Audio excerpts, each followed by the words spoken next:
Sir Joseph Williamson's mathematical school as well. Option, scrum or line out. Trinity Croydon against Woodhouse Grove will be the game after this. Not straight. But in the meantime, the ball isn't straight, so it'll be New Hill ball. Ready? I'll step away. Crouch. First scrum of the game. Bind. 3 in. New Hill ball. Set. The pressure coming on from the Barbarians, but it is New Hill and they can go direct.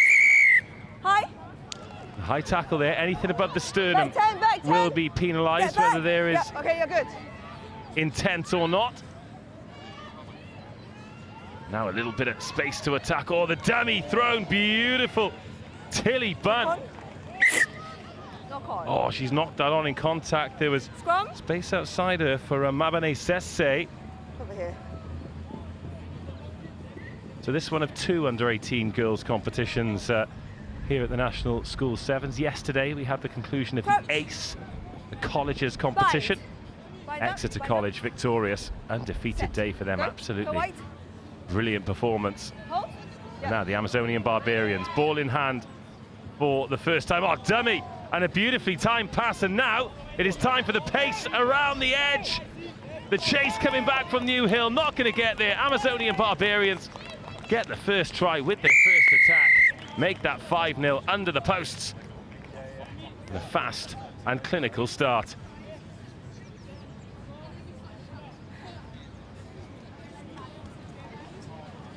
Zita getting the first score, serious gas around the outside as well. And with the Amazon Barbarians bench down there, I think they've just written up a team sheet that'll be on the way. Great news for sports fans. So as I'm sure you can imagine, logistically, this tournament, so many teams, thousands of players, hundreds of teams. And all of the teams very, very kindly do their best to write down a team sheet with the shirt numbers so we can make sure that they get the shout-outs that they deserve. But sometimes, because of the logistical nature of it, they get a little bit lost. And so we've got to scrabble around to make sure these players get their flowers, especially when they do something brilliant like Zita did there. That one carried in by Emma Griffith. She's captain of the netball team. They did the round ball for the rugby ball today, and it's great to have her on board. Katie Otter, oh, how about this? Ghosting through the middle. Now going for pace around the outside, but a crunching tackle to halt her progress. Back. But New Hall School into the 22, oh, but they've turned it over. That one knocked on. Offside, taken by White. Knock on, then offside. Well, New Hall, having seen the knock on, it was actually an offside penalty because there was a Barbarian in front of the ball. Oh, let them play, referee. One warning. Of course, the ball has to move out of the hands before you can tap it. There we go. Yeah, there it is. And now they can go. Of course, the laws are the laws for a reason. Amazonian Barbarians, though, they are playing some serious rugby. Good. Strong in defence, but Katie Otter having another go here for New Hall. No way through knock on this black and white wall.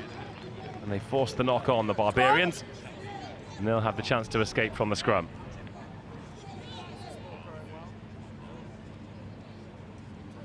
Let's go. Crouch. Bind. Set.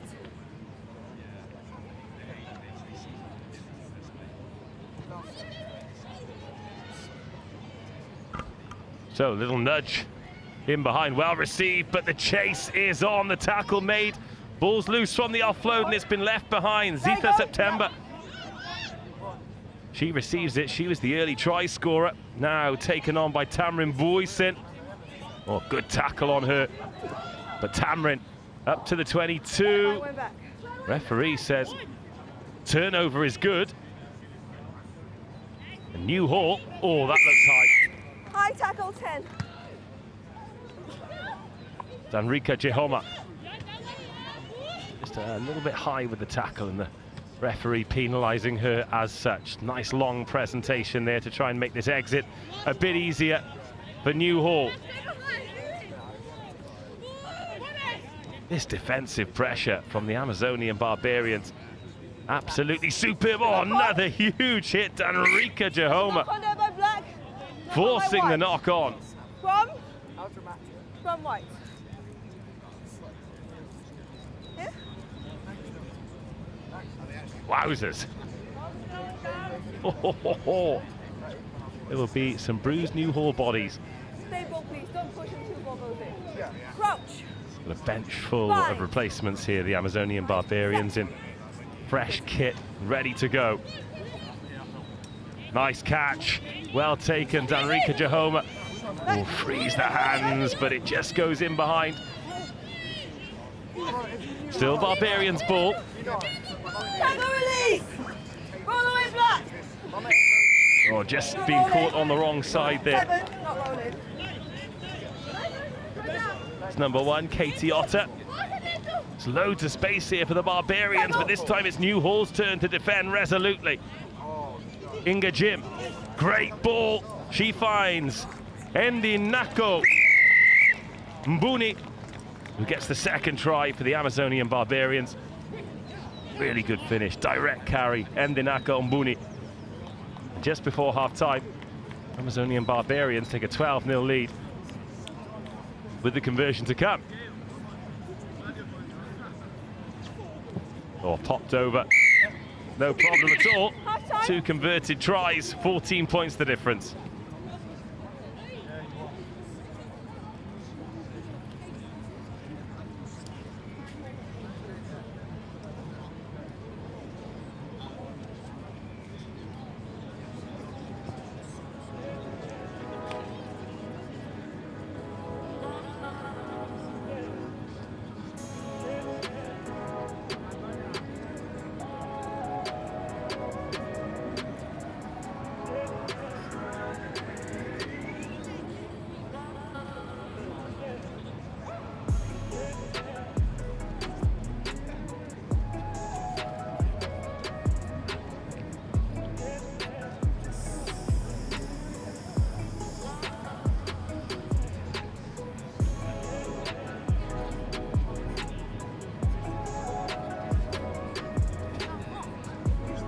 Morning, the 10-20 round of fixtures for matches in the boys plate competition.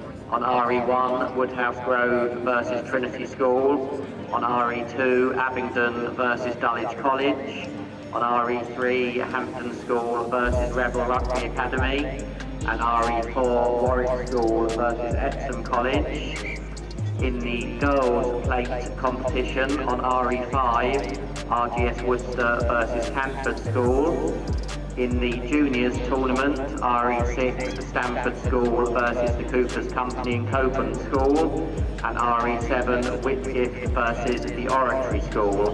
Those matches due to get underway at 10:20.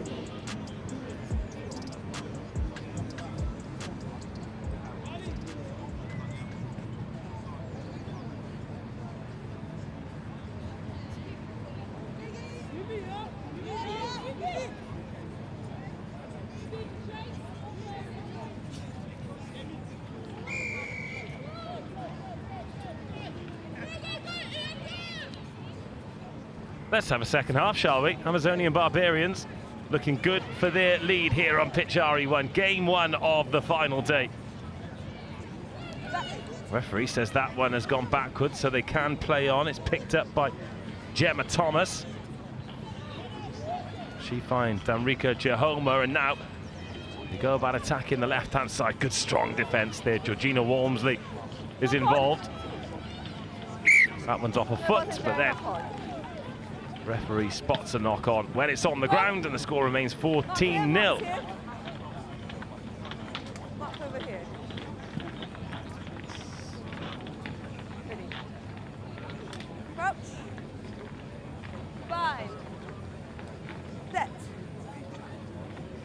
Scrum time. Barbarians put the squeeze on. Oh, they're going to turn that over against the head. Great power just checked in by their forward pack. Medical bag a lovely ball to run onto and invite the speed to finish. Oh, Tamrin Boyson will score. But the pass to put her in was delicious. Please come and return to collect. Exactly what a speedy player wants. A tempting ball to split the defence and to run onto at full speed.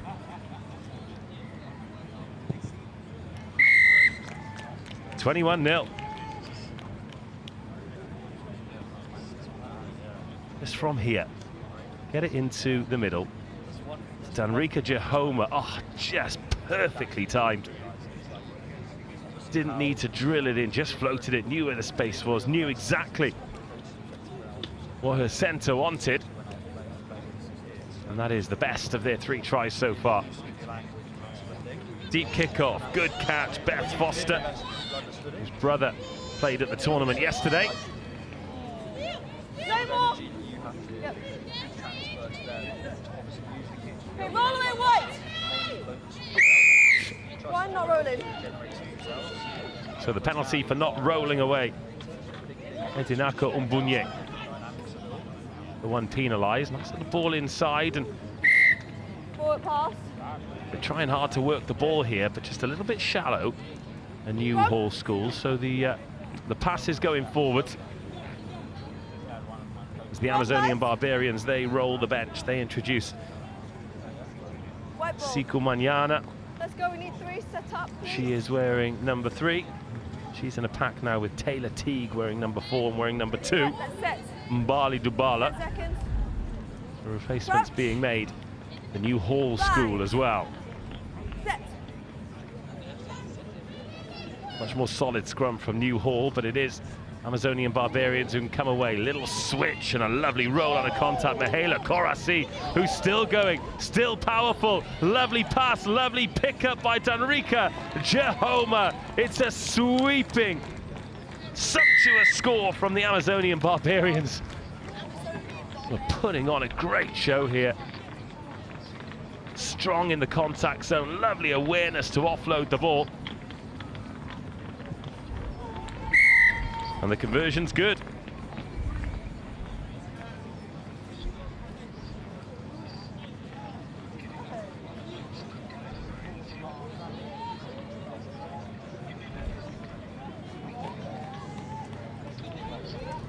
Yeah, you got your sub?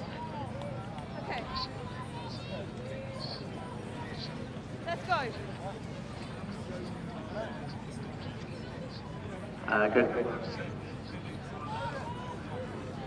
Good morning from control. We are still looking, please, for a check-in from Gordon's School in the Girls' Cup competition. That's Gordon's School Girls' Cup competition, scheduled to play at 10:40. If you are here on site, time absolutely flying by here. We're 4 minutes into this second half already. Control cabin.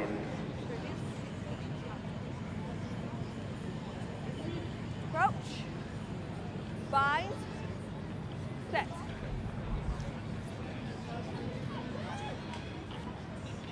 Peel up the short side. 2-on-1, executed perfectly. Lovely fundamentals from the Amazonian Barbarians, and in they go for try number 5.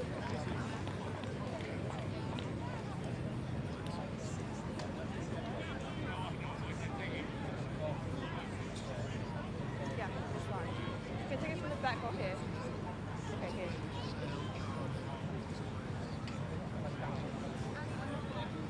We have 2 minutes to go here. It's becoming a bit of a one-sided scoreline, and that is certainly no tilt or disrespect to the New Hall girls. However, the Amazonian Barbarians have just played brilliant rugby. They have been awesome.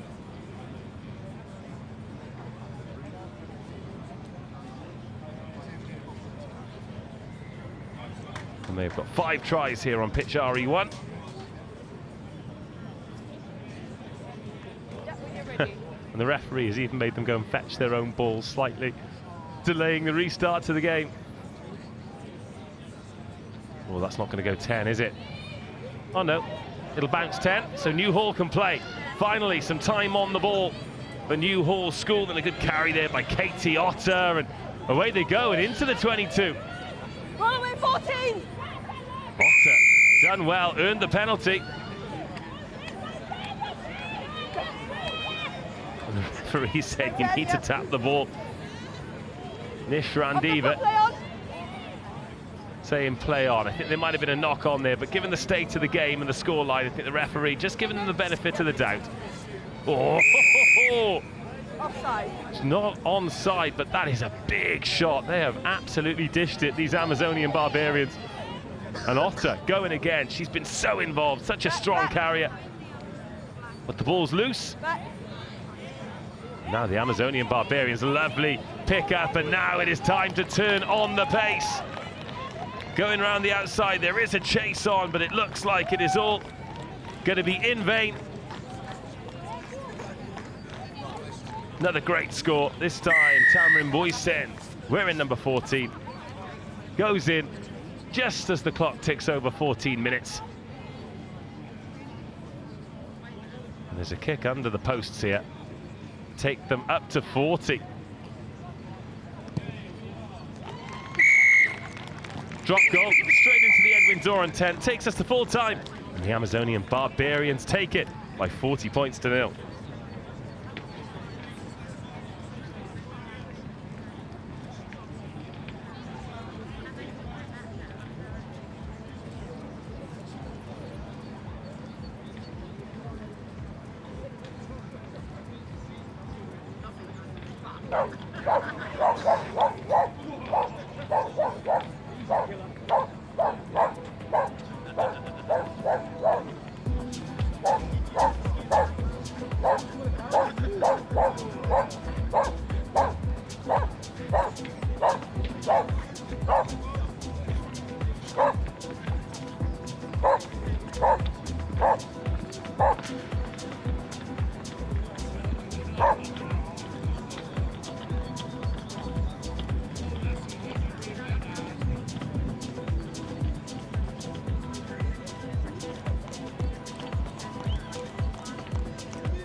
Good morning. For our 11 o'clock round of fixtures, we would like a check-in, please, from Hertford College in the Girls and Boys Cup competition. Also, please, from Hayes School in the Girls Cup, and for the love of the game in the Girls Cup. If those schools are here on site, please, could you just let the control cabin know?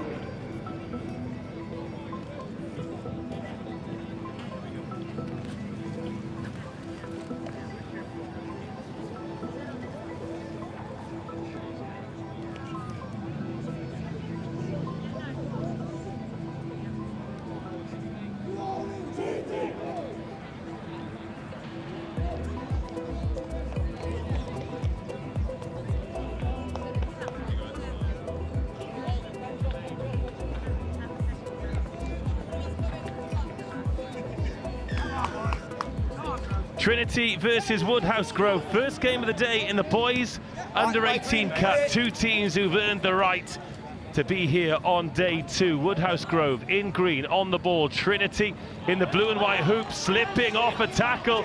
Big opportunity here. Zach Taylor is away, is over, is under the post, and Woodhouse Grove off to the perfect start. Just 20 seconds on the clock. just a little bit of a reminder today that mistakes will be punished by brilliant young rugby players. And Woodhouse Grove flying out of the gate, quite literally. Trinity just super eager in defence, looking to impose themselves on the game. But just a little slip there, and there will be a few slips today. Conditions at the moment really, really good. Clouds are high, we've had a bit of rain, so the pitch is in good nick, but it is a little bit greasy. Oh, that is a horrible restart to have to take, and it is taken well. Jacob King, his hand the highest. As Trinity go on the march. High tackle there by Luca Teal. Rhys Gormley wearing number 23. Little jag up the short side.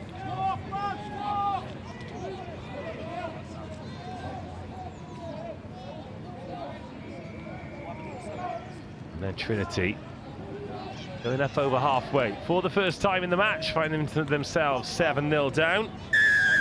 5 offside, back through. Woodhouse Grove offside.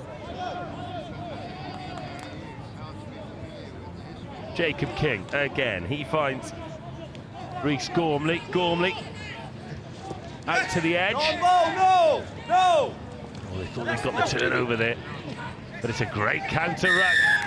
And then playing the ball on the ground and a little pull on the jersey. This morning from control. And Luca Teal Juniors tournament. and take it away for Woodhouse Grove. Then Trinity pick up the penalty. From Bradford Grammar and You go, I go at the moment. Max Anderson Bradford Grammar and Caterham School. gets us restarted. If you are here on site for your juniors tournament, please do come and check in. Best opportunity of the game so far for Trinity. Jacob King trying to pull the strings, and Rhys Gormley, little switch inside. Oh, what a tackle. Ollie Young brought down.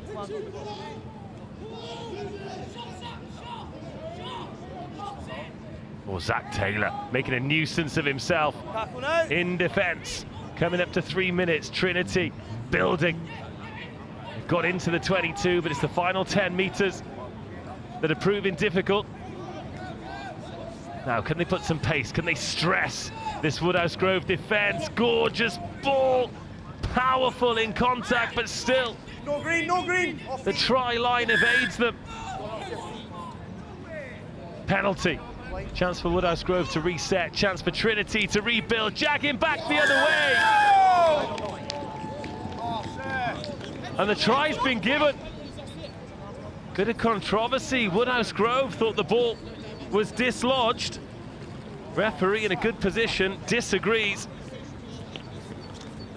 We'll have the benefit of the replay. The referee doesn't, but he was very close. He was in a great position. So it's Trinity 5, Woodhouse Grove 7. Conversion to come.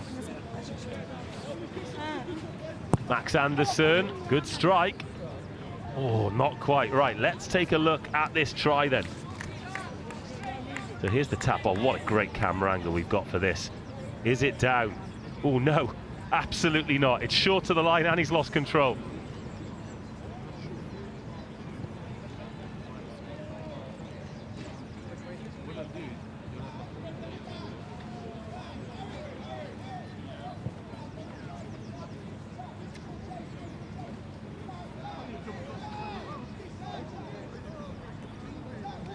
Let's go now, lads. You see how busy man boys are coming in taking cases at a time to go. I haven't seen any on else.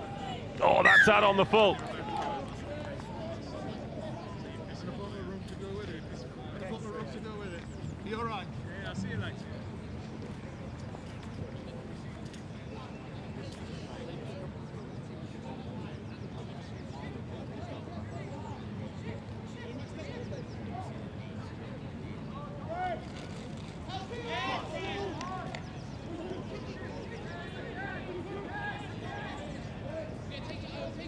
Right, game on.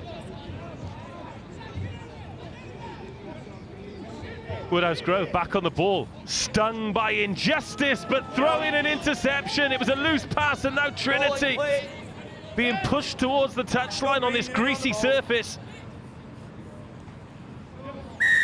then just a little bit over-eager there from Freddie Brown. Trinity being sent back. 5.5 minutes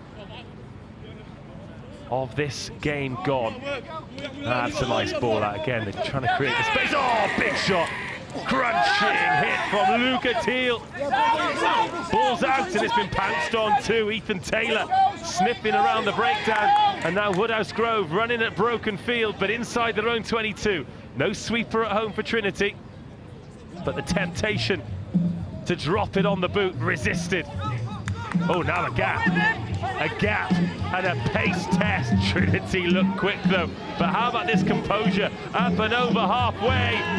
Freddie Brown takes over. Freddie Brown unloads. But Zach Taylor, the creator, the composure. Freddie Brown, the finisher. And Woodhouse Grove School extend the lead. Super Freddie.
Has been really good. The ball press has been really good and saved us a few times. We need the support play, not just the person clearing out, the person who's going to be 9 to be a police in the way.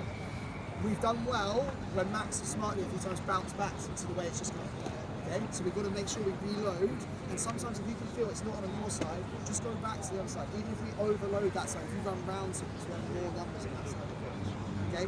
Breakdown skills is where it really matters. If we're not able to go quickly with their set, let's set up our play. Okay? So if we can go quickly and it's a massive up goal, if not, let's make a decision, let's set up play. Really good half, keep battering these things, keep battering. Alright?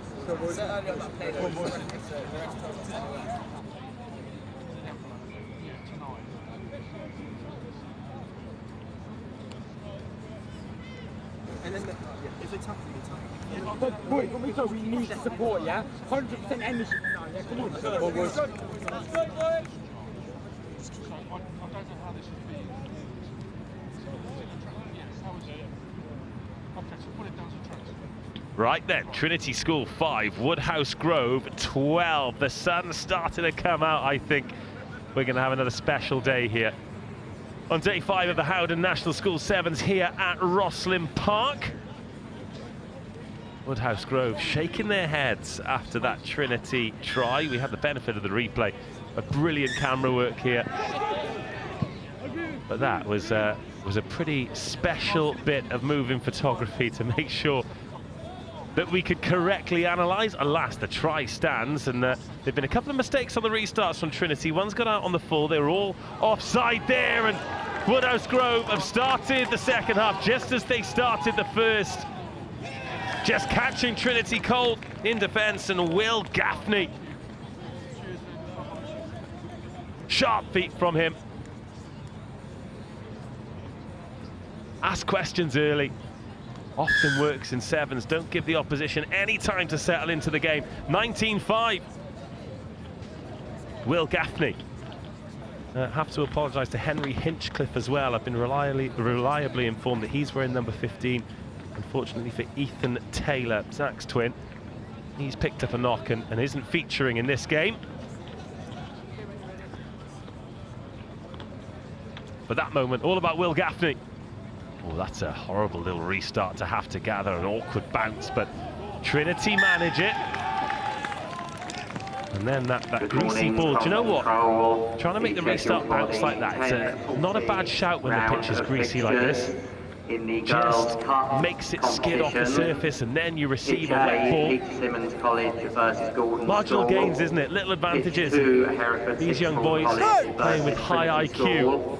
Pitch 3, Cardiff and Vale College versus Samuel Whitbread Academy. No, Woodhouse Grove. In the boys' Good play pressure. competition. Of course, offside. Looked like good pressure, but again, tiny margins, and all of those margins going in Woodhouse Grove's favour at the moment. A lot can change in a game of sevens. Just a 2-score game, Trinity.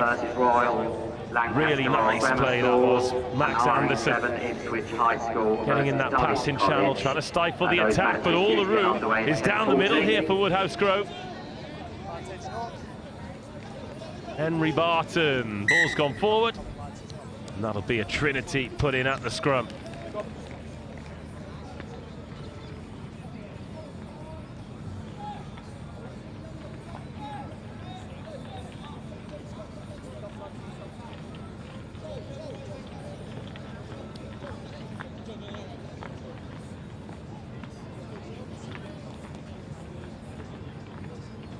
Coach! Bay! Set! Same is good, all back. All back. Messy, but Trinity on the ball. This is what they need. They need the next score. So plenty of time here. A lot can happen in 4 minutes of rugby sevens. Oh, it's a lovely pass. A couple of bullets to get it out to the left-hand side, but checking back in. Again, intelligent play, giving themselves options both ways here. Trinity. Change of defensive tactics here for Woodhouse Grove. They've gone for the 6-1 with a sweeper. Just trusting those 6 defenders up front, giving themselves a last line of defence and effectively taking the kick out of play. Now they go back to the 7, so relying on Barnaby there wearing number 14 to play some smart stuff. Again, really impressed with the reading of the game by all of these young teams. Trinity start to build, and this is what they did well in the first half when they had the chance. Wasn't snappy, didn't make it happen straight away, but really stuck at it. Stop and go, and edge of the 22.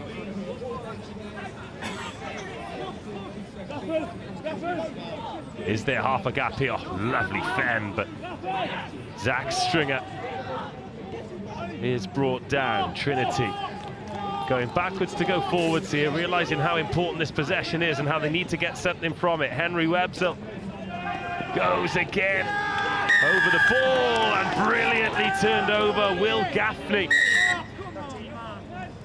There's a yellow card being shown here. Oh, slowing the ball down after being penalised. Well, who's leaving the field here?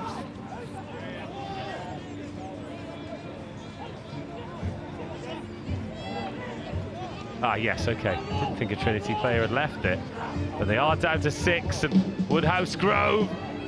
Oh, what a tackle. Brilliant tackle. Try-saving tackle. Maybe a game-saving tackle.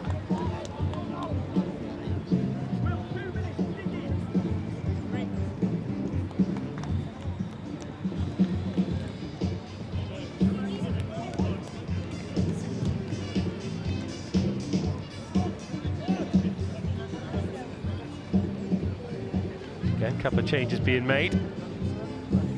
Pretty much go boys, girls, boys, girls, boys, girls for the first few hours here. Next up, we've got Gordon's versus Peter Simmons in the girls under 18s, but Woodhouse Grove are hoping to have finished their job by then. They've got some space here, but Trinity come across to close that particular avenue. Offload to Freddie Brown, and now this just needs to sit up, and if it does, could be more problems for Trinity. Oh, what a carry over the first speed bump, but brought down the second time of asking. Io Solar. What a pass. Oh, the pass was outstanding, but the ball's gone forward. Brutal. But into the last minute, it's looking more and more. Let's go, lads. like a well-earned Woodhouse Grove victory.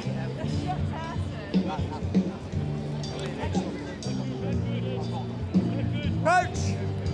B! Set!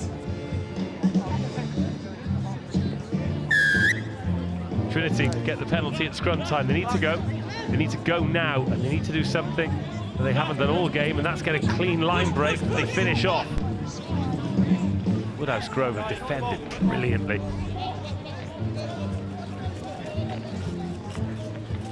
Oh, that could have maybe been slipped inside there, but hasn't got eyes in the back of his head. What's happened there? Has that flicked off the referee? Either way, Woodhouse Grove so intense defensively. And Trinity got nowhere to go. The clock's over 14 minutes now. And finally, they go to the boot. No sweeper at home. They need the bounce here, Trinity. They get the bounce. And they get up over halfway. But turned over. Chance to stretch the legs for Tom Reevy, and the Yorkshire Academy man has grounded it despite the chase. And just as the sun pokes out from the clouds, Woodhouse Grove take it beyond any doubt.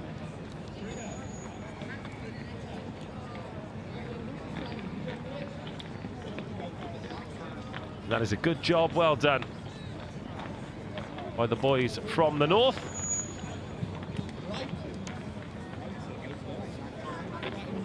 Conversion to finish. Eventually. Full-time score, Woodhouse Grove 24, Trinity Croydon 5.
Under 18 Open Championship here at the Howden Rosslyn Park National School Sevens. Final day, Friday, in the sunshine. We've got Gordon's versus Peter Symonds College. Gordon's receiving the kickoff. Attacking the try line to your right in this first half, and Charlotte Newing making a good carry. Peter Symonds flying up out of the line. Trying to apply that early pressure, but half a gap opening. Taken on well. That was Mama Ishmael. Good tackle by Izzy Pratt. These are club rugby at Basingstoke, as do a lot of the Peter Symonds girls. Pressure coming through, little slither of a knock on there by Peter Symonds, so Gordon's could attack round the outside. Good tackle around the waist again. It's Izzy Pratt. She is been very strong defensively. Strong pick and go from Freya Clifford. And a decent turnover, holding on in the tackle. And a penalty in a first possession then for the blue and gold of Peter Symonds College. Jasmine Knight, straight into the middle it goes. Low pass, skimming pass, but often they can pay off, especially when the offloads are that good. Now out there on the edge, Stanton. Stanton finds Pratt. Pratt takes it on. We talked about her defence. What about her attack? Her first touch ball in hand is a first Peter Symonds College try.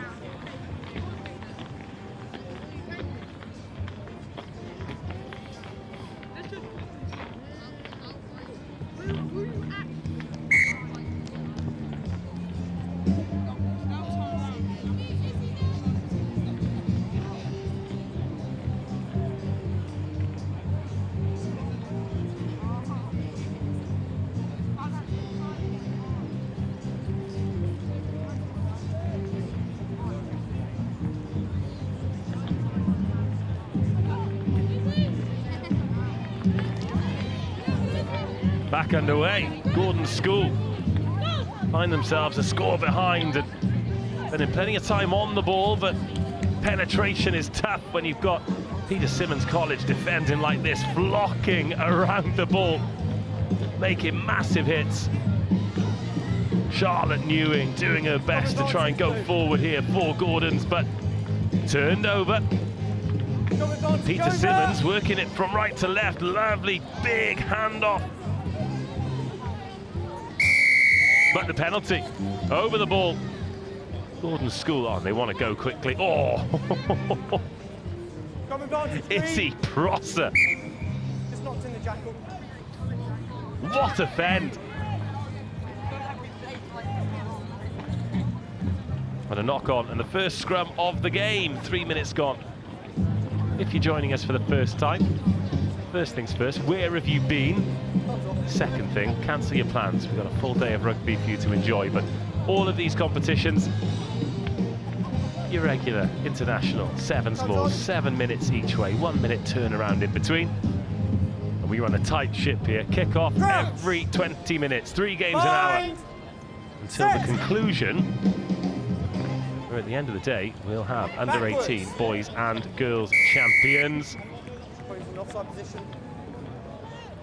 Gordon School all offside. Peter Symonds College with the penalty. Rosie Ragg awaiting instructions from Lucy Thompson, who takes that ball on. Lovely pass off the left hand, plenty of distance on that. And Izzy Pratt, well, she scored 1, she's about to score 2.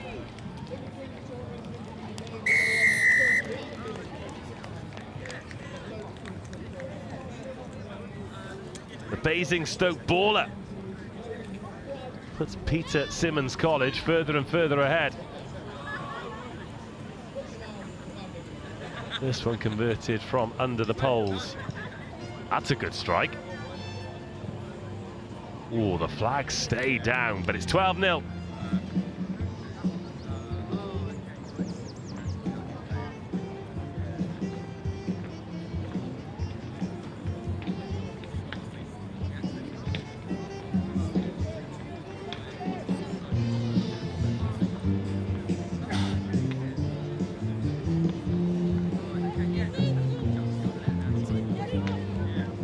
Gen 15's Angus Savage has helped himself to a bacon roll at the Edwin Doran tent.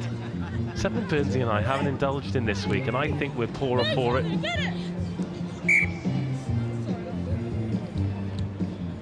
slither of a knock on there from Izzy Pratt. And that's good news for Gordons, because when she gets the ball in her hands, it's usually bad news for the oppo.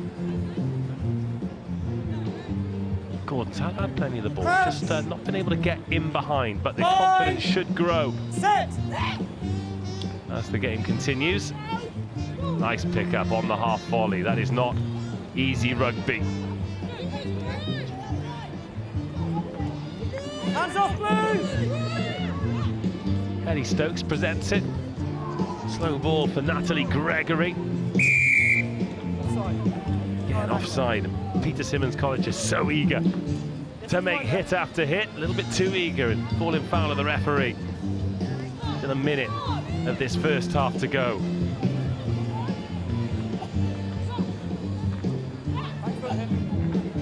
Little dart up the short side. Natalie Gregory, another penalty. Another offside.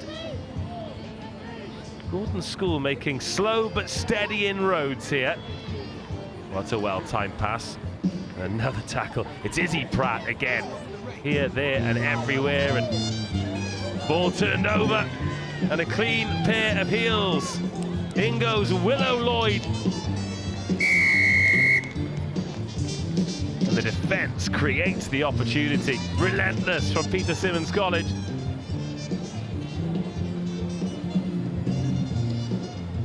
And a sweet strike on the drop goal too. That makes it 19-0, and we'll have time to restart. 20 seconds.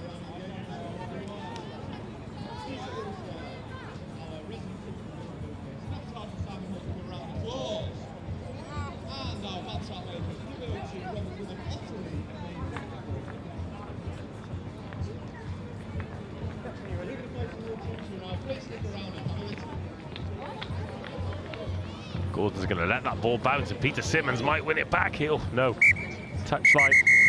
Wins the race, and the half-time whistle goes. Gordon's 0, Peter Symonds 19.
Spaces, not faces.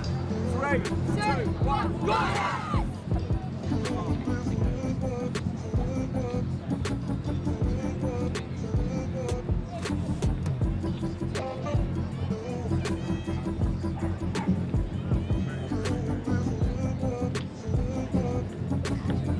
Spaces, not faces, was the message coming out of the huddle there.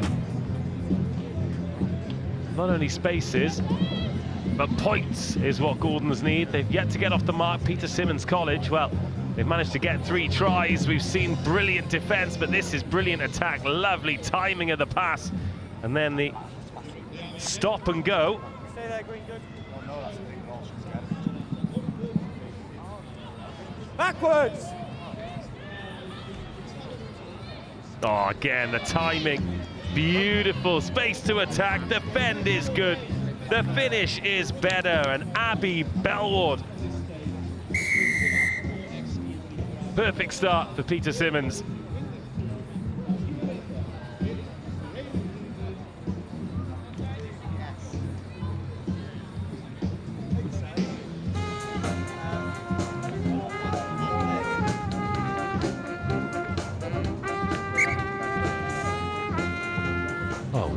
sparked up the mics, so we are getting a lovely, clear audio now on the Army Engagement Ensemble.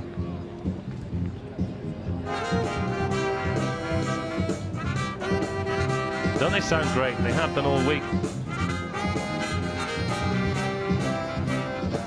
Full of vim and vigour and bold, brassy brilliance.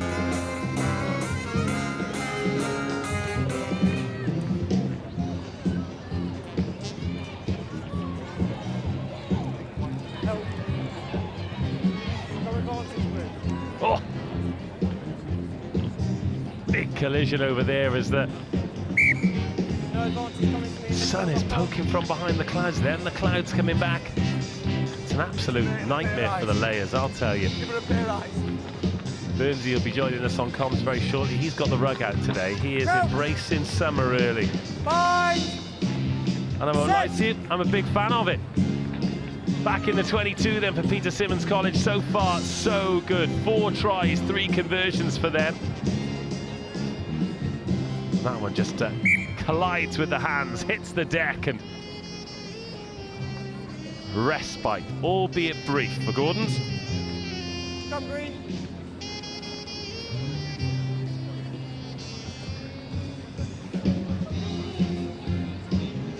Crouch. Try to pick this tune. Bye. Set.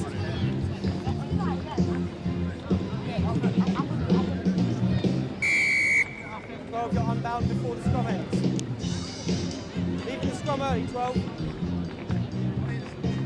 Julipa, maybe. Oh, that's a chilly breeze. Where's that come from? Less of that, more of the sunshine, please. I wonder if that could play a part in the day's play. It is blowing from left to right as you're viewing at home. So for some of those restarts later, particularly in the Boys Under 18 Cup, you're kicking towards the left and you can hang it on that breeze. Watch out, it'll be competitive. Playing the ball on the floor. Good afternoon. The 11 o'clock round of fixtures.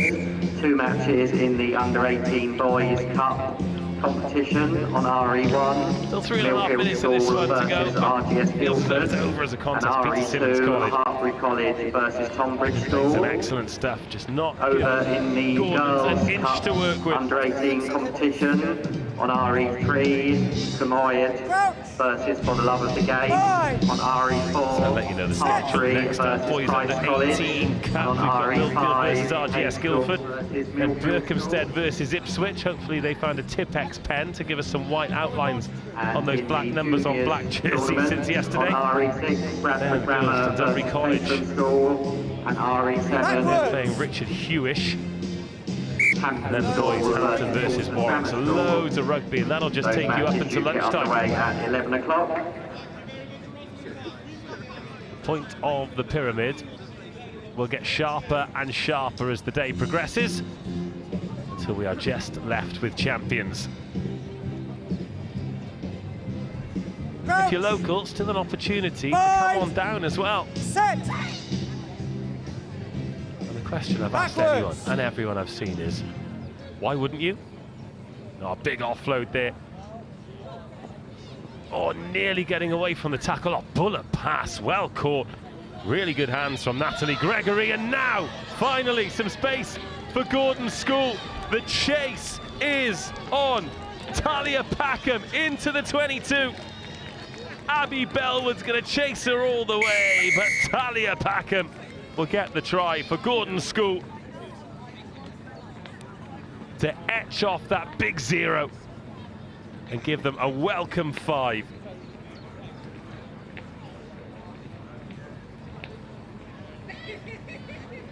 Left-footed scooper from Natalie Gregory. This is a really good try. 100 metres is a long way to run. Needs a powerful start, gets one. And what I respect about that is she's only checked over her shoulder, what, 3 times in the entire sprint. She knew she was quick enough.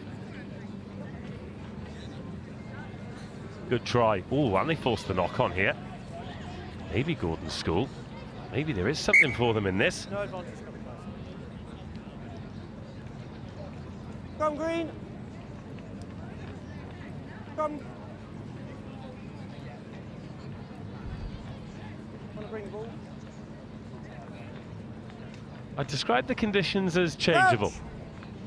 Bind. We've had rain, we've had Set. sun. Now we've got a cool breeze. And Peter Symonds College. Oh, knocked that on. Come advantage, Green. No advantage coming. And they will have the last attack of the match from the scrum. Won't be enough to win in the game, but the chance to make the scoreboard a little bit more respectable here in this girls under 18 open competition. A few international teams to look forward to here. On pitch RE1, we've already had the Amazonian Barbarians. They scored 6 tries early on, played some really good stuff, really physical in defence. Bind. Des, the Dubai Set. English-speaking school, will be here on the pitch later as well. Come out. So the feed not quite right. Now a scrum Crouch. half here. Bind. Charlotte Newing, because she plays a bit more, she might feed this a bit better, because she's tossed that in and asked a lot of her hooker. Free kick. Then Newing goes direct, very direct Release indeed. Green. Part of the tackle. Can't come round. Oh, and unlucky. Come down right. Going for that jackal there, Charlie Soper. Out of the tackle though, referee says no. And Gordon's school did much better in the second half, made a real contest of this. To Peter Symonds, now, superb Blue. in the first 7 minutes. Oh, another huge tackle. Leave it, Blue. Leave it. But Gordon's build. Going all the way around the outside of a tackle is just arriving, but the offload good. But the big old touchline swallows up the Gordon's attack. Try line. But not before. Another offside, so the referee keen for this one to continue. Nice. Oh, Tap is here. Where my mark is. On the line. Yep. 5 metres between Gordon's and a second try, a real wrestle In touch there. for the try line, for the touch line. Wins through, as do Peter Symonds College. They have defeated Gordon's 26 points to 7.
Welcome everybody to pitch RE1, day 5 of the biggest and the best School Sevens competition on the planet, the Rosslyn Park National School Sevens.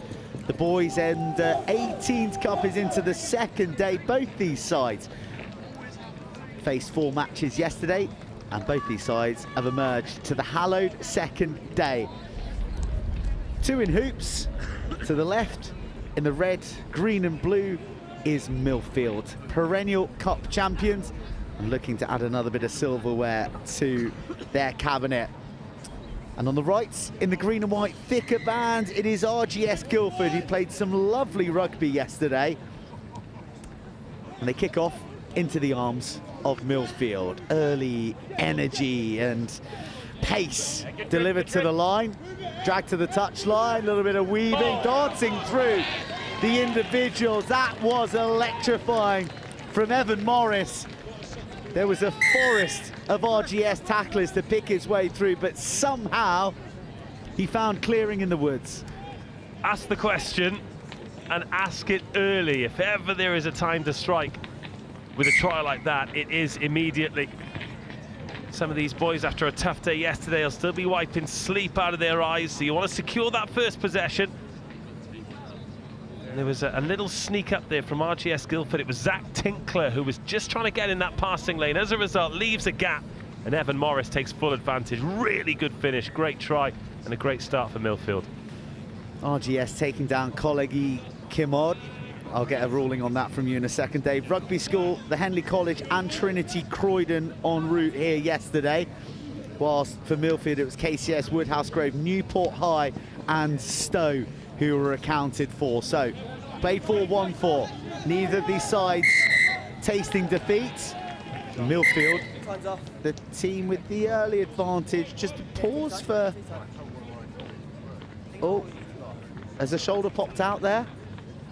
Well, he's shoulder and calf by the looks of things. He's really in the wars. But as you mentioned, the start of day 2, and I think you need a really positive start as well, because no matter how fit you are, no matter how much rugby you play, no matter how much adrenaline is going to get you through, you're going to be stiff, you're going to be sore, and sometimes when you take an early knock like that, it is going to take its toll. But is he jogging towards the touchline there? It's Jed Fitton White, but no, he's just taking his position in the back line, and Millfield go again. Tough as teeth, these lads, as Ben Morrow gets on the ball in the centre of the field. There's the big frame of the captain, Charles Heffron, there to advance things forward. Still not into the 22, Morrow slings it right, finds Donahue, dancing, Donahue, elusive, and just lifting into the path of the RGS backtracker. Sort of had options, and then they kept on getting shut off or the feet being lost. Was that a feather forward at the breakdown? Maybe not. Play on. As we're off to the right-hand side, it burst through those challenges and got the hands free, but RGS couldn't quite hold on to the offload.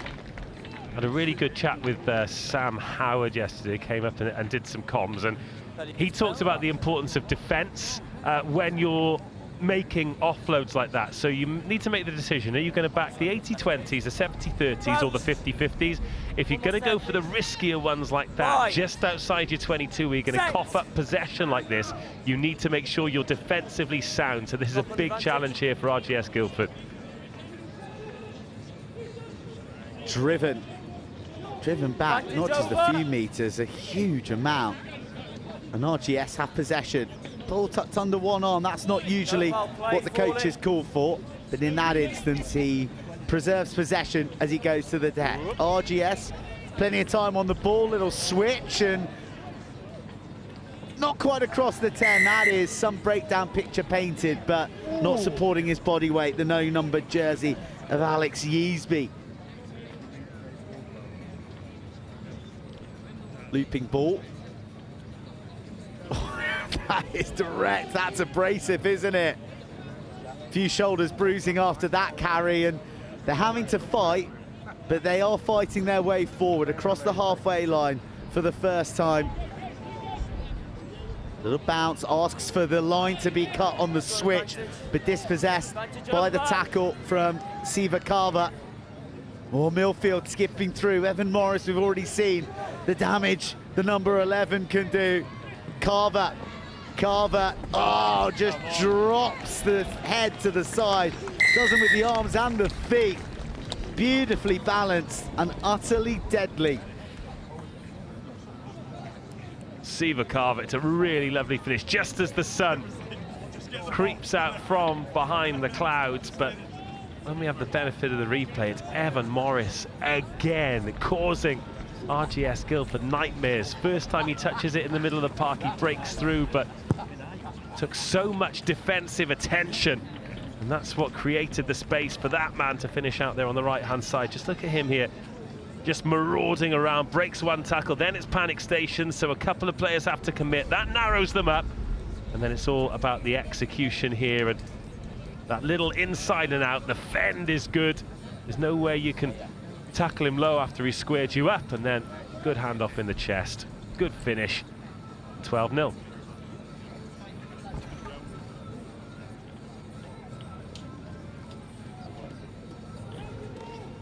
Tackle! RGS Guildford with a bit of work to do, trailing by 12. Taking on mano a mano. Carver slipping high on Ollie Crawford, who was excellent here on pitch 1. They are up against the reigning champions, who arrive in the hearts of their attacking line, and intercept and then a knock forward. So RGS breathe a collective sigh of relief.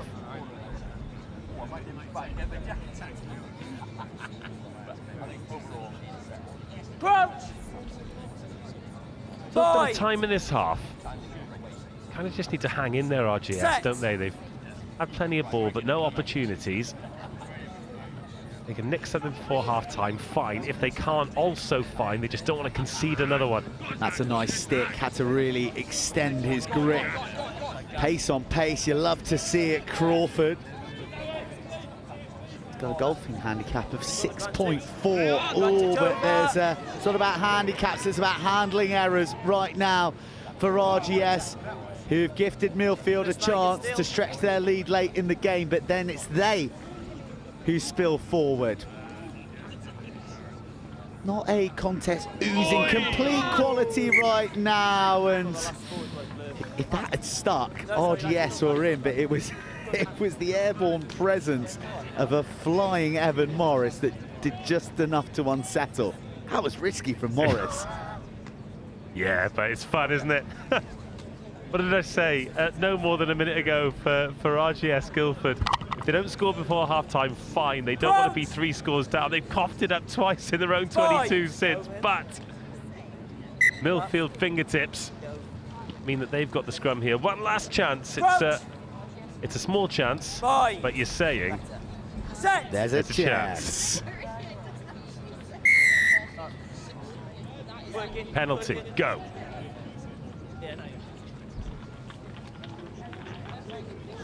Oh, just a hint of the out-the-back offload. Ask some questions of the defence. Low tackle comes in, ridden out. Ooh, that's an uncomfortable landing. The perils of putting out a stiff arm, isn't it? There are some nice hips. RGS are working their socks off, but Millfield refusing to let them through until now. One-on-one, Crawford on Morrow, beautifully working out the hands. Then Matadors, one last man, slips the ball inside. That was total rugby.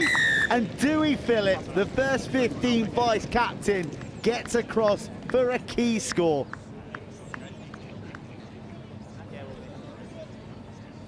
Ollie Crawford was outstanding there, wasn't he?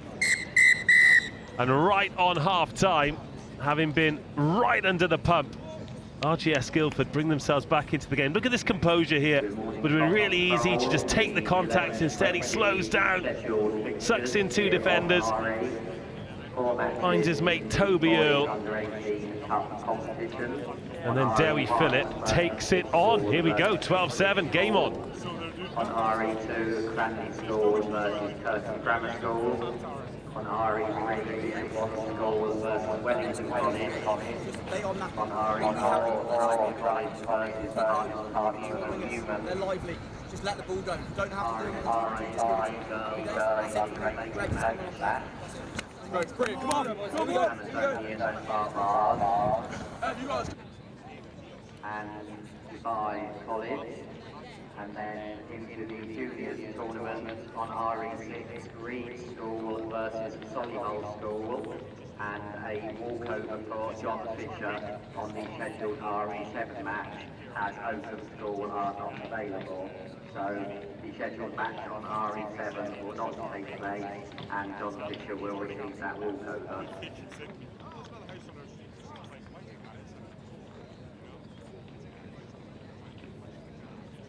Welcome back to RE1 for a finely poised, opening group match of day 2 of the Boys Under-18 Cup. Millfield leading RGS Guildford 12 points to 7 on what at the moment looks like a glorious day, but it's one of those annoying days at the moment where 1 second you're reaching for your raincoat, next you're trying to slather on as much Factor 50 as possible. You don't know if you're coming or going in a meteorological sense. That's a tough word to say, and this is a tough task for RGS to come back against Millfield, who are so reluctant to relinquish a lead, but when you got gifts like that, you can slice through like a razor blade.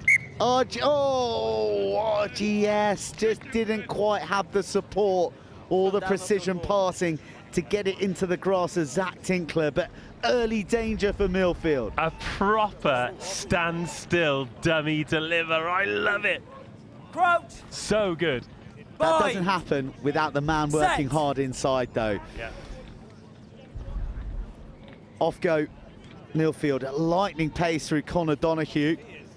Try scorer out there on the right. He's a big frame, isn't he, Carver? We've seen his footwork. We saw a little indication of his muscle there. Morrow just manipulating the defence. It's a lovely pass, but too much of the stretch of the fingertips of the man on the ding-a-ling, and it goes into touch. So it's an option, knock on or line out, but looks like it's going to be a scrum. Yeah, it was the right idea, wasn't it? Just put that ball into space for him to run onto at pace, but sometimes when you're the man out there on the edge, you just need to trust that that ball's going to get there, and a little bit of hesitation means he's reaching for it because it was a drilled pass. He was never going to take that. But again, Millfield looking sharp, but RGS Guildford, got to credit them, they're staying in the fight here. RGS, I think they're feeling this one. They're really feeling this one. And when it gets into the hands of Ollie Crawford, it's usually curtains, but Morrow shows complete and utter dedication to his defensive duties. Millfield go off their feet. The tap's in the wrong place. There's a yellow card as well. That's huge. Well. Millfield down to 6. A massive opportunity, but what a cover tackle to keep the score as it is. Laboured passing. RGS battling, even though they have got the numerical advantage and they've knocked on. Wonderful defence from Connor Donoghue. Backs to the wall stuff from Millfield. Well, laboured passing, you made the point there. If you've got the overlap, which they have got, it's 7 on 6, you've got to get the ball there quickly. We complimented Millfield on the passing. Even though the ball went forward, they were trying to get the ball into the hands of the pace as quickly as possible. Nobody really had any urgency there for RGS Guildford, and they've had 2 phenomenal opportunities to level this game in the last, 30, 45 seconds. And now Millfield are a man down, but they're on the ball, and I don't expect them to be in a rush to go forward here. Just eat some time out of the clock and wait for the gap to appear, if it appears, to put some pace on it. Oh, how about that for an alpha flex at the scrum from RGS? When you're down a man, it looks pretty lonely when you've just got those 2 outside backs stood to the left of the scrum, doesn't it? Do you know what, though? Millfield don't mind this. Scrum reset, 30 seconds more off the clock, which is 45 seconds still. So really one possession if Millfield are smart. RGS got to keep their wits about them. They can't rest on their laurels because they've got one more man, and they can't let Evan Morris scamper free. His foxing feet have opened things up wider right. Oh, the invention didn't need to be slung. Morris in a bit of turmoil in his 22. Wriggles free. How did he tackle that guy? Short ball, thunderous line, the door slammed shut on Jamie Gregory. Offside. I mean, this is an incredibly well-managed yellow card period from Millfield, and they may just get more. Handful of jersey, ball not to hand, step inside, cover coming across. Crawford, bitten once and twice, very much slammed by Morrow. It was a combination of the hit and the jump into the tackle. That was horrible. That was absolutely horrible. I said to someone today, I was going round the grounds, as it were, chatting to people today. I said RGS Guildford. It wasn't just a casual conversation. You said it on the pre-tournament live stream as well. So it's on record. I am neutral, but I do like to be proved right. So there is a conflict of interest here. Game on though, isn't it? But the clock ticking, still plenty of time. 11:25 on our unofficial match clock that has been pretty accurate throughout the tournament. Yeah, shout out to our team on the scoreboard and the clock. Just as Crawford is leaving the field, so that is a strike runner who RGS have lost. I'm just trying to figure out who's on in his place. He's lurking on the inside shoulder here, wearing 19. Will Mellor into the mixer at a pivotal point in this opening pool match. Mellor, fresh legs and fresh ambition. A big man to find on the switch, and well, you can't argue with that picture. That's outstanding from Gregory on the deck. Fresh faces, who's going to be the hero, who's going to step up? It's loose again from Millfield. You don't expect for this many balls to be bouncing on the blades of grass, but they're making it work somehow. They're staying in the fight. They're rejuvenated to the full complement of 7, remember, and RGS have got a little bit tight here. Is the outside offered? No, it's not. What strength from Harry Bunting. Morrow increasingly prominent, cuts out the D with a fizzer to the edge, and Morris has somehow been shackled en route to the 22. 2-2. Harry Chilcott, take a bow. What a tackle. He hasn't just made it, he has lassoed him into touch.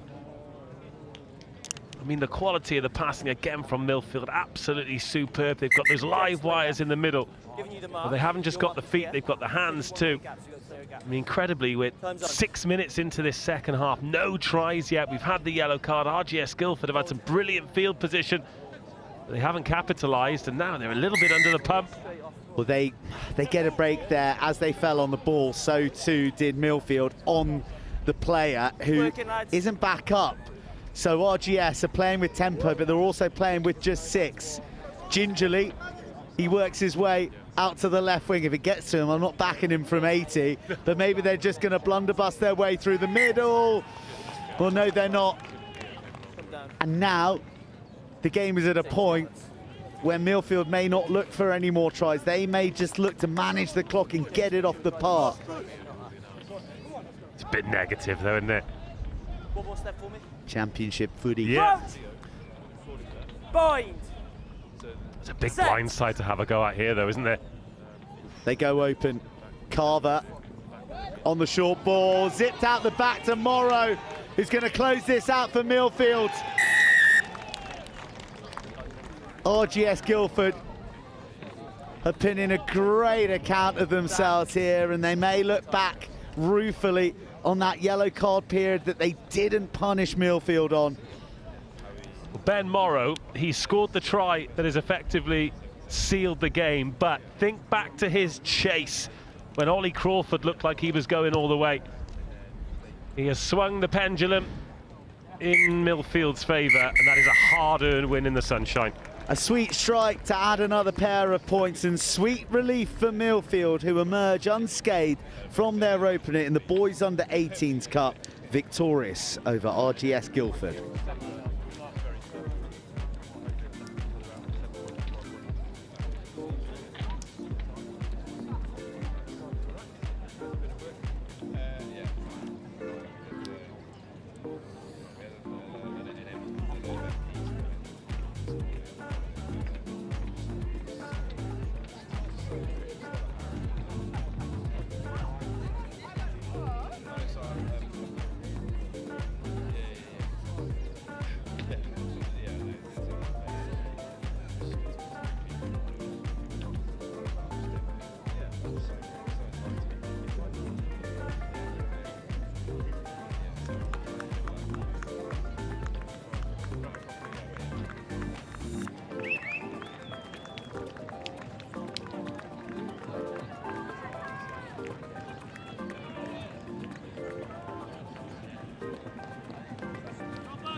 high caliber action on RE1. On day 5 of the Howden Rosslyn Park National, Schools 7s.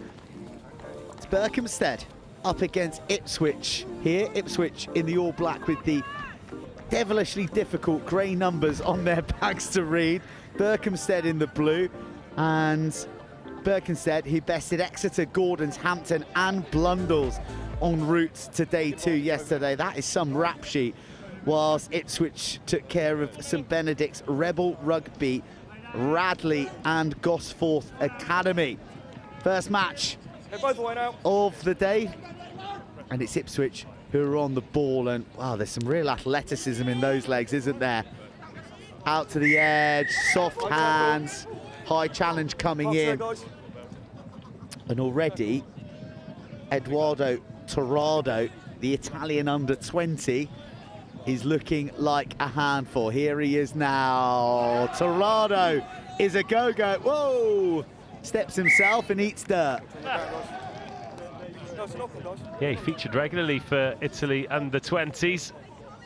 Started the game against Wales in Italy, Northampton Saints boy, and they really, really rate him as well. Oh, did you commentate on the under 26 nations, did you, Yeah, Dave? yeah, all 5 rounds, mate. All 5 rounds. Oh, you're big time and important. Bind. Set. You ever done a World Cup? Depends which sport. Oh, there you go. There you go. Well, you're world class at getting snacks, and that's going to be your main job after this. Here we go, Berkhamsted. Nice feet from Tommy Treadwell. Doesn't find an avenue through. No sweeper. Like it. Let's make it a race.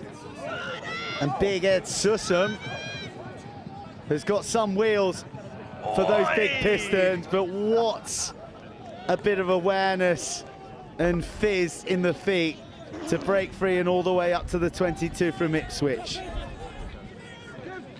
Taking it, delaying it, sacrificing the body, finding Theo Herbert. But Ipswich go off their feet.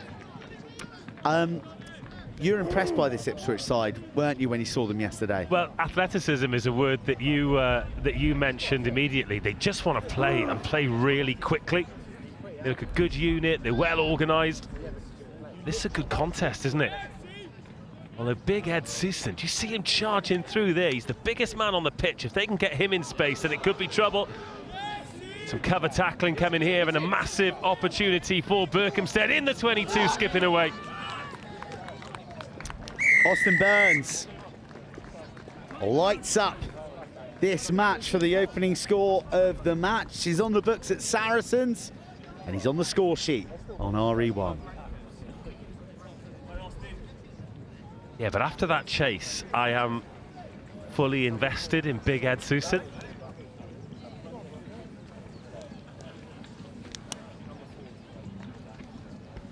Right, these conversions. He's got the flashiest boots on the field. Yeah, him and Torrado. It's a flashy boot off.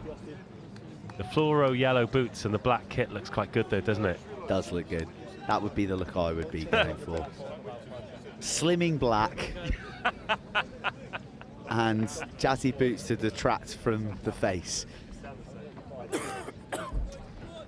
I tell you what, coming back to the athleticism.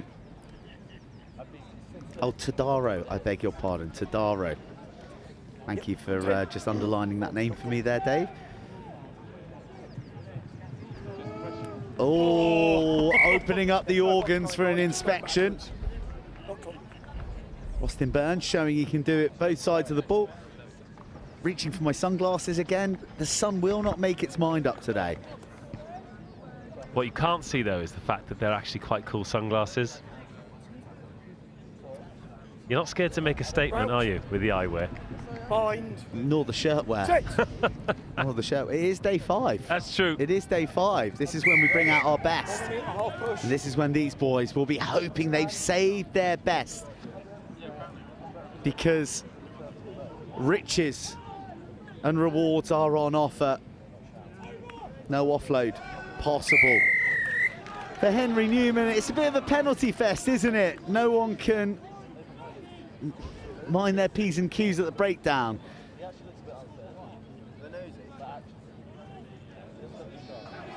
I've been quite impressed with the way that Berkhamsted have managed to stifle Ipswich. Well, until now, famous last words. See what Berkhamsted are looking for the offloads out of the tackles. You see a man flying by as the tackle is coming in. Tadaro takes it to the line. Oh, it's a gorgeous ball that skips and slips off the slightly dewy grass from the downpour that we had to start the day. Berkhamsted, though, mopping up the mess. Lorcan Farrell, brother of Keelan Farrell, who I think is at Durham University, isn't he? Knowledge, mate. You are fine. Knowledge. You come offside. He's a flyer.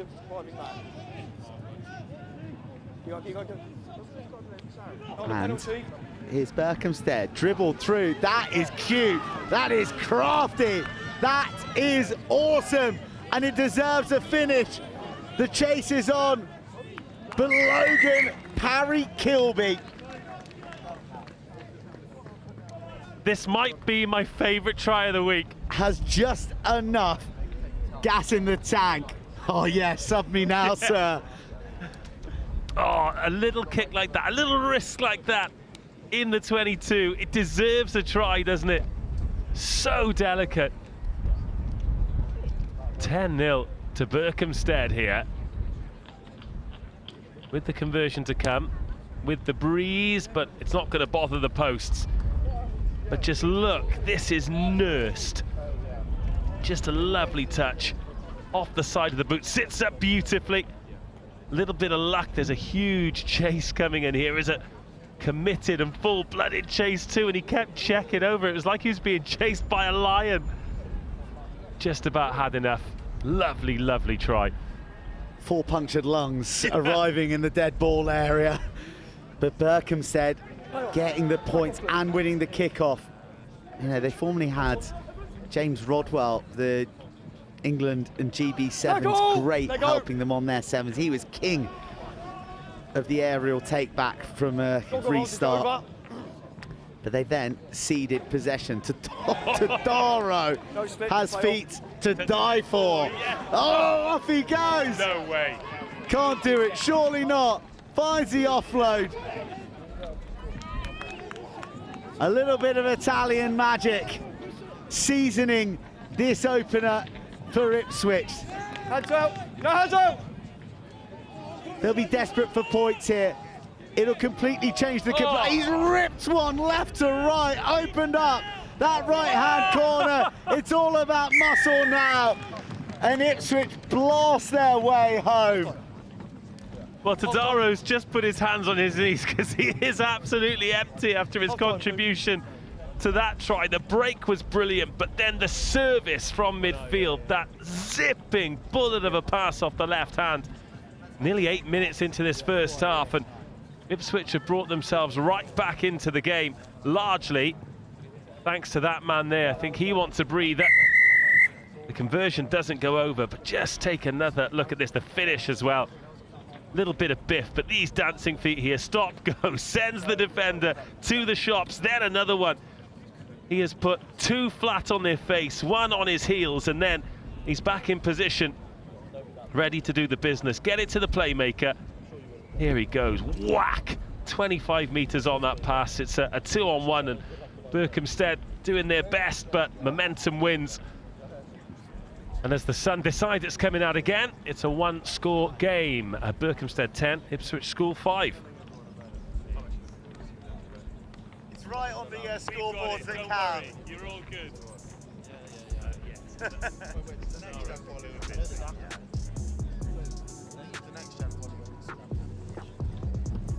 Tap back or overs, okay? So you play as a 3, not as a 1. Just don't jump, okay? Good. Come on, boys. Let's go, boys. Come on, we want this.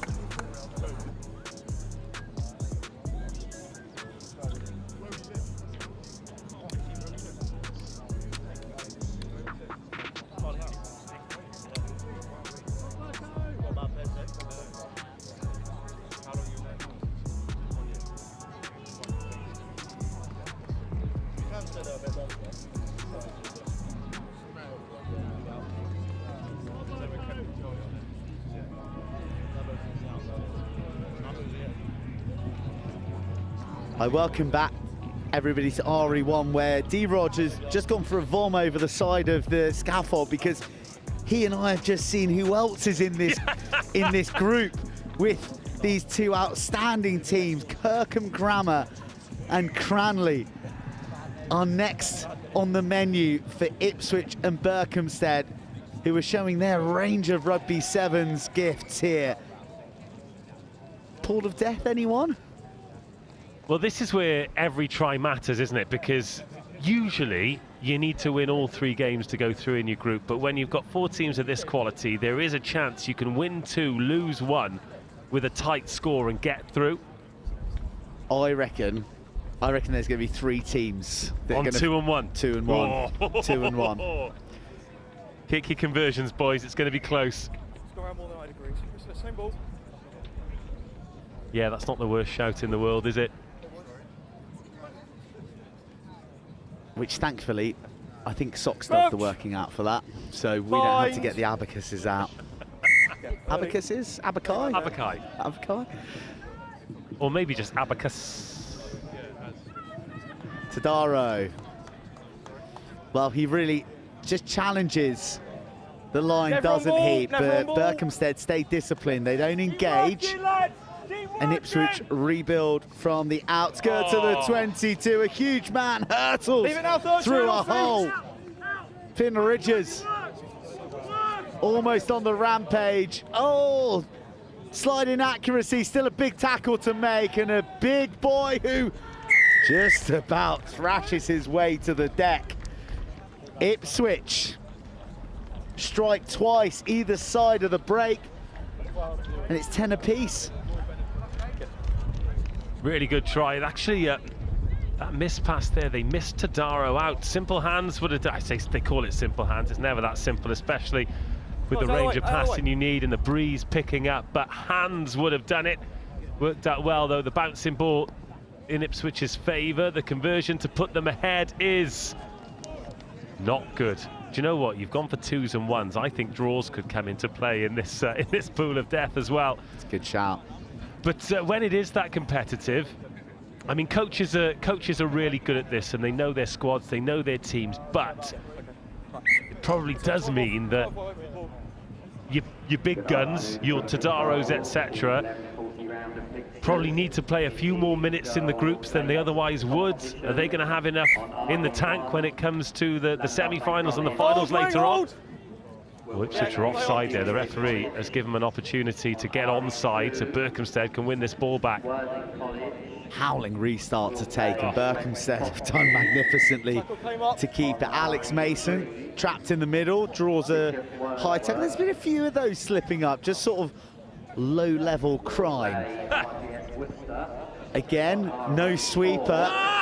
This is clearly a ploy that Berkhamsted are identifying, and the competition to be first to the bounce almost sees Berkhamsted retain it. Instead, Ipswich, with bodies hanging around their limbs, they're desperately looking for the offload. They resource it and move it left. They're nice feet, aren't they? Good pump too, to get across the halfway line. Sort of falls a bit Greco-Roman style. 13 must release.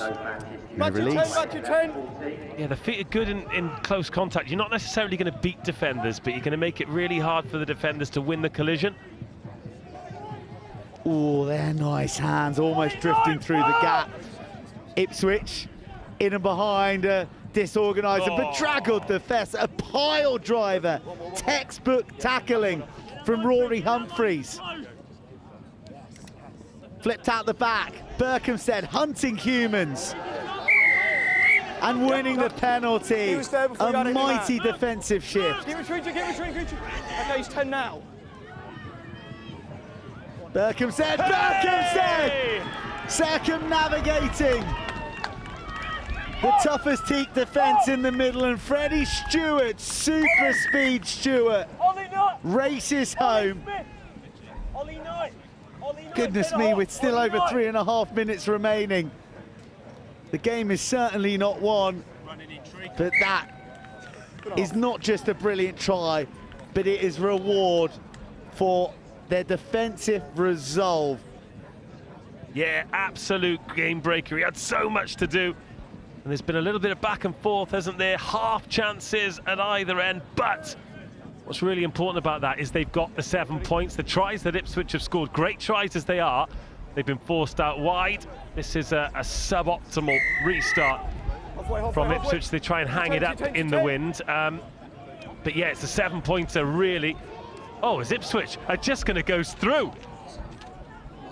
Credit to this Berkhamsted defence. They are putting in massive tackles at massive moments. Back to the congested area. Just don't run at Berkhamsted players. They're going to slot you. They're going to fight for their lives.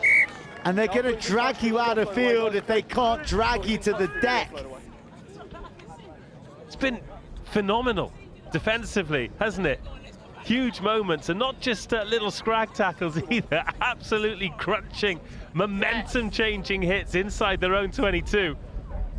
Keep going, keep going. Well, one of the big things is this conversion that went over. So 17 points, 1:15 to go. Berkhamsted on the drift. Tadaro back in the mix. Oh, the no look over the shoulder. I would have loved it if that had stuck.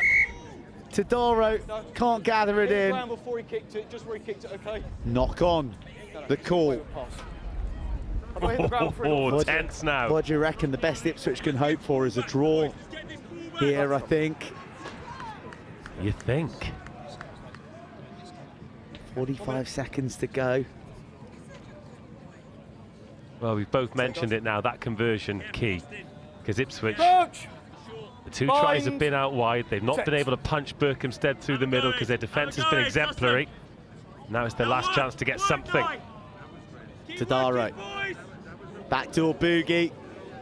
Momentarily unsettled. Oh, it's swallowed by another big hit. Freddie Stewart, a try at one end, an enveloper in his own 22. And Ipswich have knocked it on. It was him twice. That's his third time making a game-changing tackle inside the 22. We've already seen it with the Millfield 15. He scored the try that sealed it, but he made the tackle that saved it. And this time, it's been Freddie Stewart for Berkhamsted, who's put them in a brilliant position here on a reset scrum. That is a big green tick in the Berkhamsted box. That's exactly what they want. Again, glorious day. I'm going to go get you some snacks and find some sunscreen, Burnsy. I've had to 50 before I left the house. Did you? I got young kids now, mate. I'm verging into adult mindset, even for myself. Berkhamsted boom the ball off the park for a gritty and well-deserved victory. Full of character, full of big defensive moments, and full of Freddie Stewart highlights, whose try proved to be the difference. Berkhamsted victorious on RE1, 17-10 against Ipswich.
Right, guys, action coming thick and fast. Just having a rummage around to find some team sheets on Clandary College in white with the blue shorts, who are in possession and just drifting a gorgeous pass into the stride of number 22, Ellen Fielding, who's going to scamper clear. Is she? That is one of the track back tackles of the week. But on the shoulder is Sian Cleaton of the Valley Vixens. And she pounces for the opening score of the match against Richard Huish College. Great support line from her, I'd say there. And delighted to have one of our tournament referees and legendary stadium announcer, Gaz Groove, on the mic with us for this one. Real name Gareth Jones, obviously. So. You go by your stage name, Gaz. Go by your stage name. On Instagram as GBJ referee. Yeah, and he will be on the mic at London Welsh next weekend for the promotion party as London Welsh celebrate promotion with their last game of the season against Bracknell. That's Correct, good. That's good knowledge, isn't it? That's amazing. 5th of April, 3 o'clock kickoff. Hope to get 1,000 people and we're going to be playing in Natch 2. A fantastic achievement from a club that is rising from the ashes, and also for those of you who are into their music, no doubt the London Welsh men's choir are going to be there as well. It's the last game of the season, they're definitely there. Yeah, so it's a party, and we expect a big crowd, a lot of fun. But look, the sun's out. Well, great game of rugby here. It's 5-0 to Clandary College, and they're defending really well. There's a knock on there. Right, so Clandary looking to bounce back from defeat in their opening match against Worthing, who pretty hot stuff, to be honest. Clandary with the penalty. There's going to be a tap and there's going to be a dart for the line here from the Valley Vixen herself. Well, looked like she may have been held, but gets up, goes to more, and well, one of the first lessons you learn in rugby is play to the whistle. And was she held in the tackle? She wasn't. So Sian Cleaton certainly did so. That's the double for her today already. Look at that. So Clandary in the ascendancy. Gaz, love to talk about what it's like to referee at the Rosslyn Park National School Sevens. So I was available for 3 days, Wednesday, Thursday, Friday, and I was rested for today because they've got young referees, and the talented referees you got here in the tournament is unbelievable. You have Championship referees, Nat 1 referees, Nat 2 referees. There's a lot of quality referees here today. So you've been put out to pasture. Just rested, I'd call it, Joe. Rested. And look, I've had a great time here. Refereed the 16s on Wednesday, and I refereed on the RE pitches on Thursday. You know, the boys and girls will be excited about playing at the Rosslyn Park Festival, but we referees love it as well.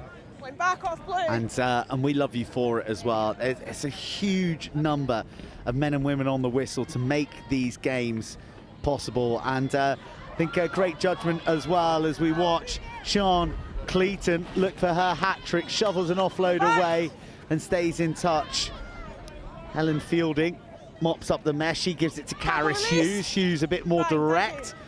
Fielding, more flight of foot, but there's no way through down that black jerseyed alley. And amongst all the hubbub, there is just a tickle forward off the fingertips of Richard Huish, and yeah, we'll have a scrum. Yes, I think we're saying about the referees, like massive numbers, loads of men and women giving up their time, and I'd say you're all very good at refereeing sympathetically to the game that is going on. We see some outstanding rugby here on RE1, and it's a little bit of a different atmosphere, I guess. That there's really high stakes stuff and high caliber players that are used to the pressure.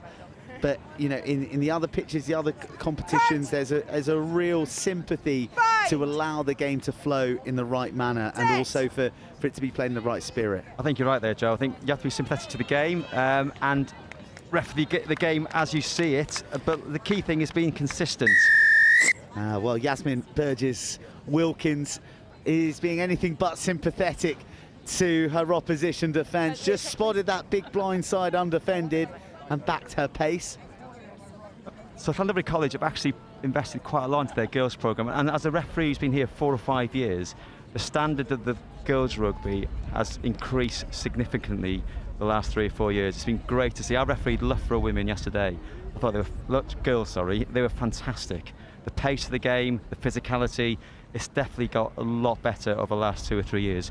And the coach at Clandary College now, I'll let believe, Lee Rees, who plays for Clandary RFC, they've now put a lot more investment into that programme, and they've got a lot more girls playing rugby there who are in the regions as well.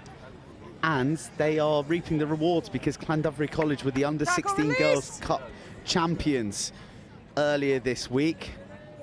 Went back. In a fine performance, accented by real physicality, but also a ruthless edge when their opportunities came up. And well, they're hunting their opposition here hard. Wonderful hit, low, hard in the midriff. Dislodges the ball. And now they're looking for fractures in the defence of Richard Huish. They're battling hard here to get some time on the ball. The penalty will do nicely. Tap and go. That's the order of the day. We like a bit of tempo here. And that's a beautiful delayed ball. It just invites the pace of their number 10 to surge towards the 22. Oh, the support line was terrific. But a bit too much fizz on the offload. A tough one to take. From Cole.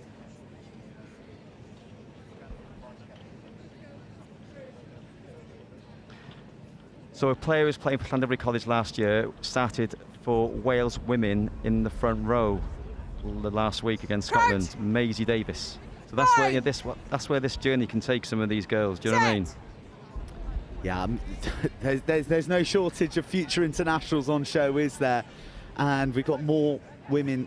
Oh, that's a nice bit of skill, that. More girls than ever playing in the tournament, in excess of 2,500 of the over 15,000 players that are taking to these hallowed blades of grass this week are girls, and there's never been more. And they are playing up here on RE1 Clandary College. A tall task for Richard Huish from Somerset, but 7 minutes to turn it around. Right, Gaz, as we've got you up here, we'll have a bit more of a chat about the refereeing. So what are some of the conversations that you all have together? What are some of the things you're looking for when you approach these matches in this week of competition? It depends what age group, as you said earlier, you're refereeing. I suppose a lot of us, all referees 15s as well, obviously, right? So the key thing for us as referees in sevens is you have no time, you see it, you give it. No advantage, that's an offence, blow your whistle, penalty. I like that. Get on with the game. I like the pace of the refereeing in the game in sevens. Whereas in 15s, you've got to sort of, what's going to evolve from this situation? That's an advantage. Let's see what happens. I'm thinking, blow my whistle. Here, see it, give it. They've got to go back 10. Certainly the under 18s and under 16s cup competitions, you know, if cynical play, card, you've seen the card out quickly, haven't you? But all the top schools know exactly what they're doing, and so if they're lying on the ball 5 metres out, they're in the bin.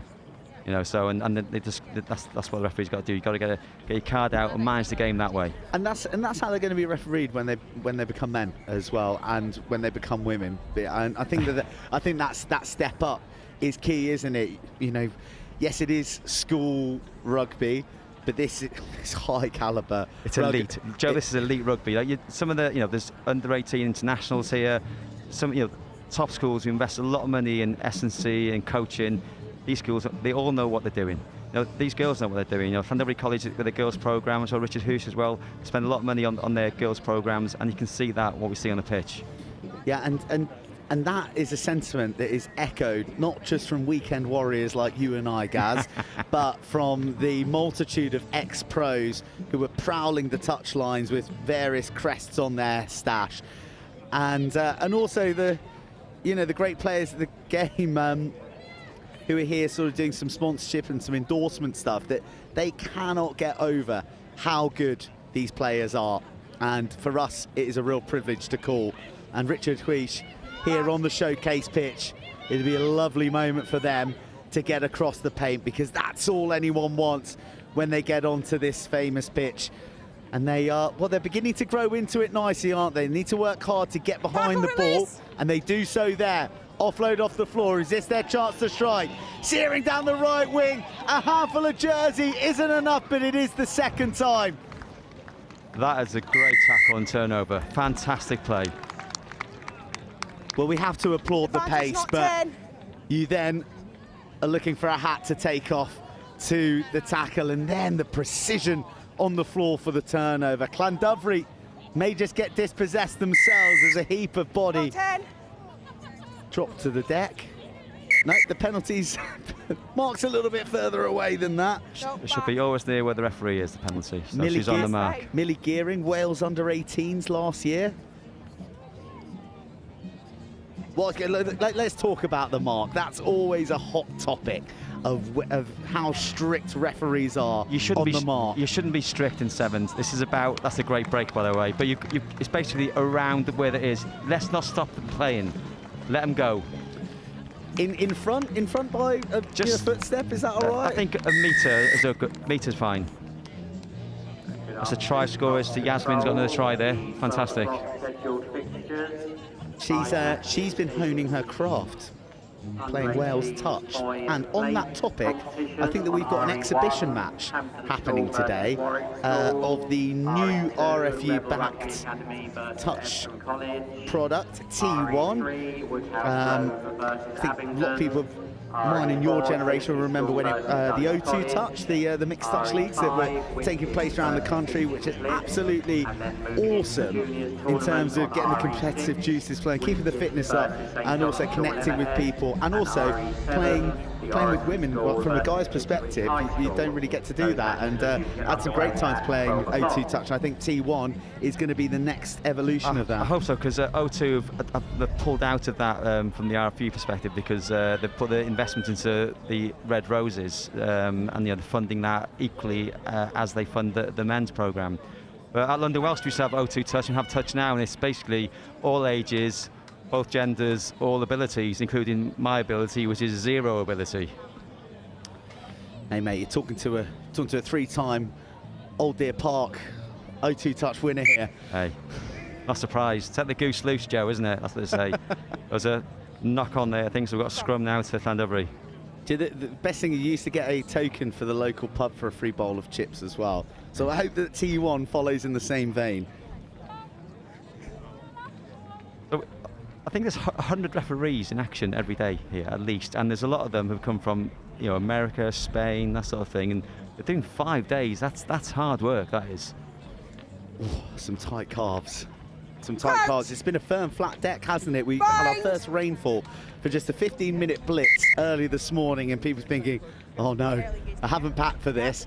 But it's actually softened the ground a little, like nothing that's going to upset the rugby, but maybe a bit more sympathetic, actually. It was needed. Look, I was refereeing on RE3 and RE4 yesterday in the afternoon, and it was like concrete. And you're sort of worried for people who were tackling hard into the ground. And as you say, this has softened the ground up, so it should help the players receive less injury, shall we say. Right, Clandary College are moving the ball around, but they are getting swatted for the pleasure. There's some real mean defence being offered by the girls in black, but that's a beautiful bit of offloading, and you can just see the head on a swivel there from Millie Gearing. She knows that Clandary should be offering support, and they're playing with 6 at the moment because they've got a stricken player in the backfield into the hands of Neve Evans. Scored her first ever try yesterday. Oh, a lovely nudge through. And this girl scored plenty, but she runs out of pitch. And yeah, Neve Evans, Lily Cornelius, both scoring their first ever try in rugby yesterday. And that's going to be a core memory as a rugby player, as a sportswoman to take on. And we heard from Tamsin Barber, who's working for the tournament now, that her first game of rugby ever was here, and they won the tournament. She got player of the tournament. Now she's playing women's super rugby in Australia. So that's the journey. I love that stuff. It's so cool. I mean, there's so many stories created here. There are parents of players who've played here years ago, 25, 30 years ago, and just remember playing it, and they're now supporting their children or their friends' children, and they're absolutely loving it. So which is great to see. Or you could be bang average and become a commentator back here when you or a referee when you get older. There's plenty of different paths to have a say in the game. We'll restart from the line out over there. Hopefully this is just precautionary for a young Clandary player. London Welsh women's team? Yes, we have a women's team who play in, I think, 4th or 5th tier, so they play against teams like Richmond second, Hamilton, Fulham second. They've had a challenging 2 or 3 years. They're just trying to regroup and then see what happens. I think there's a lot of teams in the area, Joe, and it's challenging to get, I suppose, the player age profile, that sort of thing, to come and join our club. But we're still going, got a team, and they love their rugby. It's cracking ground. Great. Well, I'd like to go down there on a Thursday for a libation with my kids, because you can let them roam free and they're not going to get into any trouble, and they're always very welcoming down there. I was fortunate enough to have 4 children, but they've all been brought up at the touchline at Old Deer Park watching London Welsh. They've been mascots for the team.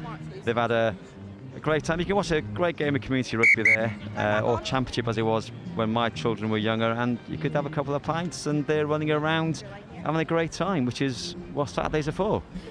Yeah, and everyone else looks after them for you as well. That helps as well. I've got a couple of stories about that, but not on here. Good place to raise your kids, a rugby club, that's for sure. And it's a good place to bring them down to as well this week. Day 5, the last day of action at the Rosslyn Park. National School Sevens, very much a family affair. There's a lot of love on the touchline. And Richard Huish just looking to find a way across the line here. Clandary have seen one of their players hobble off injured, so hopefully nothing too severe in the matches to come. They've got, well, an all-Welsh derby, Coleg Gwent Crosskeys. Well pronounced. Well done, Joe. Your pronunciation of Welsh schools this week have been fantastic. It's been a bit turbulent. Up and down. Actually, but I'm getting there. I'm getting there. The Welsh teams have shown up well. Welsh teams. They have. There are none in the Boys' Cup, unfortunately, but look, you know, that's where it's gone this year. Some tough draws for some of the Welsh schools and colleges this year, but it's a very tough competition in that Boys' Cup, as this is as well for some of the schools. Yes, I think you only have to look at how many international rugby players in the UK have played in this competition and never won it to know quite how difficult it is and what an achievement is to be victorious at the School Sevens. And Clandary College, who had a fab day yesterday, having a fab start to day 2, inside, outside, snaking hips. Ellen fielding again. I think, is that a hat-trick? I'm not sure. She's definitely got 2. She's had a good game, that's for sure. Bit of gas out wide. And a nice return and a nice points haul. They'll have eyes on what Worthing have done against Coleg Gwent. Can Coleg Gwent do them a bit of a favour? And then can Clandary turn Crosskeys over? We will see. We will see as the day develops. Yeah, it's brutal. This is you've got to win all your games really, and to win, the cup or the plate today, I think these schools have to win every game, don't they? It could mean playing 5, 6, or 7 games.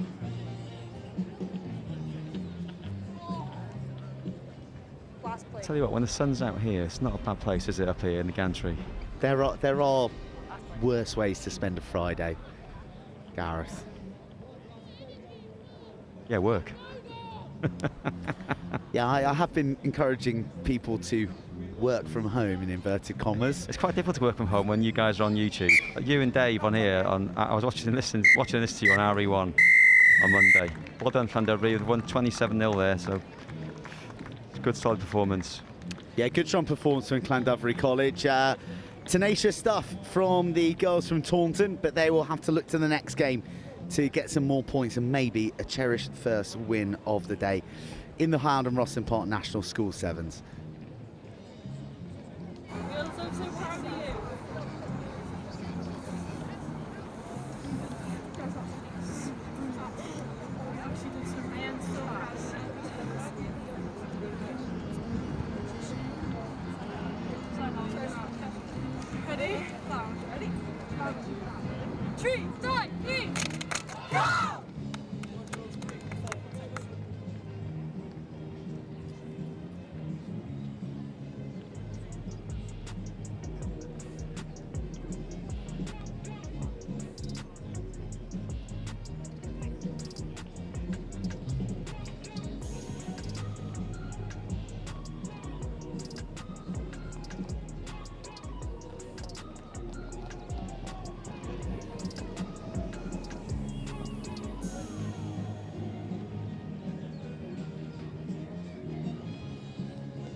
Hey!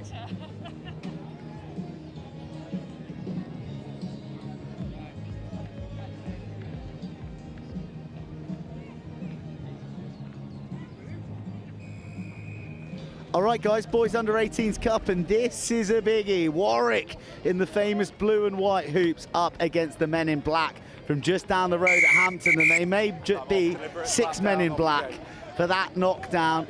Who, me, sir? Yes, you, number 5. Quickest yellow card this week, I think. That's number 5, Harry Armstrong, off, slapping the ball down. Well, Warwick are here in the plate competition. This is the quality of the boys under 18s cup. Hampton played some fabulous 7s yesterday, and Warwick were in the under 18s cup semi-finals, and they are racing away here. There's desperate defense, there's flailing bodies, but Anthony Hart gets the energetic 9, refuses to be caught. He's in for the opening score. Yeah, Warwick, oh goodness me, they were involved in an unbelievable semi-final against Queggs Wakefield that went down to the wire, Queggs prevailing, and then in turn them going down to Harrow. It was a fabulous day at Aylesbury, and well, can they get some silverware here at Rosslyn Park?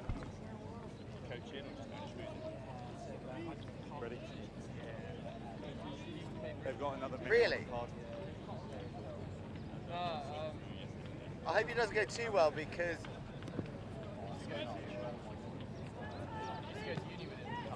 knock on advantage. Hampton collects. There's a real tussle out there on the touchline, and yeah, we'll get a scrum. Still down to 6, Hampton. Real tough, real tough. You were asking earlier when you about like referees and refereeing. Like, you know, the referee was spot on there. This is top level under 18 school rugby, and you know, the player then clearly slapped it down, card out, down to 6 for 2 minutes. I have to say that there's been no disagreements like with the referees on the pitch as well. All the boys and girls just take their medicine. You have to. It's been exemplary. You get marched back 10, or might get another yellow card out. Do you know what I mean? So they've got to keep the ball now, Hampton. Otherwise, you know, when they've only got 6 players, you know, they're going to get turned over now.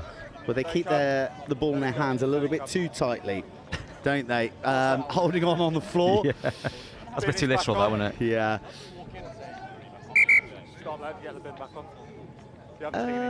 There's some confusion here. I think he's won the player back on. Oh, I think he's basically looking at the wrong side.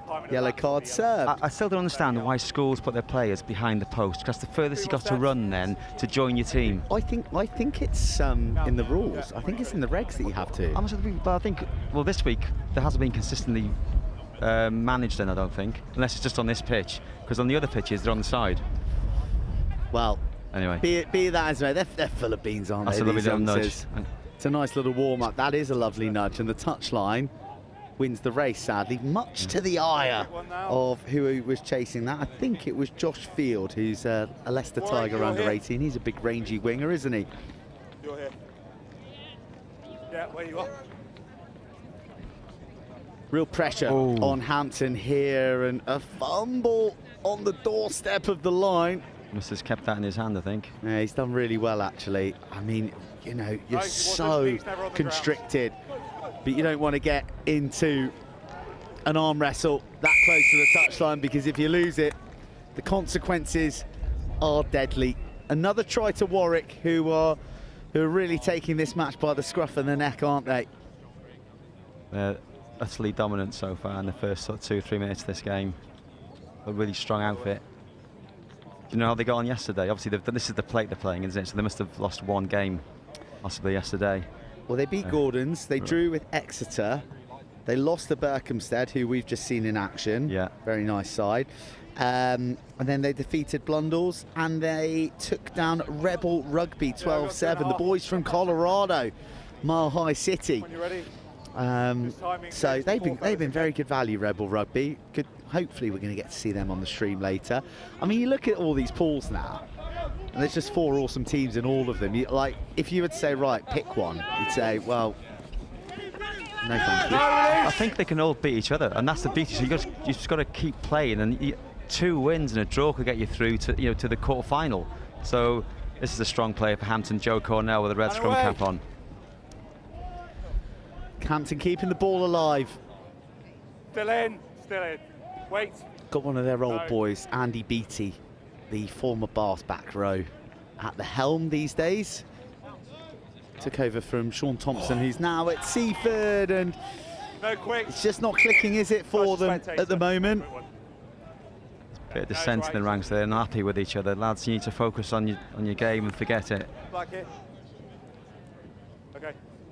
Seems like interesting. Your lad went to Clandary College, so you come from a long way to come to this competition. I wonder what the psychology's like. Hampton, they've gone back to their mum and dad's overnight, presumably, whereas for the teams that are travelling from further afield, it's a bit more of an event. It's a bit more of a pilgrimage. Yeah, it would be, but and a lot of expense for the parents as well. More expense for the parents. More economical for the Hampton lads. It would be, yeah. But I think they're all going to the Sedbergh 10s, I think, which is happening on Sunday, Monday, haven't they? I think so, a lot of the schools as well. So there's it's just a bit of a fun week for these boys, isn't it? Playing rugby. Outstanding week and outstanding rugby. Will Payton at full extension, the Leicester Tiger, bearing his attacking claws and gently caressing the ball down. They've put a lot of pressure on Hampton. Hampton haven't got out of their half in this game so far. Very physical team. We had 2 tacklers lying on the wrong side, boys, before he went over. We've got 30 seconds. Hampton won their first game today, 12-7, didn't they? Which is pretty good going, as you said. So maybe they can afford a blip. This is going to be a blip for them.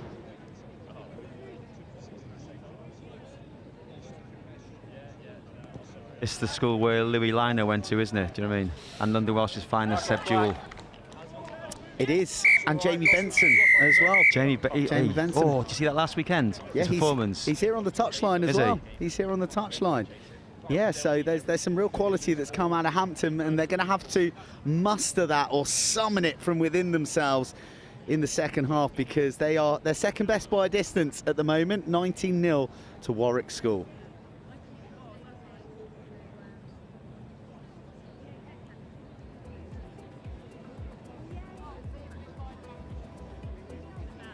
Next job mentality, okay? We've got a good fucking first half, good point lead. Let's now focus on the next job, okay? And keep going. Keep your mind clear and keep going. That cut against the grain is working really nicely, okay? So second receiver off 10, work that cut underneath, okay? It means we either burn on the outside or we make ground through the middle, okay? We saw it. So make one hand off, offload, and we're through, okay? It's taking that one man on and doing towards the work. Just make sure we get the line around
Warwick kick high and long into the arms of Hampton on their 22, who would love an early score here just to change the direction of travel. A loose bouncing ball, and then there's an indication of how it's slippery underfoot. Penalty given there just as Hampton were looking to explore the left edge. A few changes being rung, shifted out the back door. It was a little awkward and uncomfortable, and died at the shins of his support runner. They're playing catch-up rugby now, so they're just trying things, I suppose, now, because you know, they're down quite a bit on the scoreboard. They got overlap. That was forward pass, isn't it? Yeah. Wow, that is that was a loose, a loose opening 49 seconds. I suppose their coach is holding probably. Let's get the first score of this half, and we're back in the game. And they're just, I suppose, trying things in their 22 rather than just like sticking to a process or a plan, I imagine. I think that's something that we've seen throughout the week, is the speed with which the momentum and the energy in a match can shift, and how a team can be so dominant, and it just takes one score for them to be unsettled, and suddenly they can't get a thing right. And the team that was toiling before are liquid. Hampton looking for that fluency, but it's evading both sides right now. You're right, there's time left for plenty of tries in this half, so I think you're right there, Joe. I think if Hampton can get on the scoreboard in the next sort of 90 seconds, then it's game on, really. And if Warwick get it, it's game off. Crouch! Been a long week. Been a long week. You can coin that. You can claim that. You can claim that expression. Hampton putting it through the hands and then putting out big fence. He's in. Feeding the speed. Foot to the floor. He's going to be caught here. Oh. He is going to be caught. That is a great chase. Oh, lovely offload.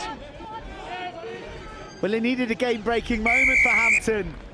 They've been playing rugby sevens in treacle for the last 9 minutes or so, but at long last, they find a flat track and they find an offload, and they find themselves back in the game with just one score.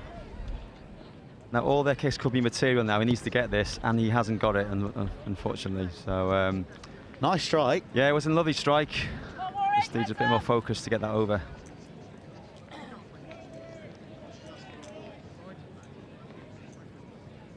I'll tell you what I've noticed a lot over the last 2 or 3 years, how much better the restarts have got. You know, I mean, some, you know, I've refereed some schools, and they were world class at getting it back. You look at that now. That's lovely. That. Who wants to be under that brave young man? Number 6, Felix Henry. A back row jackling machine in 15s, but Fort Knox on a restart in 7s. I don't know what Warwick school are feeding their players, but pound for pound, they look a lot stronger, don't they, in their bodies than the Hampton boys. There's probably too much salads at Hampton, I reckon. Still in. Well last. Nice feet. There's a composed coolness to the way that Warwick are looking to work Hampton out. Almost an intercept, but instead the defence jagged now and looking tired and a little forlorn as the big number 13, Ewan Caven, the first 15 captain, pirouettes his way to the paint. And well, the glimmer of hope for Hampton looks to be a darkened door now as Warwick re-establish their lead and stretch it by a pair more points. 3 minutes to go. Hampton 5, Warwick School 28. They're looking a bit tired now, Hampton, aren't they? I think their heads have dropped a little bit. You know, they burst through a few tackles then to score that try. They need to get back on the board pretty quickly now. Scoreboard's correct, boys, okay?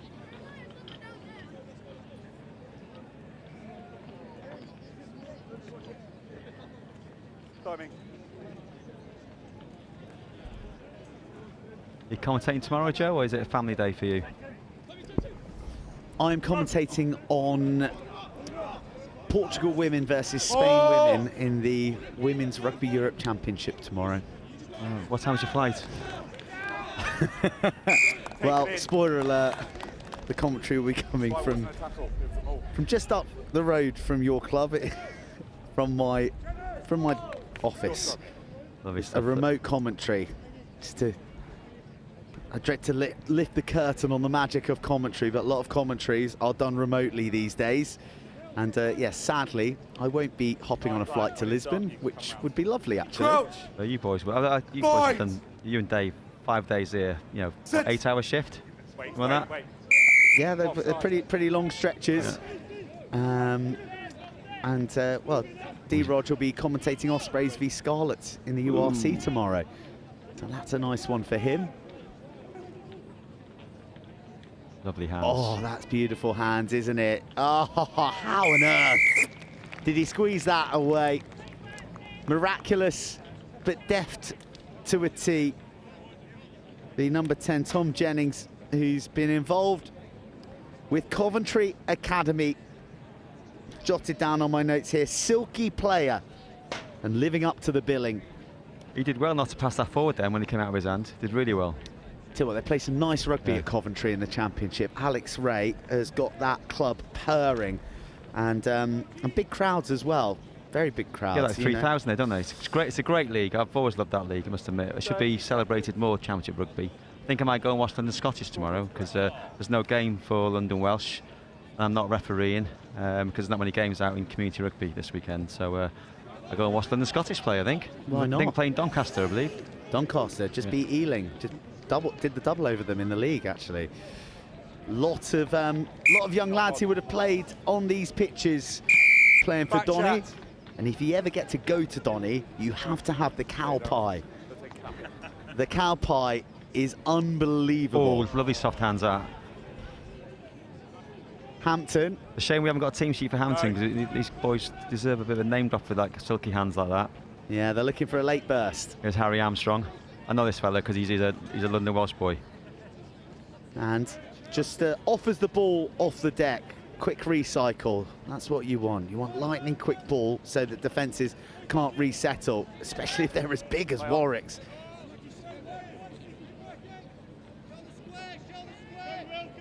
Oh, he's not going to thank his classmate for that. Never on the ball. Okay. It hangs in the air and all you can see is the blur of the opposition jersey flooding at you. You've got to roll first, 9 Hands in the rut, no rolling away, messy ends. Got to roll first. Deep into the red. Playing for pride. Well, points difference could make a difference in the league, you see, couldn't it really? You never know. Accidental knock on in the channel. That draws to a close here. A match that Warwick were always in command of. Hampton, valiant, but Hampton second best. They go down 31-5 to Warwick. And Gareth, an absolute pleasure to share the last couple of games with you. Thanks for the company, and also thank you to all of the referees from this week at the Hampton Rosslyn Park National School Sevens. No problem, we enjoy it. Thank you very much.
No more green, thank you. Oh, we've got a Welsh derby for you here. Coleg a Camoy versus Cardiff and Vale College in the women's under-18s Open. They could have probably shared a bus together, but I doubt they did.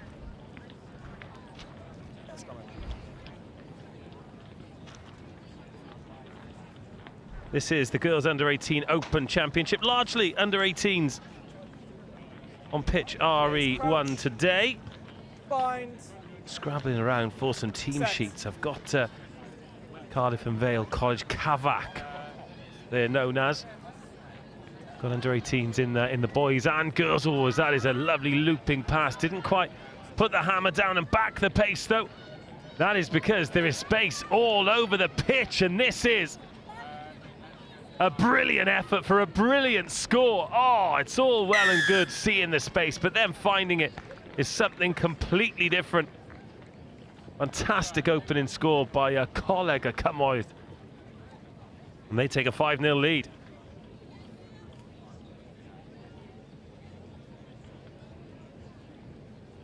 It's up to you.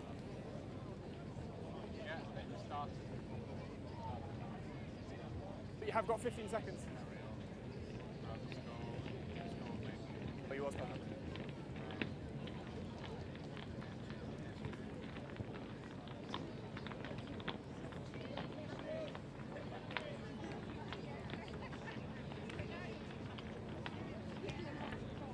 Ladies, could one of you just grab the ball for me? Is that all right? Just behind the post. Oh, you got the coach going.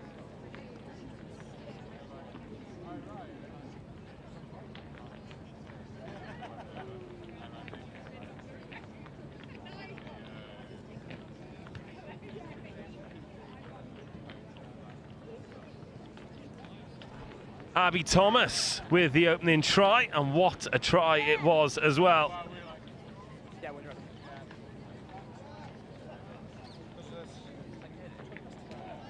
And Cardiff and Vale College looking to get straight back. Tackle, green release.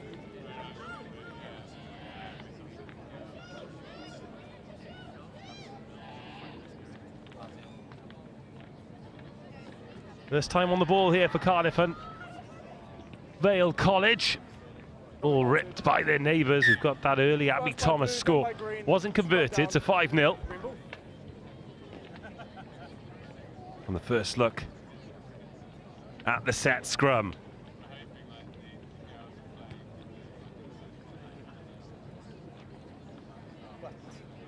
Crouch. Bind. Set.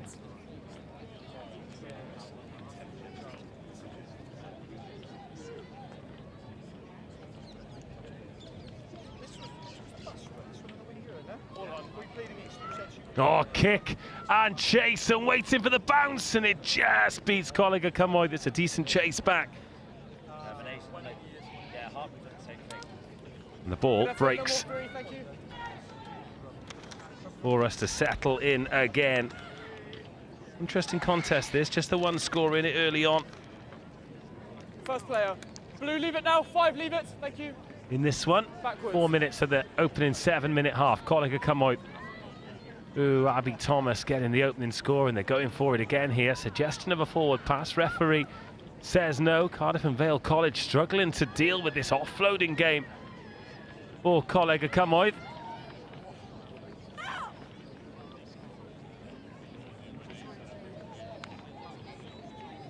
Great defence this from Cardiff and Vale College, and they've managed to steal the ball away and throw the dummy as well. Wants to back herself for pace. The chase is on here, but they're still going forward. Anwen Ropke, after not believing she could score, of course she scores. It is a really good finish from Anwen. You had to believe she had the pace. She made the turnover, and Cardiff and Vale College level the scores. Doing it from the other side for me. It's all right.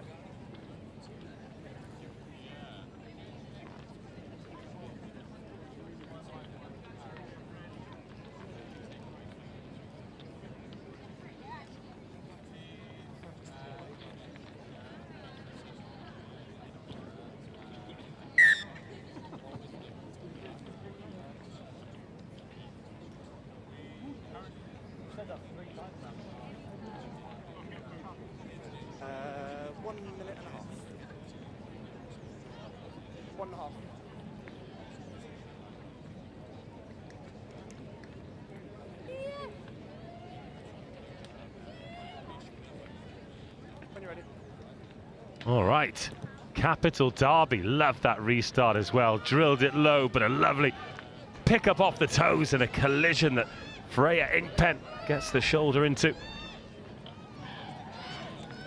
Good tackle by Lily Corrions. And a knock-on spotted.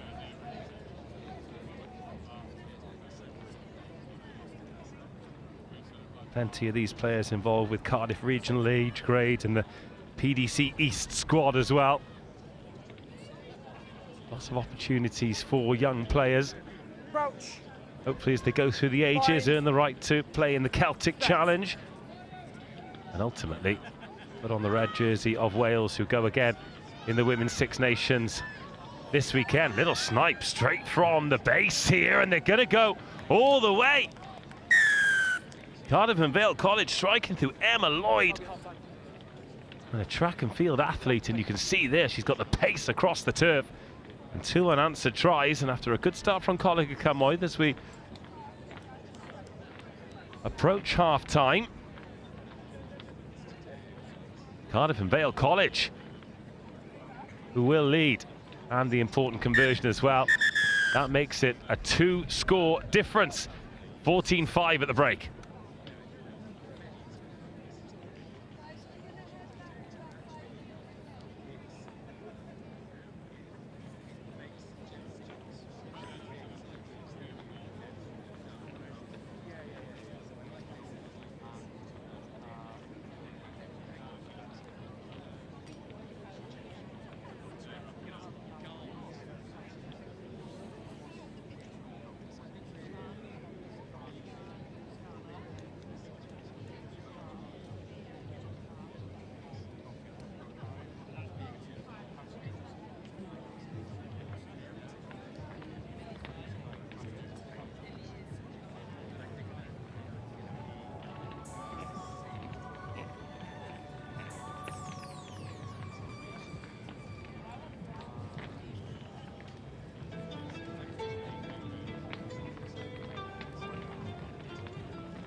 Second half of this 1-score game. Cranleigh Camoy getting the offload away after receiving the kickoff, chasing the game here after the early try. What a try it was as well from Abby Thomas. They've not really found a way to get her on the ball since. Here goes Maddie Evans. Oh, backwards, says the referee. Yeah, good decision that. And it comes up Cardiff and Vale College, and a handful of jersey stifles the first wave of attack, but then Lily Corrions takes it to ground. She has been busy and active. Lovely little switch past there, just to find Caroline Jones. RE2, Ipswich School versus Hereford Grammar School. RE3. First minute of the second half. Received by Emma Lloyd. Check back from Ria Cavell. And Cavell has found her way through. She has wriggled and powered and extended the lead. She is one of the players who's playing age grade rugby for Cardiff and showing us exactly why they're Ria Cavell. Those matches are due at 12:40. Conversion to come. Oh, 19 points to 5. This a very, very handy lead. Now for Cardiff and Vale College. That one's gone under the crossbar. No points for that one. Look how much work Cavell had to do here. Takes it, static. Didn't look like there was some space there, but catch the tackler by surprise. A little bit too upright. It is try time. You've got 5 to go. Tough ask now for Colac Camoy. Let the ball bounce. Good catch. Decent chase. Appealing for the forward pass. Referee having absolutely none of it, but the offload goes into touch. Oh, as the sun comes out again, they are changeable conditions, but when they are good, they are really, really good here on pitch RE1. We just need someone in the channel for me. Perfect, thank you.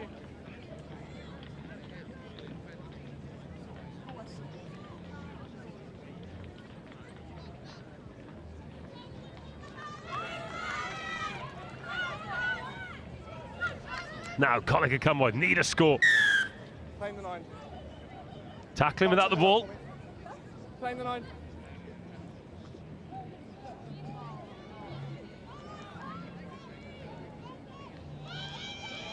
Oh, here we go. Half break.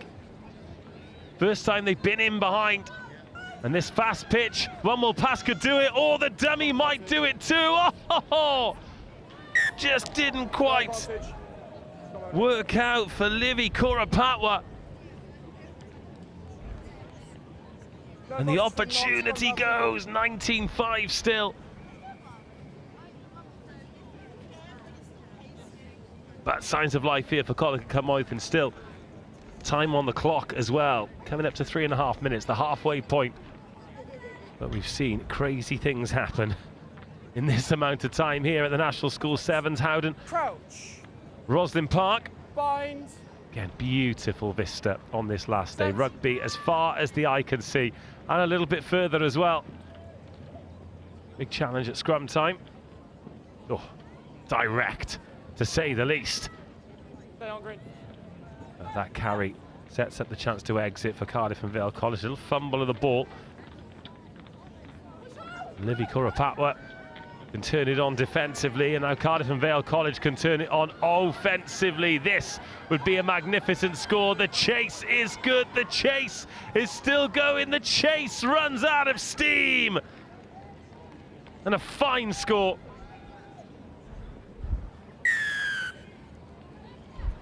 Emma Lloyd dots it down after covering just about every blade of grass over there on the far side. A spirited chase, but Lloyd has probably put the nail in the Colac Camoy coffin there.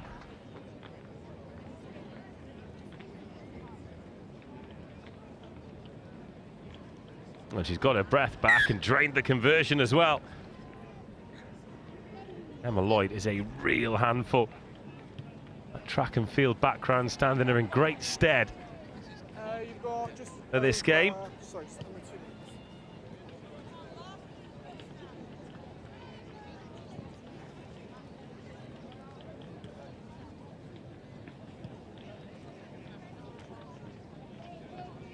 time is off for changes.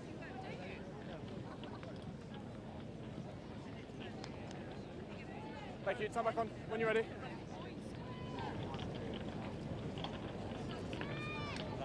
Let's go, please. Another low kick straight down the throat and a good take, and this will be a nice direct carry. Alicia Taylor trying to create a platform. Oh, what a turnover. Oh, the referee has said it's illegal. And he's in a great position as well. Good referee, has been covering this great tournament for a few years.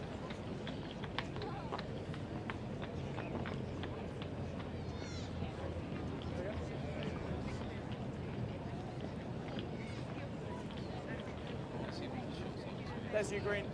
Into the last minute of the game then. Cardiff and Vale College looking good for the win. It's been a really good performance, actually. 4 unanswered tries since conceding first. Thank you.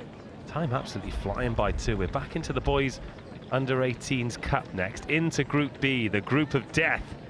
Berkhamsted versus Cranleigh. But before that, I'm going to put this one to a close and let's see if there's another try in this for these youngsters from Cardiff and Vale College, who have been good for their victory here. 4 really impressive tries. It's a bit narrow, a lot of players committed to that breakdown, but that does mean there's space out wide. Absolutely nobody on that right-hand side, so Cardiff and Vale making the right decision to work it out to the left. Really good tackle. Abby Thomas, scorer of the opening try. But the ball just spits up into Kavak hands. Oh, more good defence from Colleague Camoy than they've come away with that ball. Unlucky as well with the jackal, and now, well, it's not much of a race for Mally Davis because she's taken a Kavak player as her with a parachute. Backwards. Penalty advantage. Penalty advantage for the high tackle. Lola Capet has gone high. This will be the last action of this game. You can't end on a penalty, so it'll be another chance for Colleague Camoy.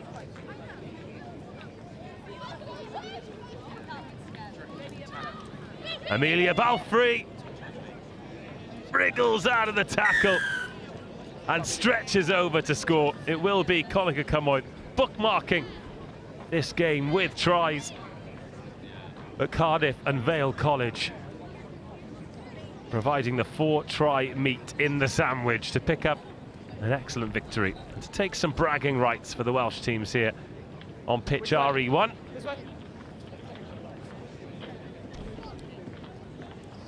That's the game. You've got 10 seconds on the kick.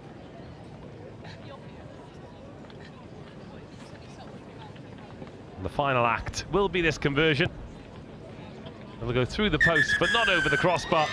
And the full-time score, absolute delight for Cardiff and Vale College, as they have defeated Colleague Camoy by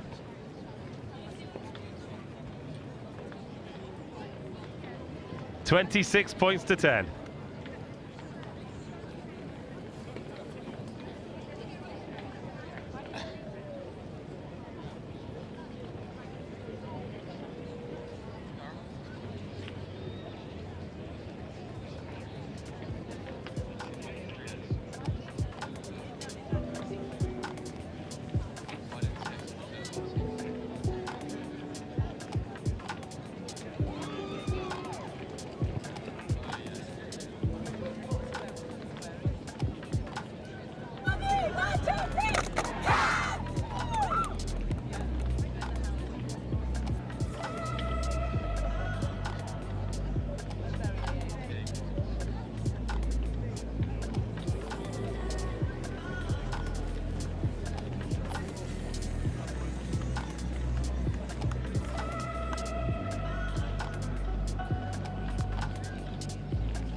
Back into the boys under 18s. We've got Berkhamsted returning to pitch RE1 after a superb performance a little bit earlier on today, where they picked up the victory against Ipswich School. Cranleigh in those famous hoops, and they beat Kirkham Grammar School 22-12. So you win this game and you've got a brilliant chance to get out of this group of death. It'll be Berkhamsted in the navy with the red trim kicking off. Cranleigh in the blue and white hoops with a touch of gold and a very confident catch to begin with.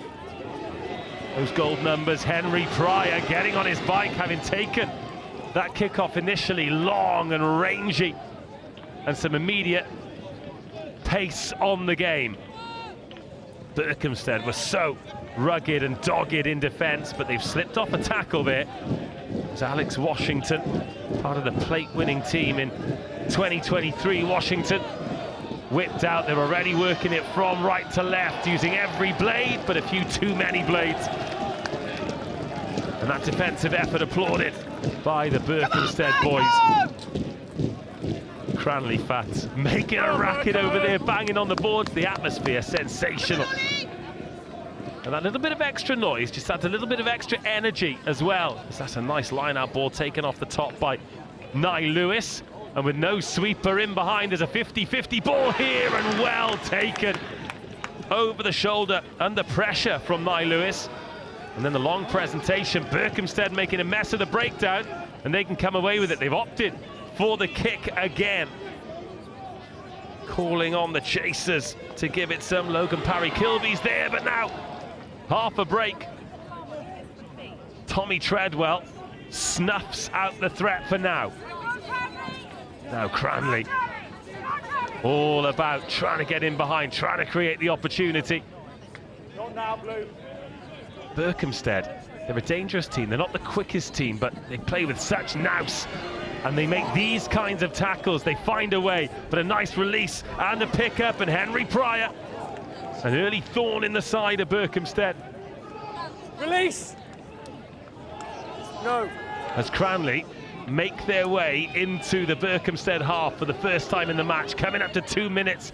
Ball in play time here, and slipping away is Cam Ward. Can he find a pass? No, he can't. He's brought to ground by Lorcan Farrell. Range of passing here, still two outside here for Cranleigh. If they need them, the final ball is a good one. The finish is better. And Cranleigh open the scoring. Much to the joy of those who've made the short journey.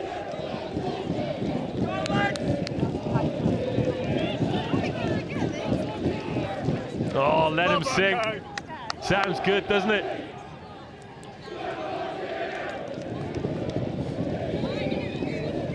Really, really difficult conversion. About as tough as it gets, into a slight breeze. From the paint. But it was so well executed. Tried to drive that low under the wind. Let's take another look at the meat pie. Alex Washington taking a breather. It's good defence from Berkhamsted, as it so often is, but something we've spoken about throughout the day. When you get in these positions, when you're trying to stretch, the passes need to be accurate. They need to be perfect. And when you've got a big, quick man on the edge there, like Alex Washington, he is always going to finish those for you. So Berkhamsted chasing the game, and lovely offload in, but the tackling is physical. Straight out, miss ball. And the check in field, oh, lovely footwork, evasive from Lorcan Farrell. So many Cranleigh defenders over there. And you'll struggle to stretch them. Ollie Smith was taking himself down a blind alley, and it ends up with a Cranleigh penalty. Those little blindside gaps just disappear so quickly. 4 minutes absolutely flown by. What a game. Two teams on it, and Cranleigh sniffing around the Berkhamsted 22 again. Searching for try number 2, bringing it out here to the right-hand side. They've got Ollie Winter loitering with intent on the edge. Now he takes an inside line, but Berkhamsted wrestling to the floor. You can't drag along the floor. And try and drag him into touch. Referee doesn't like it. So a Cranleigh penalty.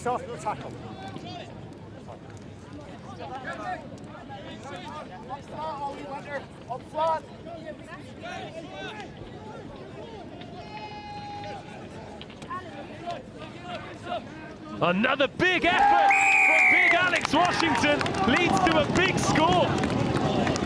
When he flew it in the left corner, he's bullied his way over in the right, and Cranleigh take a 10-0 lead with 5 minutes gone, and Berkhamsted find themselves up against it. And while Cranleigh's singing the sunshine, We can say hello to Topsy. What a day. Have we got too many layers on, too few layers on? It's hard to tell. Well, I panicked when I saw the rain this morning as I walked out the front door. I said, oh, it's not going to be a good finish to the week. But sun's just starting to poke its nose out. And, of course, big day to finish off what's been a beautiful week of Rosslyn Park Sevens.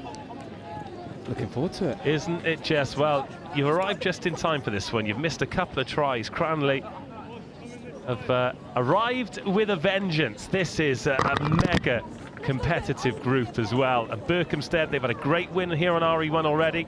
They beat Ipswich, and both teams looking to go 2 from 2. They've got Kirkham in this group as well. Yeah, serious stuff. Oh, here we go. It's a great take, and Nye Lewis is going to try and burn up the turf on the right-hand side. Superb tackle, takes him into touch, and Cranleigh snuff out the danger. Oh, Berkhamsted could have done with that, but it is great cover defence in that far left-hand corner. Always hand the angle. I think you could see from a while away. Good tackle, turnover ball, but Berkhamsted in an area of the pitch they'd want to be after being under pressure in this first half.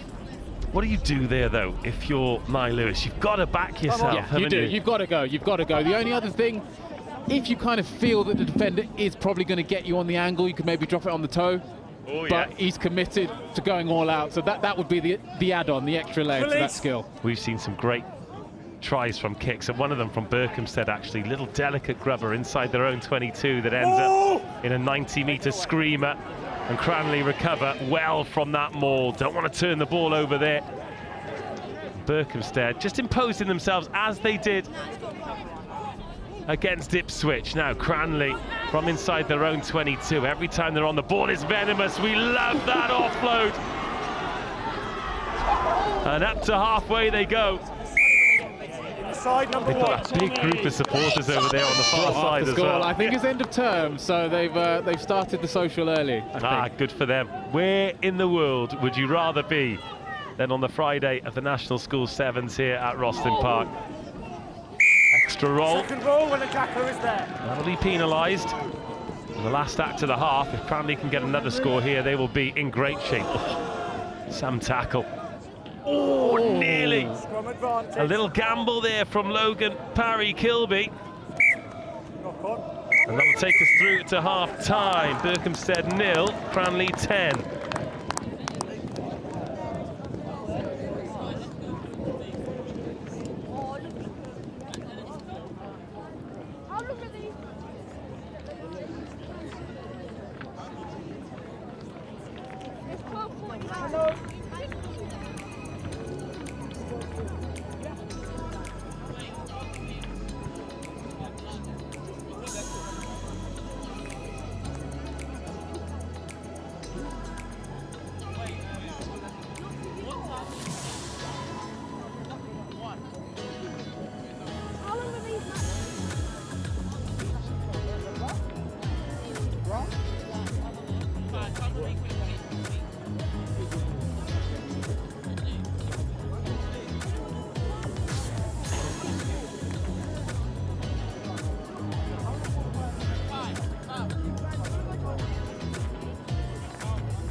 Good afternoon to control the 1 o'clock round of fixtures. 3 matches in the Boys Cup competition. On RE1, Bishop 1 School will play Brighton College. On RE2, Wellington College will play Cardinal Newman. On RE3, RGS Guildford will play Tumbridge School. Second half underway. Cranleigh going deep, inviting Berkhamsted on, and they've kept the sheets clean so far. 2 touches, 2 tries for Alex Washington, and he is a big old boomer out there on the ding-a-ling. But do not write Berkhamsted off. They are dogged, rugged, tenacious, but they need a score to try and change the momentum. And Logan Parry Kilby, the man trying to get him there, taken on by Lorcan Farrell. Oh, with his physical stuff out there on the far side. He went down a bit of a cul-de-sac there, and I thought, oh, if he could get out of there, he'd get himself out of trouble, but didn't quite manage to do it, and turns the ball over to Cranleigh, who are looking very ominous. I mean, the size of these boys. Oh, I know. Still back myself. Oh, of course you would. They've got to catch you first, mate. Right, here come Cranleigh. Crisp passing. Little switch.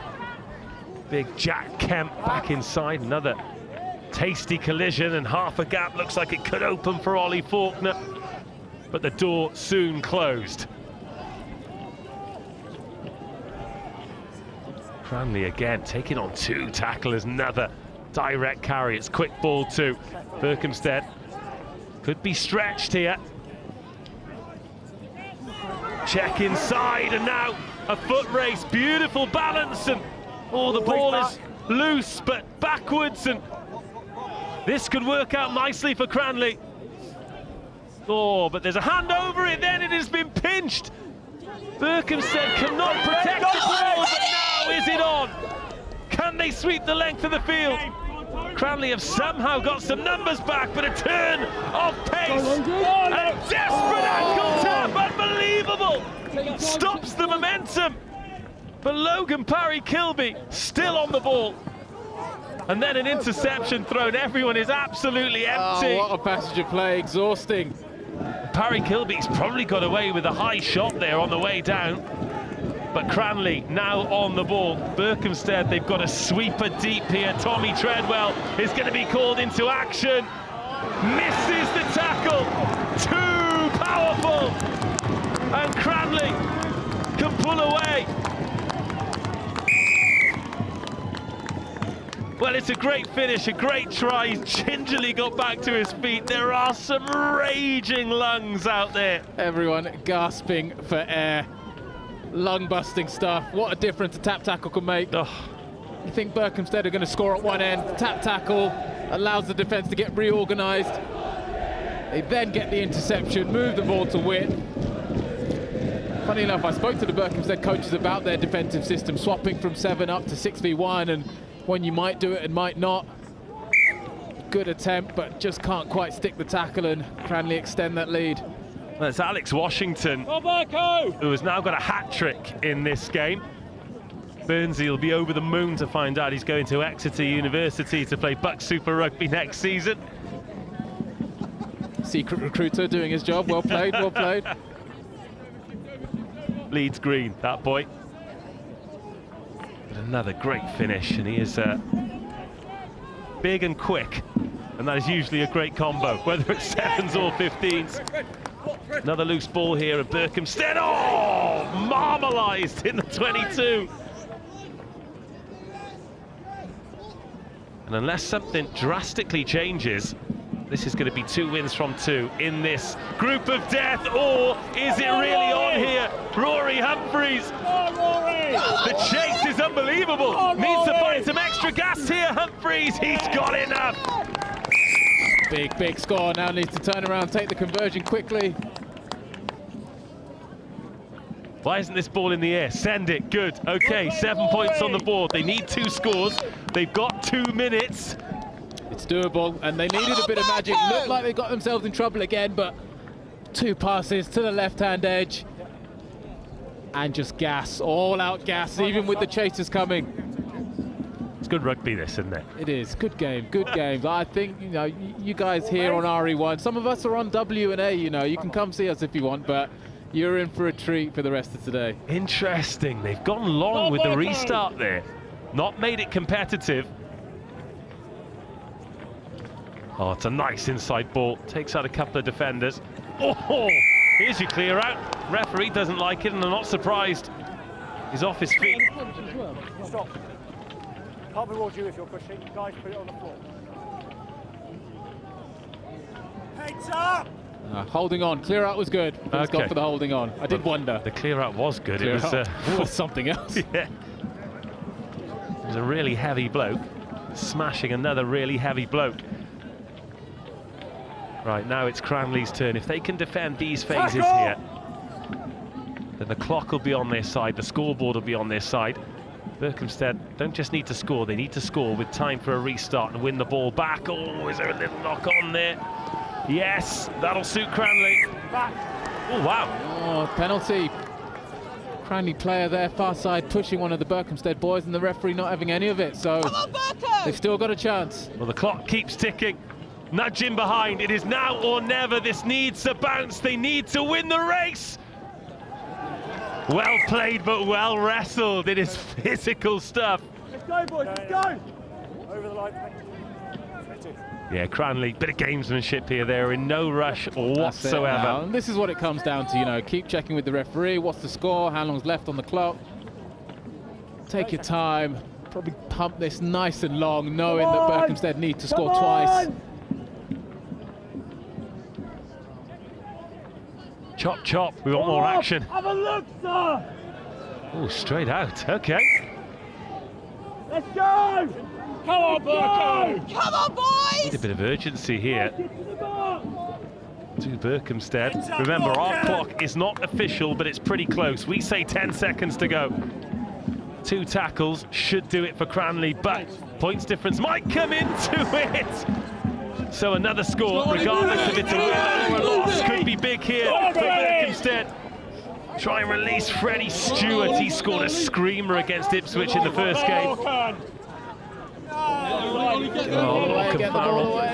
Well done, very well done. Still well done by Farrell, but what happens next?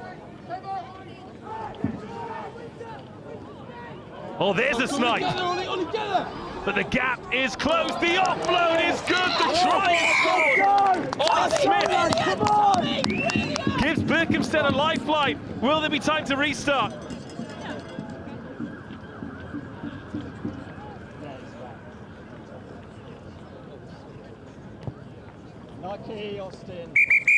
Full-time whistle goes. Great game. Cranleigh hold on. They're 2 from 2 in the group of death. It finishes Cranleigh 17, Berkhamsted 12.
Right, guys, no drop in decibels on RE1 because Brighton College are taking to the field against Bishop 1 Church of England School, formerly London Irish's Ace Academy. So what better than to have, what do you reckon, Topsy, 301 first team appearances between us on the mic up here?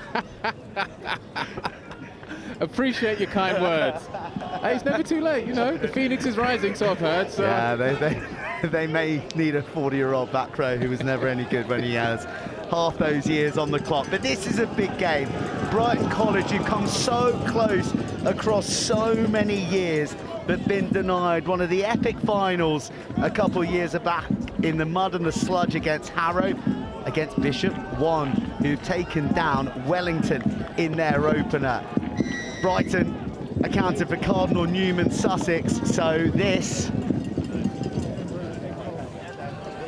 is big, and that kickoff is big. Not sure the slap was necessary, but Bishop 1, who are playing in the deep blue with the white tops, win it, and they go and they surge down the right flank, boot to ball, a kick to chaos. Bishop 1 hit the Jets, and it is a holy finish. Well, I'm going to say no.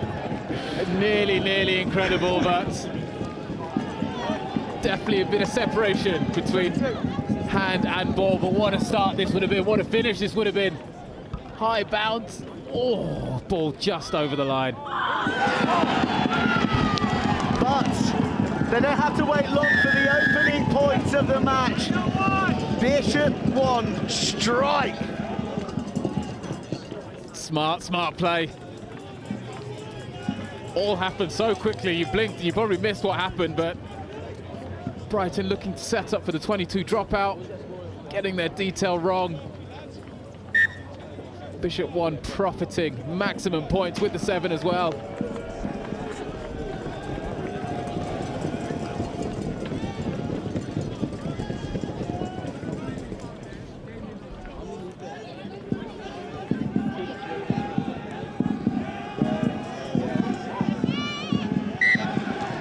But unfortunately, as always, you score, you compound that error, kick out straight on the fall, gives Brighton an opportunity to attack, to strike back.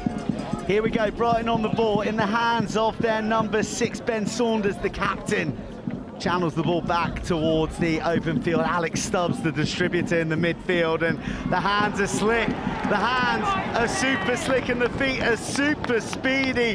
It's Harry Eastman. Leeds Bishop 1, chasing vapours, and a quick fire response from the men from the south coast. Tell you what, the game continues at this pace. I think we're in for a cracker. I mean, you and D-Rod have probably covered it. How exceptional is the all-round quality in the Under-18 Boys Cup? It's brilliant. It's really high, and you know, you look at the two teams we've got on display in front of us, the two we've had previously, like the quality is through the roof, and I mean, good luck picking a winner out of all of these strong contenders. Great stuff all across the grounds. It's been such a good week, such a good week.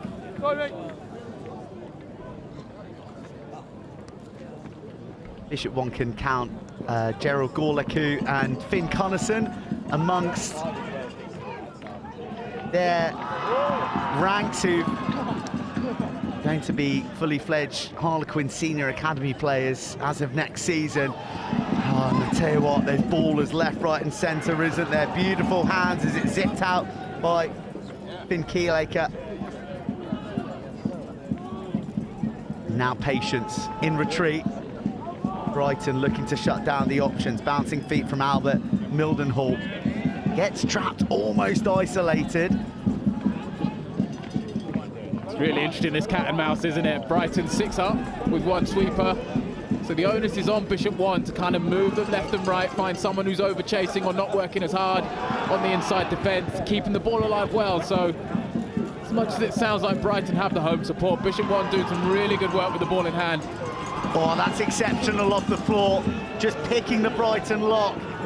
And they continue to probe down that short side. Oh, the signal went from McDonough to go aerial. Instead, they go whip on the big frame of Henry Baggs, the Canadian monster. But he's the one who gets monstered, albeit illegally so. Penalty to Bishop 1. Yeah, Brighton player just interfering with the ball on the floor. And as well as they're defending, you're now getting to that passage where it is exhausting. Someone might get lazy. Pass. Good defensive set, well played. These Bishop 1 lads, as you can probably tell by the frames on them, working hard in the gym. They are operating out of Hazelwood, London Irish's old facility. Mondays, Wednesdays, out on the pitch as well. And Brighton have so much pedigree. The school who gave us the gift of Marcus Smith as a young lad. But it's a new generation of Brighton College. Magician, almost casting a spell down the right-hand side, finds the offload. It's physical stuff from Captain Ben Saunders, who refuses to go down. So many numbers out left. If the hands can do the work, the whip being held, the pass being delivered. And Dylan Moss almost doesn't have to break stride as he careers into the left-hand corner and snatches the lead. Oh, you just asked me about the quality of the skills on display, and no better example. Lovely break from the scrum, brilliant scramble by Bishop One, and then we saw the opportunities. Would they be able to execute? Absolutely. Every pass on the money, in front of the player, didn't have to break stride. And even with the pressure in the corner, good finish. Can't add the 2, but it's a score that puts Brighton in the lead.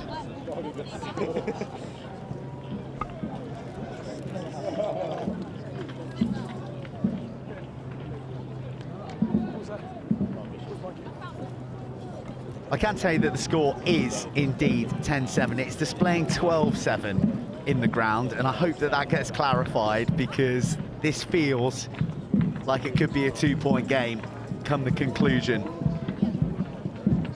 Into the final minute of action in this must-win match. Every match is must-win when you get to day 2 in the Boys Under-18s Cup.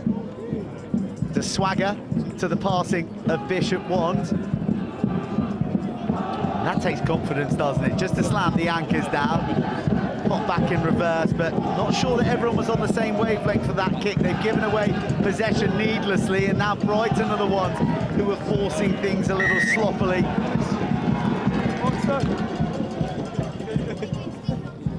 Breathless stuff. Harry Cromie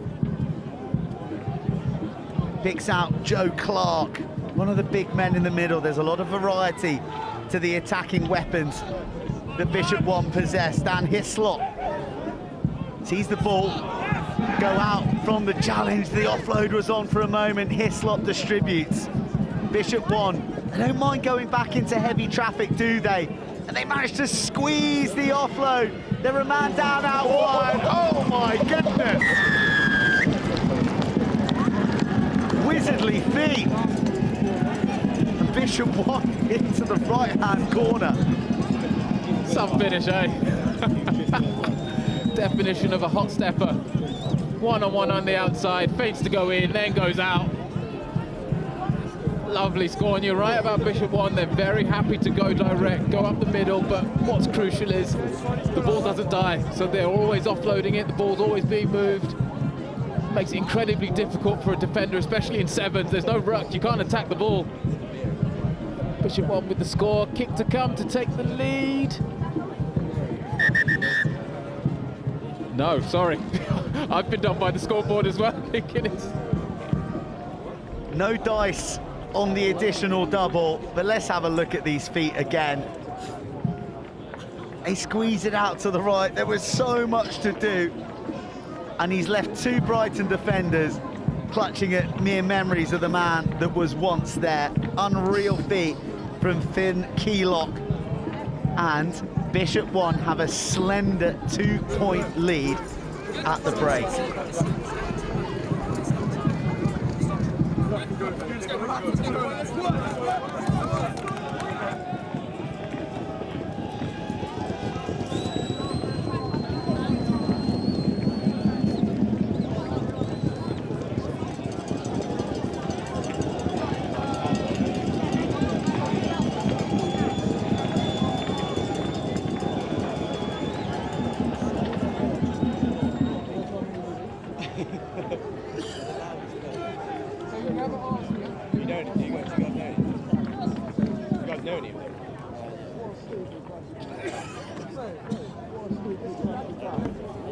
Oh man, what a thrill we're having here on a Friday afternoon on RE1. That ball is coming down with cloud wisps on it. Oh, it's a hot one to handle. Brighton think about lifting it from the deck and they get the penalty. Bishop One are all over that, but over exuberance means that it's Brighton now just drifting on the pass, then the show and go. And he was looking again for the release, but Harry Eastman gets wrapped up.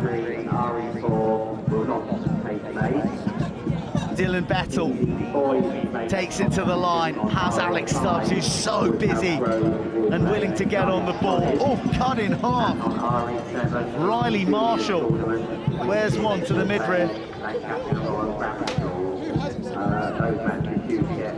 Who's going to crack? Who's going to come up with the game-breaking moment? And it's not just a knock-on, it's an offside because Marshall was in front. Yeah, no, you're good. Ooh, looking to hurdle through the challenges a little. Bishop 1. Oh! Fred Astaire! Run! Through the hole, but the commitment from Brighton. Dylan Moss swallowing up. That's going to be a yellow card. But Brighton will play with 6. Guildford try scoring opportunity, and Bishop 1 don't fluff their lines. Joel O'Callaghan with the easiest finish he'll have all week here, but it was all carved out by the insane footwork down the right edge. And the step was brilliant. And then a little bit of fortune, thought the job was done, didn't realise he had a defender on his back. But then in that desperation, the cynical infringement, the yellow card, Bishop 1 walk in, and now they've got 2 minutes. Again, 6 men, there's the right foot step, really lovely, and then here, Bixie's in. No! Yellow card comes. Bishop 1 getting for a crucial score. Ben Hislop gets the plaudits for that fancy footwork. Another devil of a kickoff, but how gorgeously claimed by Riley Marshall, owning the West London airspace in the glorious sun of RE1. But a feather forward and another mini win and another workout for the advertising holdings here on RE1. Because Chicken burger! I don't think that there's anyone left at school. They've even got a drum with them. Let's go, let's wind up. Let's go. Easter holiday starting early, I think, for a lot of these schools. I think you said it earlier. Where else would you want to spend the last end of term Friday? They've come in their droves from schools around the country to be here today to watch their dozen do something potentially historic. To my mind, an ace school has never won the Rosslyn Park National School Sevens. I may be corrected, but I'm pretty sure that's the fact. Bishop Wand have one hand on history, but Brighton College aren't going to go down without a fight, not as long as Alex Stubbs has a 7 on his back. A quick fire response, and they're back to within sight of one another. Back on for the restart. Brilliant game. We hope this is how it would play out. And how good has he been? Scoring with 6 players as well. I mean, that's huge. That's huge. What momentum swing that could be. With a very important kick to come.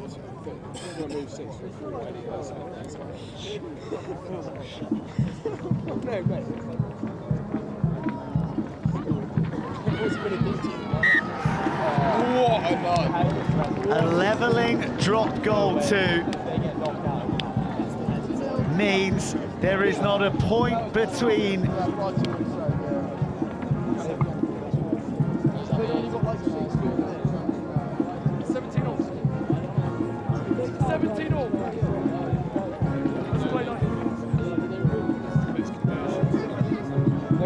They were at 12 before. They were at 12. So the scoreboard, I think we got it 17-all here.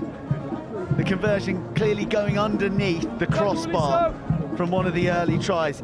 From the first try, it's displaying 19-17 in the ground. There's a bit of discussion on the touchline, but Bishop Wand can put it beyond towel with a thunderous carry, and jolting here. Stubbs, body on the line. He's doing it all for his team, isn't he? In attack and in defence, as a sweeper, such an important role. Any line break, you were the last line of defence. Oh, that is beautifully worked. Intricate hands, and just by a shoelace. Stubbs fixes 2. Carves out some space on the right. Stubbs, he was always going to show and go, and it took 2 to stop him. And that is unreal breakdown precision. Oh, there's some tension on the sideline right in front of us. Brighton wanting a penalty for going off their feet. Bishop 1 saying holding on, and here they go! Bishop 1, with just over a minute on the clock, get wrapped up, and then the pop off the deck. Are they going to get there? Oh!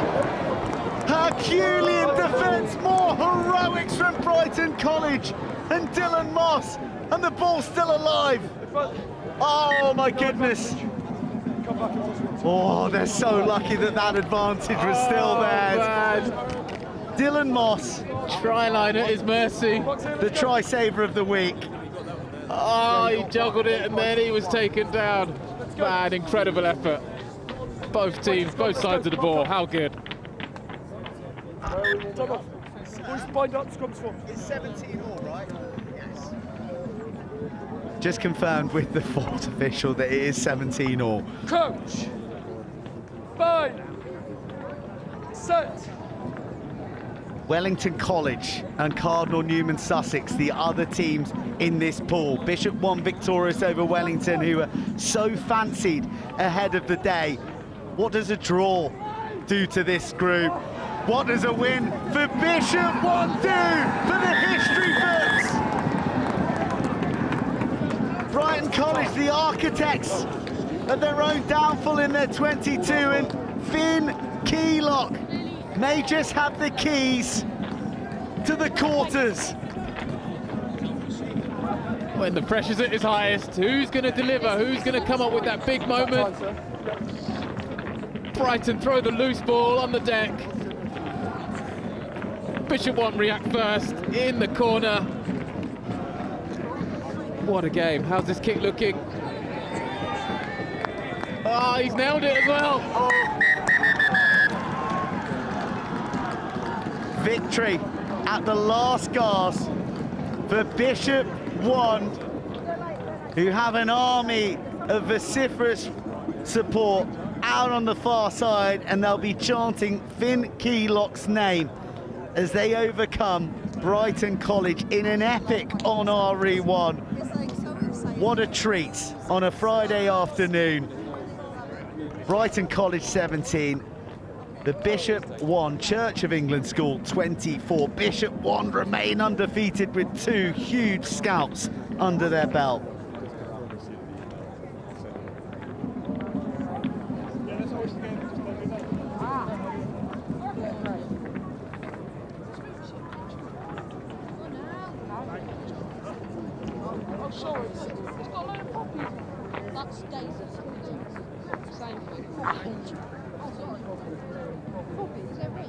Who's that? Boy and me who? Or limited to me? Yeah. We are, look. Go like that.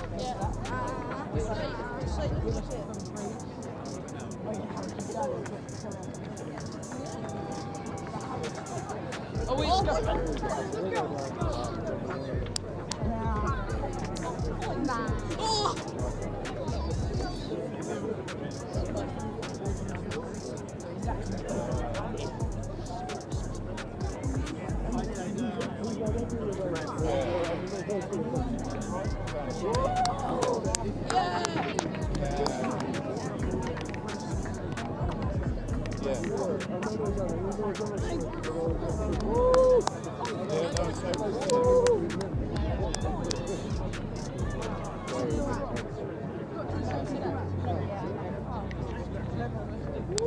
come on!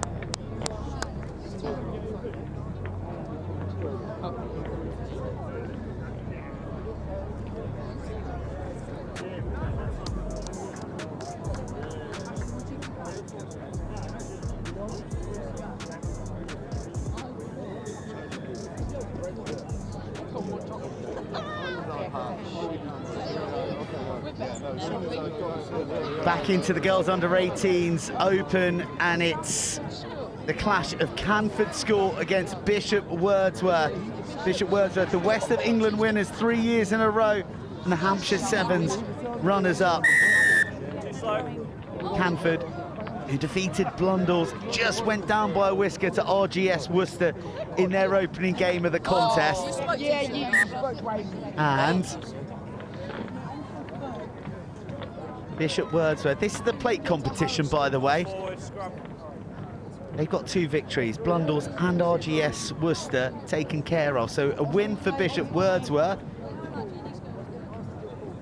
Crouch. Could. Binds. Well, will Set. carry them through.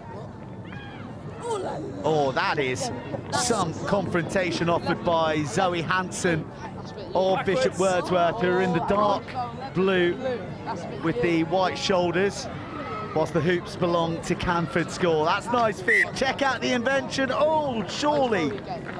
Super 12 flat, they used to call that back in the day. And Layla Stanner denied an opportunity to show us her pace. We have a Mr. Matthew James Harris. Yeah! Here on site. Matthew James Harris. Crouch. Please could you come over to the RE control cabin Set. side of pitch RE2, please. Thank you.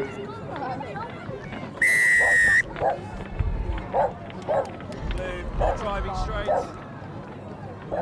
Your penalty, not driving straight.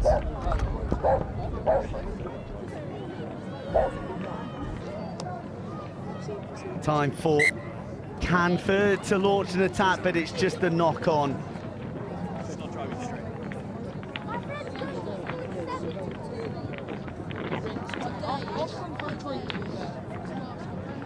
Crouch. Bind. Set. Yeah, but Ollie, can we go this way? All picked up, and it just gets a little bit messy at scrum time. And off go Bishop Wordsworth. Oh, you don't see that every day. The volley into the backfield. And we're not going to get a viral clip because the touchline comes into play. And a nice bit of invention there.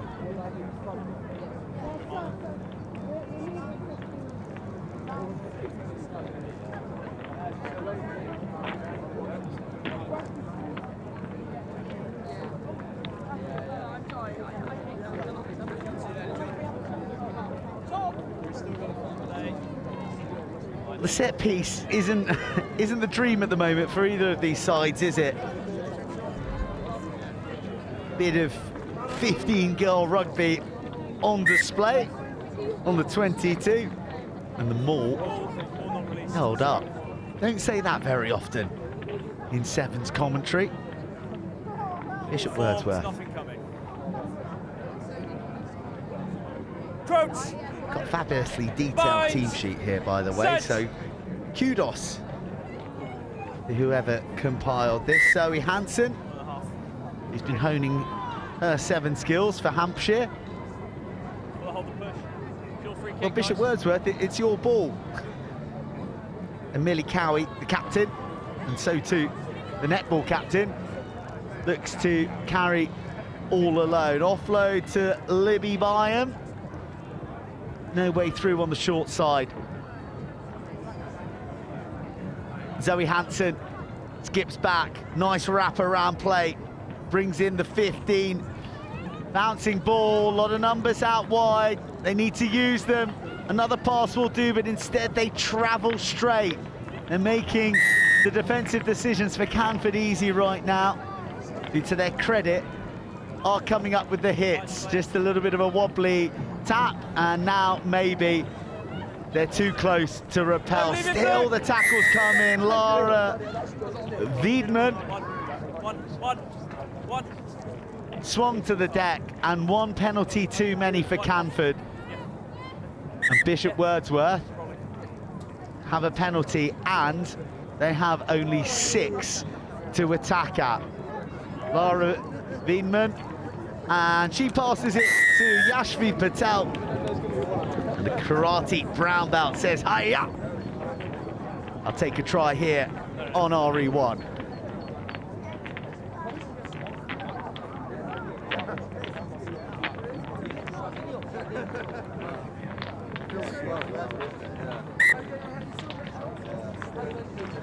Extras added. Canford ring the changes. Izzy Jeffries comes bounding on with 6 on her back. It was a mean defensive stand from Canford. What can they do in attack? Gonna have to see out the remainder of this half, well, most of it, with just 6.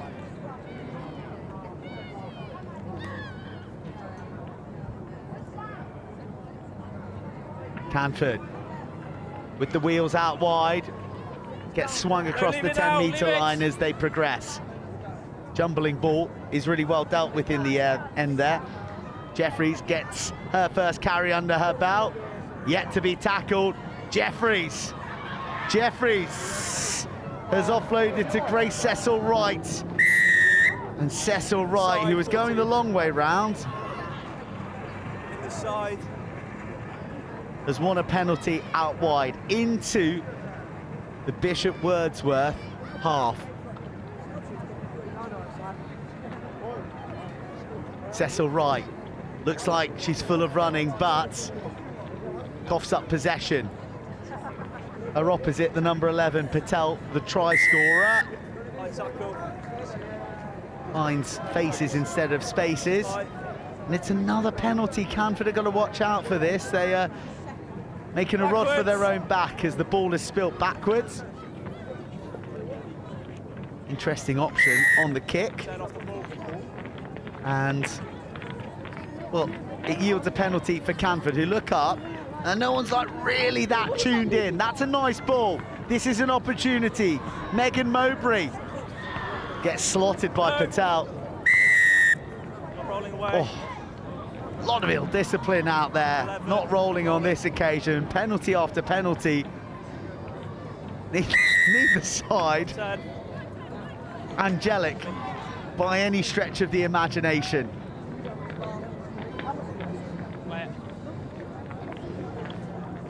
Now, it's time for Izzy Jeffrey. She's been a lively presence since coming off the bench. Been inaccuracy, bedeviling both sides. One last handling error, and just the 7 points to report from the opening 7 minutes. Bishop Wordsworth leading the way.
Beyonce from the British Army Brass Band soundtracks the opening to the second half of this girls under 18 open plate clash between Canford and Bishop Wordsworth, and it's one that sees Canford lose control of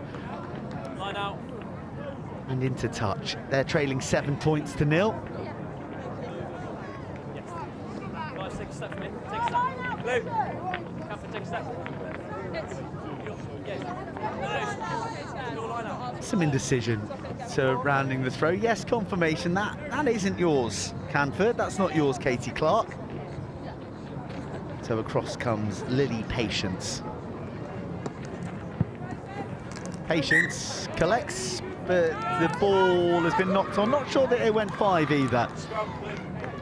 Tell you what, the Canford girls are hopping up and down and really roaring their teammates on. They know that in a match of these margins, that all the mini wins so often add up to the big W.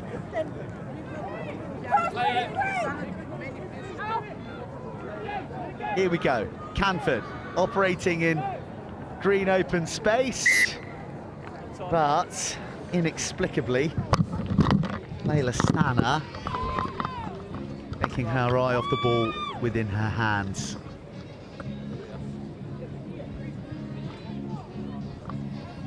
Crouch, bind, set.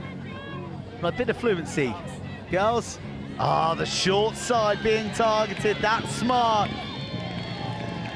And off goes Ava Baird, vice captain. She's been playing for Hampshire under-18s. She shows her class with a finish down the left-hand side. It is so sunny here, it's almost impossible for us to see our screens at the moment.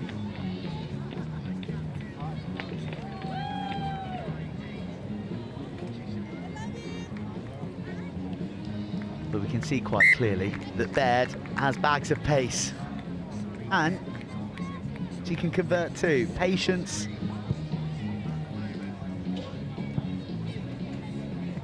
The order of the attacking day.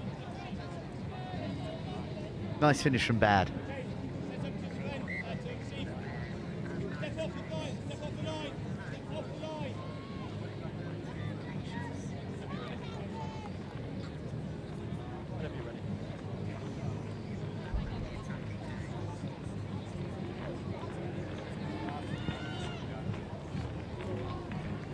The kickoff that towered in the skies has found the only vacant bit of grass in the Canford half, and the chase is so hungry as well.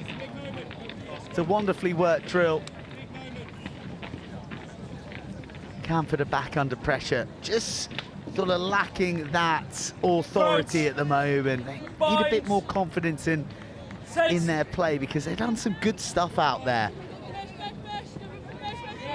But Bishop Wordsworth are looking to maybe put this match beyond any doubt. They don't release the ball fast enough, but they do shovel it out into the hands of their flyer with 14 on her back.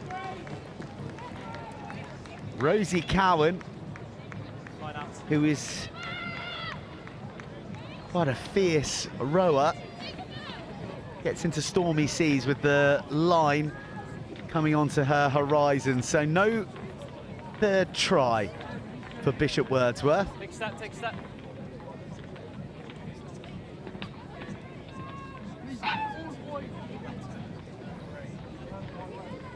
Oh, it's a tricky line out to take, and they're behind that line, tossing it forward, and oh, it's a real mess back there.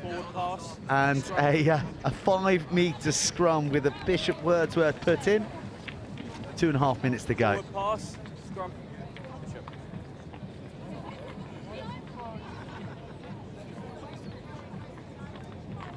Crouch, bind, set.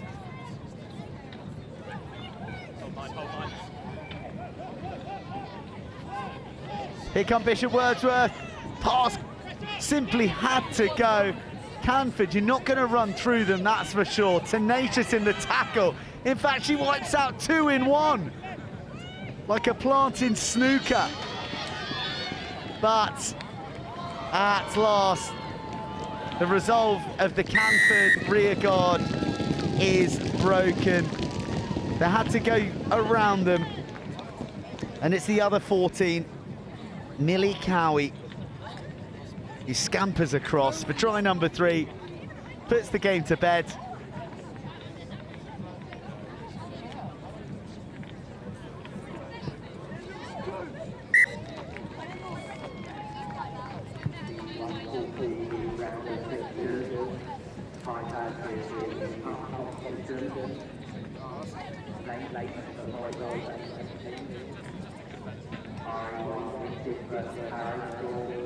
Changes for Canford. Phoebe Patterson with 7 on her back into the action. And the final moments of this plate group match. Bishop Wordsworth look like they're going to be one of the teams to be undefeated here today. That's a nice transfer inside. Gave her the eyes, and the ball went the other way. That's how to do it. Fights from Layla Stanner. But the breakdown has been problematic for Canford all game. Another penalty goes against them, and it's another few seconds on the ball for Bishop Wordsworth, who now let their hands do the talking. Something that they haven't been overly eager on. Camoy, the captain, somehow manages to fashion an offload, but her support runs out of room, and that draws to a close this contest. Bishop Wordsworth, 3 from 3 from day 2 in the girls' plate. They're the team to progress.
Hold on to your hats, everybody.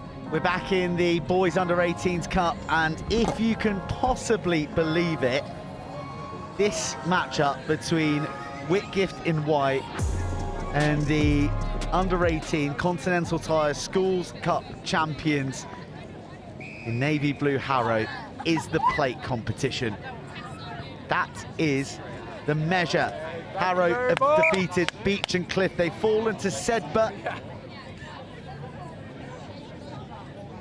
Whilst Whitgift, too, have tasted defeat against Sedbergh, and wow, they put on a mighty score against Beach and Cliff. So this should be a cracker.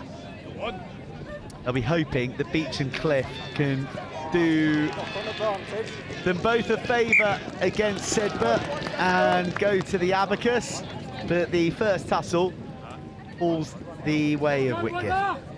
Well, first things first, isn't it? You've got to get the win and give yourself the chance. Can't believe that this is the second-tier competition with all of these brilliant teams in it. Friday, eh? Friday on RE1. Doesn't get much better than this, does it? Jasper Abingdon, 7 on his back. moving like a man with 14 on it. Oh, here's one with 11. That's Sasha Freshwater. Linking in CJ White. Freshwater. Offloads. Nice. Low slant, great balance, and a real burst off the balls of the feet. The offload was almost on, but it got shut off from Alexi Clapperton. Love a printed team sheet, by the way, guys. Yeah. So nice to have it tight. Freshwater back on the ball. Clapperton feeds the speed of Orlando Moore. You ain't catching him in space like that. Been a nice, steady start from Whitgift, hasn't it?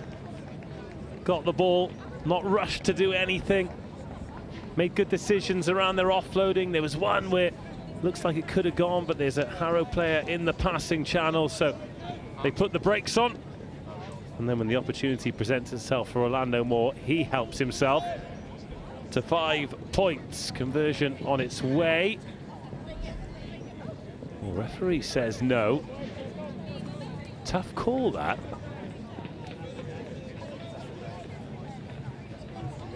But yeah, the score's good. Just turn in. Good balance there by Sasha Freshwater. Keeps the ball alive. Eventually, the space appears out wide. Orlando Moore on the edge. 5-0.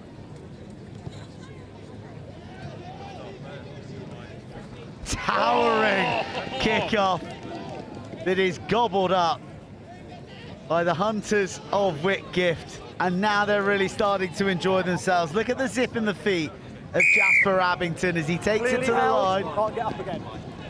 But held and went back for more illegally. Harrow. Come on, Cam. Haven't seen them on the ball yet, have we? Haven't played a lot of sevens, Harrow. Lift it. Haven't played a lot of rugby, if you can believe it. Go, go, Here go, they go. Go, Strengthened. You can't run without your legs, though. Abingdon with a good low tackle. Was saying that before their semi-final in the 15s Cup, they hadn't played a game since December when they were out in Abu Dhabi at the World Schools Championship, or whatever that tournament's called. And then they went on to win the whole thing at the Allianz Stadium, Twickenham. Now they're here flexing their sevens muscles, looking to head back to North London with a plate. Beautiful hands, just the skills on show, the simple things on. Wow, that was whipped, wasn't it? A slam dunk into the hands of his support runner that was too hot to handle. Whitgift will take the transition. Whitgift will bully their way through. And Orlando, say no more, is off to make it a double on RE1. 2 scores for Moore, but I really like the way CJ White's playing. Just controlled the speed of everything there. It was him who took that beautiful clean restart to win the ball back originally for Whitgift, but just watch him here. The man wearing number 3 makes half a break with real power, real precision, but realizes he can't go all the way, so slows it down, waits for Orlando Moore to arrive. Moore, the arch finisher, and Whitgift leading by 12 points to 0. Just to expand on the point you made earlier about Harrow and not playing much rugby, it's a bit of a flex with their coaches after they invariably win something here on Friday at Rosslyn Park. They'll say something like, well, they're not even rugby players. They are rugby players. I've seen it with my own eyes. And they're good rugby players, but they're coming up against better ones in this first half as it stands. Abingdon, he's been ever present in all the good stuff. Bowerman with 2 on his back and a head guard on his head, belying the playmaking skills. Gives it to Thurlow. Sebastian is shackled en route to the 22. Bounce back inside from another Sebastian. Seb Cox. Cox unlocks the Harrow defence and had his 3 tries in a very busy, very fruitious 6 minutes here on RE1. Very clinical as well. I mean, they're 3 scores up. They haven't really had any more than 3 opportunities, have they? And they are keeping the dream alive here. It's a great restart. Oh, keep winning the ball back, and this is a tough game. It's almost impossible out there for Harrow. Whitgift score, restart, get the ball back. And this a tough old 7 minutes here, but they're going to have a chance to reset very shortly. Harrow, will they have a closer scoreline? This is their last chance to do so before the half-time whistle. Oh, nearly.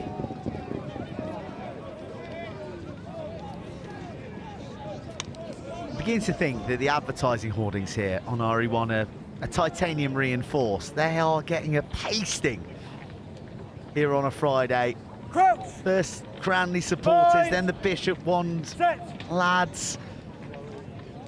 And I think these are ones following the fortunes of Whitgift, or is it Harrow? We'll judge by the response from this next play. Either way, there's eager anticipation everywhere you look on the bulging touchline of RE1. Oh yes, give us more.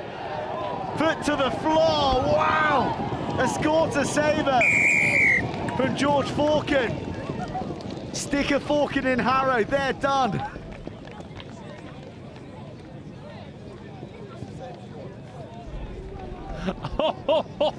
Have we just seen the individual try of the tournament? Yes, we've seen 100-metre tries. Yes, we've seen searing pace.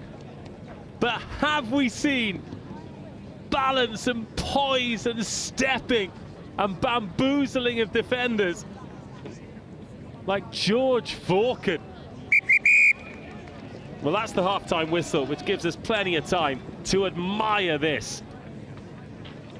At no point was that on from Forkin. There's the goose step, the first shimmy and shake, loses 2 defenders there, loses a third, a fourth off the left foot, and then arcs around Harrow School defenders in his dust. And Forkin makes it Whitgift 24, Harrow 0 at half-time.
Wow, Whitgift have put on a 7th masterclass in that first 7.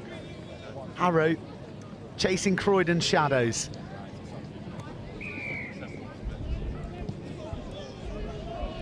North v South.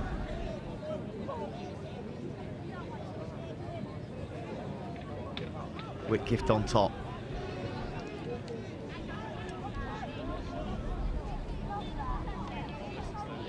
A bounce onto the outside arc. A lot of levers to deal with there from Noah's screen. Lovely pickup. Oh, Whitgift are pairing right now. And now it's the turn of Samuel Marshall to get in on the meter munching. CJ White again, very much in the heart of it all. Seb Cox holding on the floor.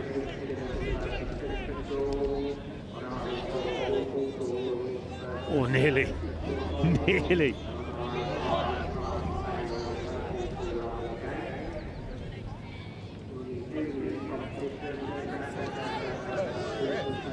Well, catch me if you can. Well, an ambush really, wasn't it? Big counter up from Whitgift. They've been hungry, haven't they, since the first kick-off. And those early tries have just fed their belief in that anything is achievable in attack. This time they come unstuck.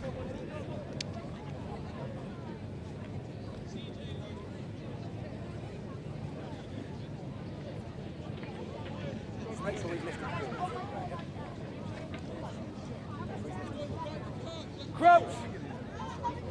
Bind. Set. Tough yakka in that scrum. Harrow emerge. And now they have it wide. Oh, that did open up momentarily, but the door slammed pretty shut. Whitgift go off their feet, so Harrow has some penalty advantage to work with. Advantage, not quite as long in sevens as it is 15. That is quite brilliant vision and execution. The chase is on, but it'll be in vain from CJ White, who, oh, wow, in a bid to get a little closer to the uprights. Harrow almost get themselves into bother. Good commitment from White, especially given the margin with which they lead. Conversion no good, but the try certainly is. Harrow on the board.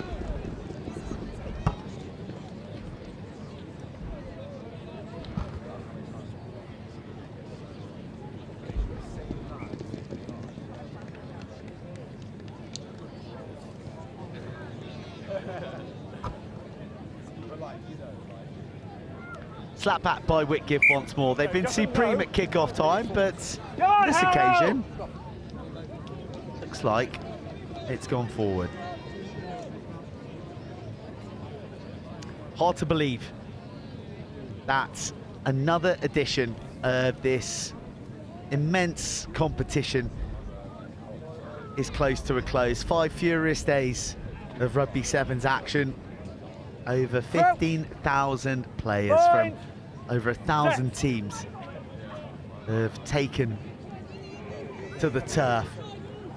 And Harrow are looking to finish with a flourish late in this plate pool contest, and skipping through the scramble from Whitgift. They've got a second. But you know what? They've got a conversion, and they've got nearly 3 minutes to mount an improbable comeback, but they're within 12. Do you believe? I never say never on RE1. That's the golden rule. One thing we haven't had yet is a proper 4-score comeback. This one's hanging too. Here we go. The pendulum of momentum has well and truly swung in favour of those in dark blue. The ball bounces backwards, but it's lost forward in the contact there. No advantage being played, but Whitgift may not want it. Get it, William! Come on! Get over here! Buy some time. Does Louis Johnson, and then wins a penalty. No rolling away from Harrow. Durlow to Marshall. Now it's Bowman. He puts it one more along. It's tired tackling from Harrow. And Sasha Freshwater dips in for another try for Whitgift. Good for the win, aren't they, Whitgift? There was a little bit of belief that we were going to have a bit of a grandstanding and a big ending, but I think 29-12, a fair result here, and Whitgift have been excellent, and might not be enough, but they're giving themselves every chance. Got a celebrity guest for the next game, Joe. Yeah, who's that? Time off. Go. Go for it.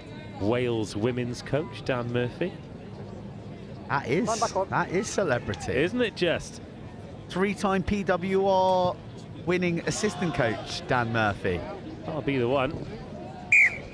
With a Buck Super Hartbury Rugby. University yeah. Men's Buck Super Rugby head coach with a big semi-final next week against Cardiff Mets University, Dan Murphy. The very same. Here we go. Nudging behind. Catch that on the full. Oh! Well, they love a chip and chase too, Harrow. We saw it at Allianz through Patrick Keaveney. And we're seeing it again here on RE1. Well, he went for altitude on it. But it works though, doesn't it? Because he's kicking into the wind here, so it's going to hang on the breeze.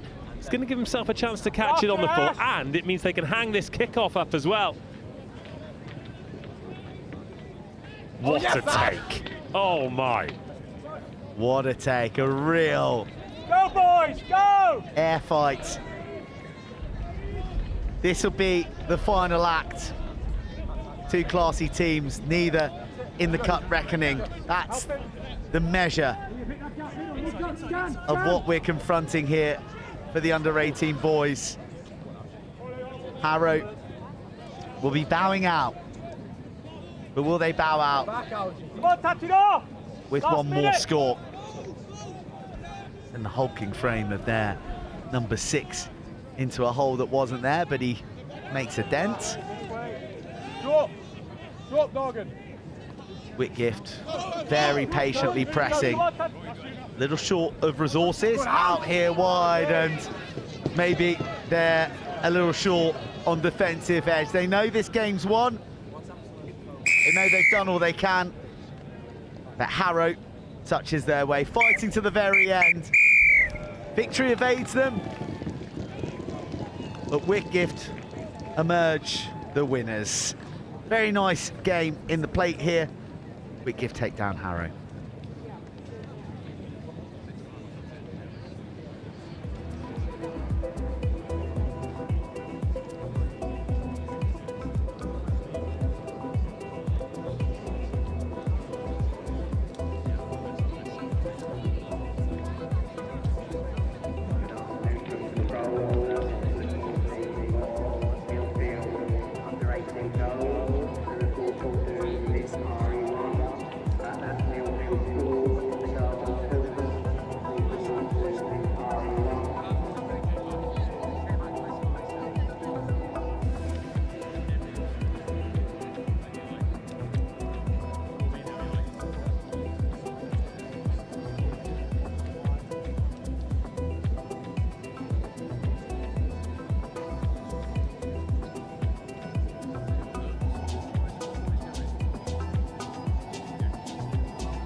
Bit of girls under 18s action in the sunshine here on the final day of the Howden Rosslyn Park National Schools Sevens. And 2, the Southwest's, well in fact 3, as the Southwest finest, because we've got Hartbury University in the red jerseys. We have got Millfield in the green, blue and red hoops. And we have got, well, in fact, I might have to get him to list the number of jobs he's got at the moment, but he is Hartbury Buck Super Rugby men's coach. He is coaching Wales women in the Six Nations. He is coaching Hartbury women, Gloucester Hartbury women. He's going to put this headset on so we can actually talk to him as Hartbury are on the break here. Some lovely handling up the left-hand side to challenge the defence in behind. And good afternoon to you, Dan Murphy. Can you hear? Yeah, I can hear you. And we can hear you too. Ah, great stuff. Good work, you're on now. Busy time for you. What are you doing here? I thought you'd be at the Vale today. No, coming here, supporting the guys that are playing. We've got 2 under-18s team here today. We've got the women out here, and we've got the guys playing. I think they're playing on pitch 2 after this. Are they on pitch 2? They might be on here actually. So you might be stuck here for 40 minutes, not 20 minutes. I'll be able to bore you guys for a bit longer then. Oh, lovely stuff. Let's just check the schedule. Millfield and Tumbridge on here next, so you have got to go over there. Yeah, sorry. Right, results so far then. Hartpury University beating Christ College Brecon. Lovely part of the world, Brecon. 44-5, and then beating the Hayes School 41-0. As for Millfield, well, they fell to the Hayes School and then beat Christ College, so it's a must-win game for them to try and create the opportunity to go through. But victory here for Hartpury takes them 3 from 3. I think they'd like to leave a big dent on this tournament after a disappointing day in the Ace Colleges yesterday. That is taken on, picked up by May Ponsford. Oh, the offload good. Some space here on the left-hand side. And an excellent try. Good turnover, quick, move the ball to space, and away we go. And Molly Lewis, the one who dots down.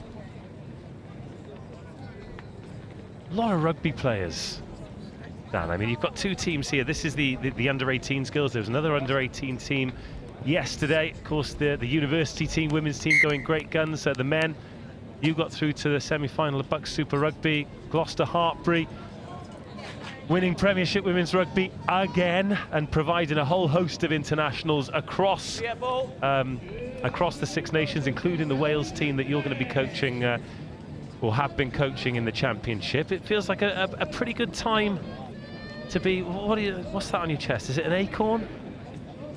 Yes, it is an acorn. That's exactly what it is. No, it's grown so much over the last 3 years. The obvious 3 wins in the Premiership have really helped and grown our pathway program, and we're seeing that out with girls performing out here today. So how has it been going into the international camp with Lily? So many players that you know so well, so many that you're meeting for the first time. You came second in week 1, but it feels as though there are some seeds being planted there. And oh, what a shot! Oh my, that is Liv Bowen absolutely dishing it in the midfield. But yes, the Wales camp, it just seems like it's in a pretty good place, largely thanks to the Hartpury contingent who are there. Yeah, it's exciting. It's new. There are some familiar faces, like you say, but it's great to meet and see those girls that we've been playing against, those women that we've been playing against in the PWR quite regularly, and putting them into one team is, in such a short space of time, is challenging, but an exciting challenge. If it was easy, it'd be boring. Fiona Chapman chasing back there for Hartpury, little knock on, and that comes to nothing for Millfield. We're still trailing 7-0 here. It's gone down, Millfield ball, what's forward? This is a bit of a derby, isn't it? Millfield not a million miles away from Hartpury. It's not that far. We've had a few games over the years with our under-18s men's team. John Mallett has brought a team up, and we've played some sort of in-house friendlies over the last couple of years that have gone quite well. So hopefully this is something to start here. Show the posh boys some real rugby, is it? We try. Well, we picked up a lad, Eddie Erskine, our second row at the moment, who's from St Joe's. He played for Millfield. Of course. Well, St Joe's, another of the great rugby festivals that we look forward to in the season every year. But when the sun shines at Rosslyn Park, there are very few things better. Oh, the offload, so good and so close, but just goes to ground. Imogen Langley can't quite get her hands on it. 5 minutes gone. 5 minutes flies by. Honestly, you look at the schedule at the start of the day, and there could be 22, 24 games, but they just fly by. A lot to like about this. Tell you what else there is to like about this. The Army Engagement Ensemble have just been ripping the tunes out all week. They have. I think Were you getting some sweets over there? Is that how you noticed them? No, I could just hear them very well. Burnsy gets the sweets, but then he brings them back. Sharing is caring. That's been our motto all week. I mean, we're going to spend a lot of time between now and the end of this one talking and about the women's game and extolling the virtues of Hartpury, which is your right to do. As Millfield come forward here, I'd like to talk to you about the Buck Super Rugby quarter-final the other day as well.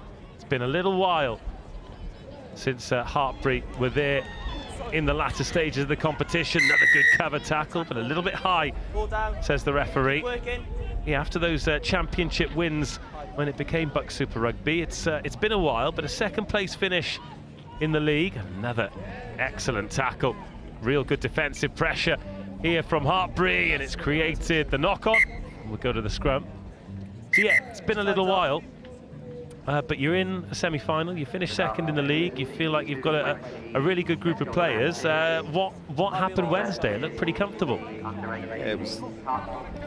I said about 3 years ago, I think, that I want to put Hartpury University back where it belongs, and we're not quite there yet. We're in the top two. We've got a home semi-final to look forward to after a good performance on Wednesday, and what a day it's going to be. 4D and the women's Bucks program as well. We've got a home semi against Cardiff Met, so it's going to be a hell of a day. Seeing the guys over there in the corner, Cardiff Met that is, they're here as well, recruiting, doing the same as us, and it's good to see. It's going to be an exciting day. Well, if you're watching this wherever you are around the world, then you obviously got an interest in young people playing rugby, looking to reach their best potential. So I suggest you clear your diaries on Wednesday, because there are 2 double headers. All of them will be live streamed. It is the Cardiff Met versus, or Hartpury versus Cardiff Met double, should I say. Both games will be live streamed. The other semi-finals are Exeter versus Loughborough and Loughborough versus Exeter. So unfortunately can't do the double header in the same place, but both games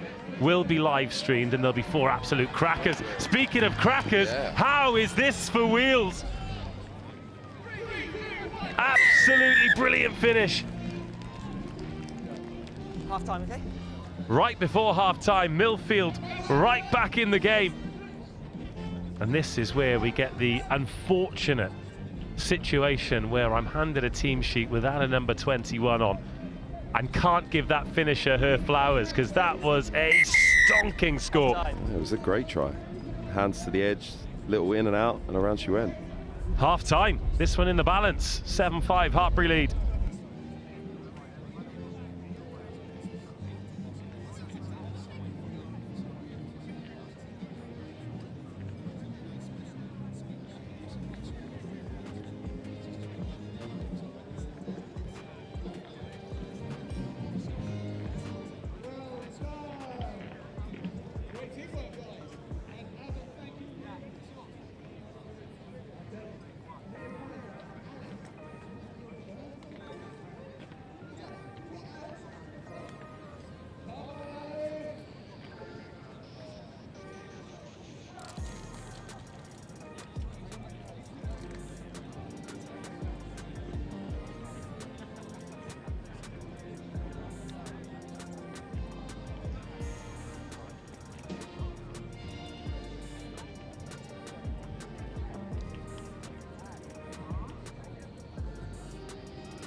Right, second half, game in the balance. Beautiful conditions here, but the breeze picking up, and just like that, oh, it's good cover.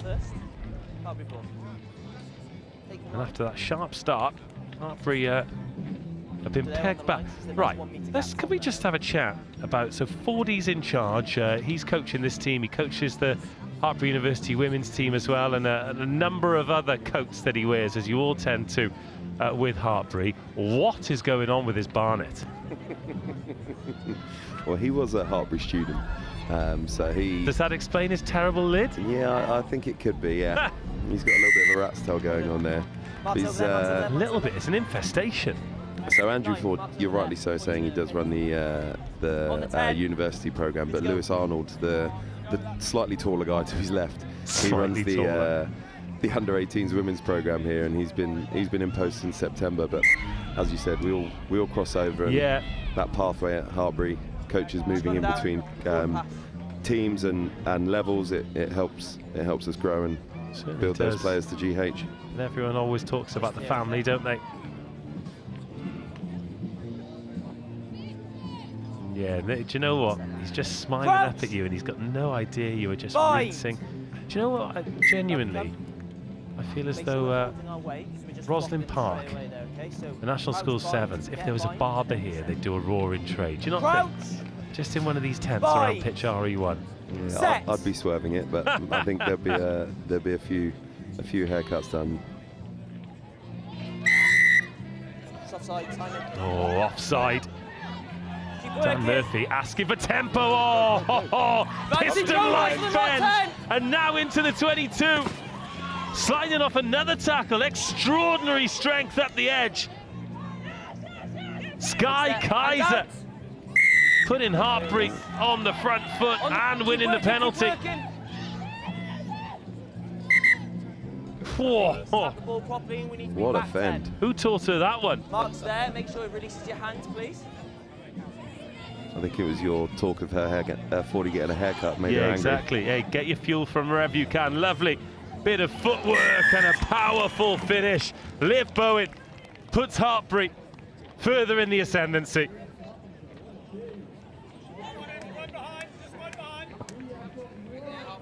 Six.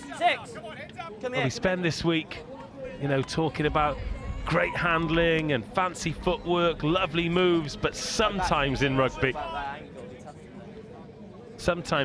sevens, you just need a little bit of physicality, and Hartbury have absolutely brought it there in spades.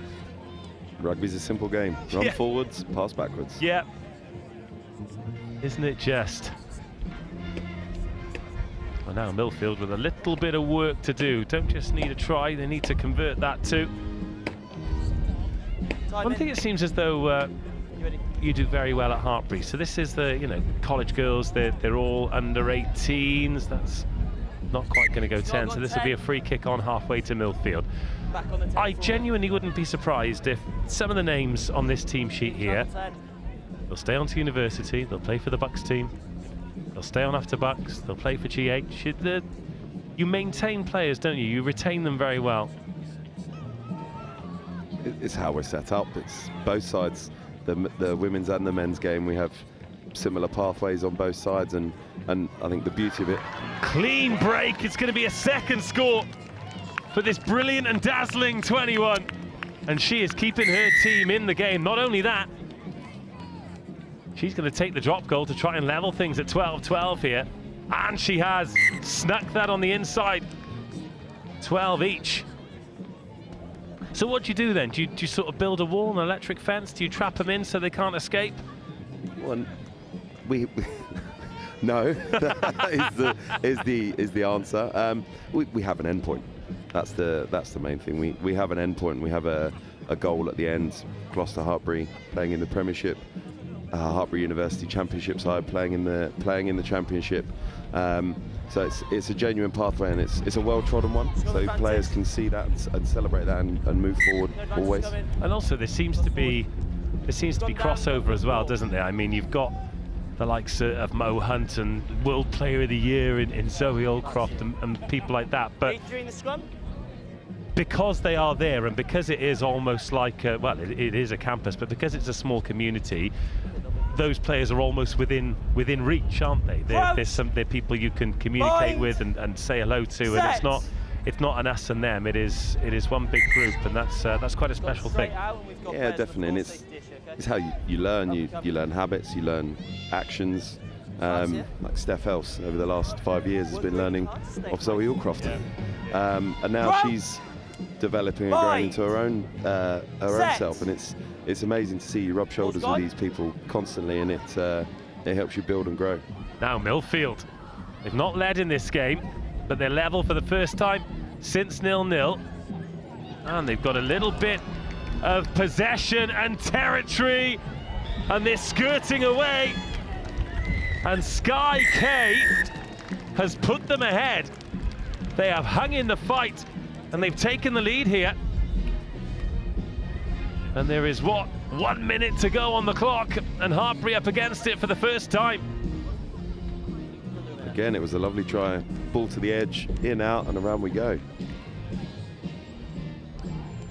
Well, I'm always up here on our scaffolding position, celeb spotting, and obviously I've spotted you in terms of celebs. All the nudges just wide, so there's still a chance here. A converted try will do it for Hartpury. We take another look at this finish, but tell you who's just gone past. Speaking of great finishes on the edge, Martin Afire. Martin Afire is here. Well, his son Tyler, he's at Bath University, and he went to, is he Harrow? No, who's next to Harrow? Is it Blundell's? Anyway, he's here. He scored a couple of tries for Bath in the Bucks Super Rugby quarter-final, where they came second against Cardiff Met, but a phenomenal game of rugby. But yes, if you're one of the younger rugby fans watching here, you are watching Hartpury try and go into the corner. Brilliant cover tackle, but not held, and Hartpury searching for the score that would level with the clock in the red. The ball game's here. There's acres of space on the right, but they've gone to the left. They're queuing up with width here, Hartpury. Good work. Stay there. They've got 3 players unmarked, but they've scored the try in the left corner to level. A tough kick to win it, but what a response from Hartpury. An amazing try-saving tackle from the Millfield 21 again, who set up the 2 tries and scored one of them. Give us a name. Yeah. Mark's here, okay? Well, if this goes over, I think the Hartpury bench are ready to explode, but the strike isn't great. The full-time whistle will go. It finishes 17-17. Cracking game of rugby. You're asking me, are you in? The answer is, I don't know. Let's try and work through this. Let's try and work through this together, because you've got to make your way over to the other pitch. So, Millfield had lost a game, so that won't be enough for them. Hayes School, they had lost to Hartpury, so with 2 wins and a draw, that will be enough for Hartpury. They made a meal of it, but that late try has secured safe passage. Finishes 17-17 between Millfield and Hartpury.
Back into the boys under 18 cup.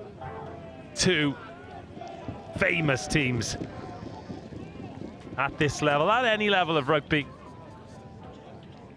It is Millfield versus Tumbridge. Tumbridge receiving the kickoff in the black with the white shoulders. Millfield in those red, green and blue hoops. A competitive kickoff to get us underway. But the touchline beats all.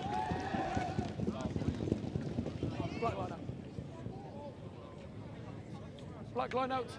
Black line out, off Millfield into touch.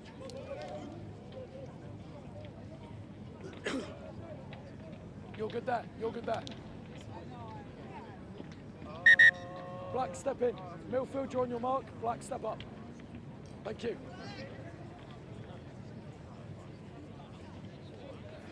So it's Tumbridge with the first attack of the match after that ball went dead. That's received by Fred Scarbeck, taken on by Toby James. Big ball out to the pace, and they've got some pace as well. Lovely offload. It is free and easy from Tumbridge, and Millfield having to go into reverse. Fred Scarbeck again. Nice ball out to Henry Hargreaves. Hargreaves, little switch inside. And Zuriel. When Zuriel's on the ball, you've usually got trouble. Now Tumbridge, they've worked it to the left. Now they work it to the right. Timing of the pass could be enough here, and it is. Subomi Kabojo with the first try of the game. Tumbridge stretching Millfield, all ends up and getting that opening score, and a cracker it was too.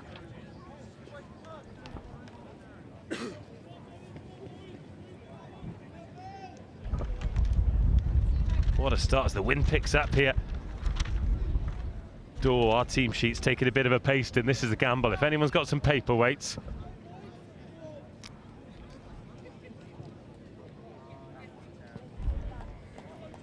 Unsuccessful with the conversion, but a really tidy start from Tumbridge.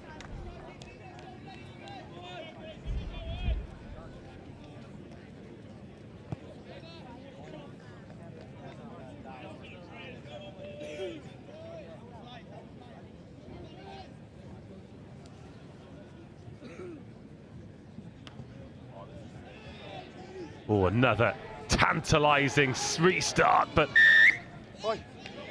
oh, high tackle on the challenge. So a bit of possession here for the Millfield boys to try and get something started. Beautiful balance and the strength to get out of the first tackle, but then rumbled to the ground with the second. Millfield, a 2 from 2, wins over RGS Guildford. That was here on pitch RE1. Then they beat Hartbury. Can they make it 3 from 3? They're going to give themselves a good chance here. Cover tackle's good, needs an offload. There's not one there. And so Tumbridge, they need this one to stay alive. They beat RGS Guildford but lost to Hartbury. And Hartbury, they beat Tumbridge, lost to Millfield. So there's some maths to be done, but it's a must-win game for Tumbridge.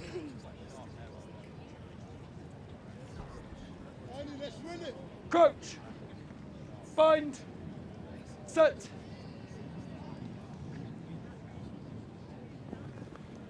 Now Millfield's turn to defend. Oh, serious defence as well. Oh, offload round the corner. Here's a good one. Hamish Taylor for Tumbridge is whacked into touch. And Millfield, oh, wanted to play. Referee didn't want to let them.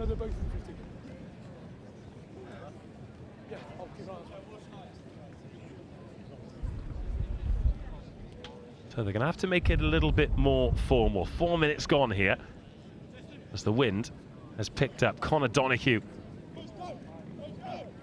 finds his man in the middle. Ben Morrow, lovely balanced runner. He's got Saber Carver. Carver is going to do it all himself.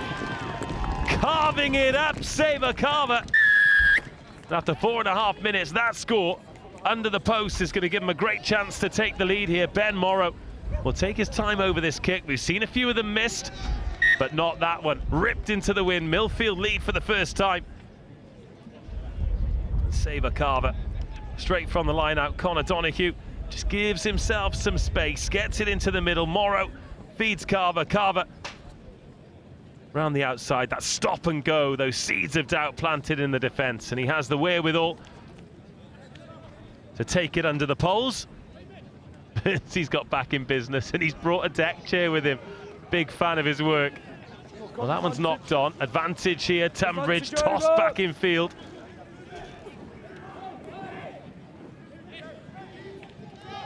Big clear out, but it doesn't arrive into... Oh, hands on the floor. Big let off for Tumbridge there. They didn't resource the breakdown. The Millfield hands beyond the ball, giving these boys in black and white another go and another chance to break through. Lovely pass inside. And Fred Scarbeck gives Tumbridge the lead again. The boards are banged by the boys from Tumbridge, who've made the journey north to be here. And so far, it is a journey that was well worth taking. This to make it 12-7. Nice and easy.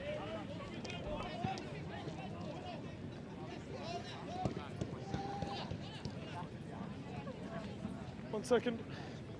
Minute.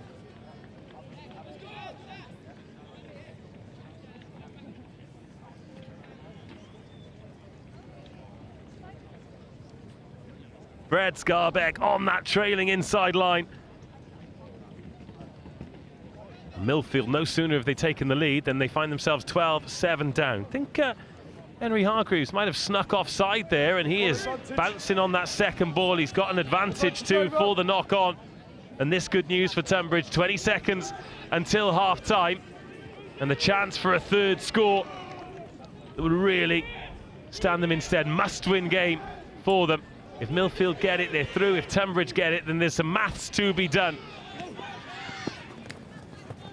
Or missed tackle. Soon made up for by Sam Gill. Oh, a massive gap has opened up, but the cover defence brilliant. Millfield on the back foot. Tumbridge very much on the front foot, bouncing towards a third try. But it's a little bit loose.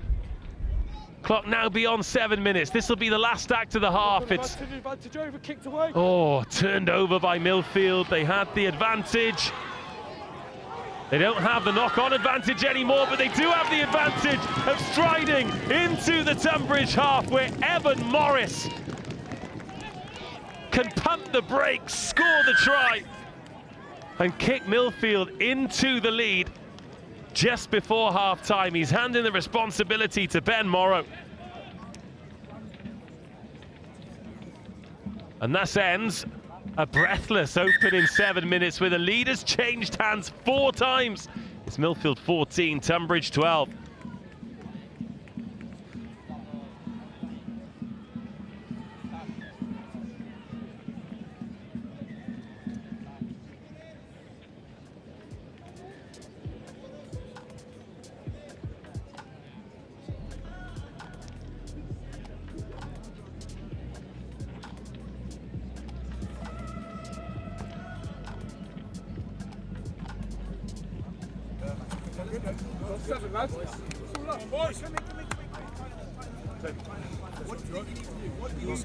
Hold the ball, stay tight and deep. That's it, you're in it. You need possession, fight hard in the contact like you've been doing, and then in deep, get tight. That's it. You're in it.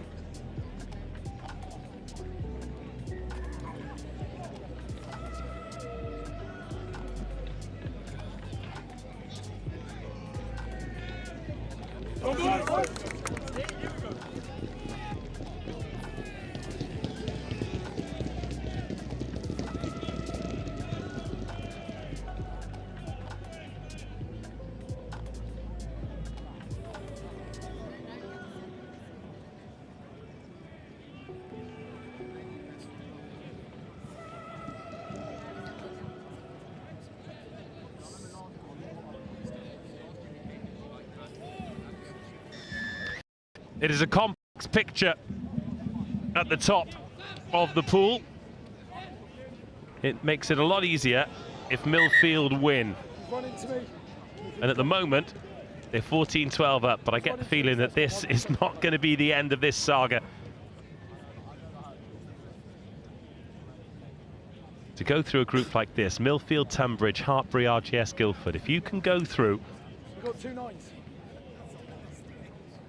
3 from 3, then that is some effort. Then you've got to dust yourself off, recharge the batteries and attack the knockouts.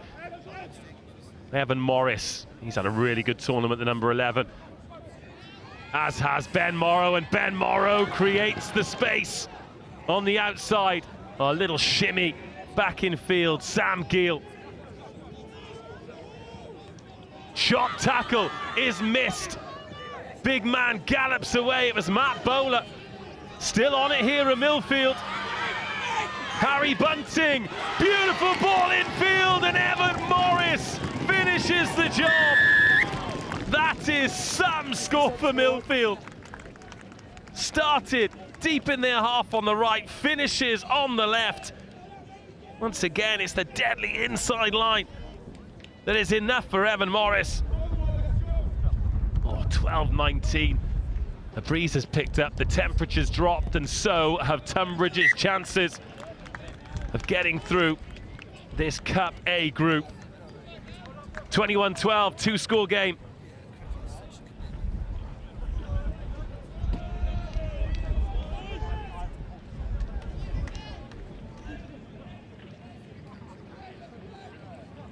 Which is effectively a 3-score game because Tumbridge need to beat Millfield by 7 points or more.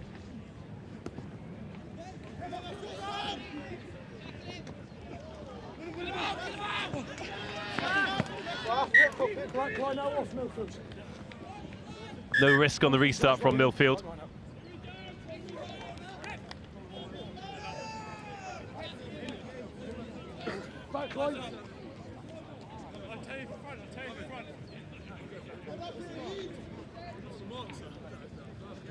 Big line out here for Tumbridge. Essentially need 3 tries without response, and they've got 4.5 minutes to get them. Oh, to the middle. Just about got away with it. There's a little slither of a knock on there from Millfield, but the advantages don't last long. In fact, they don't last long at all because they've knocked that ball on. And the referee's playing advantage to Millfield, and a big gap opens up. And if it's not the ball game, then it'll almost certainly be enough to get them through to the latter stages. Alex Yeebsley, blank jersey on his back. Real difference-making try, and Tumbridge just switched off for a second, slightly overplaying. He doesn't have to go far to take his break, does he? So just trying to snipe from there. There was never a gap. Little knock on. And Tumbridge just rushing up there to try and form a defensive line. As a result, slightly overcommit. And Alex Yeebsley.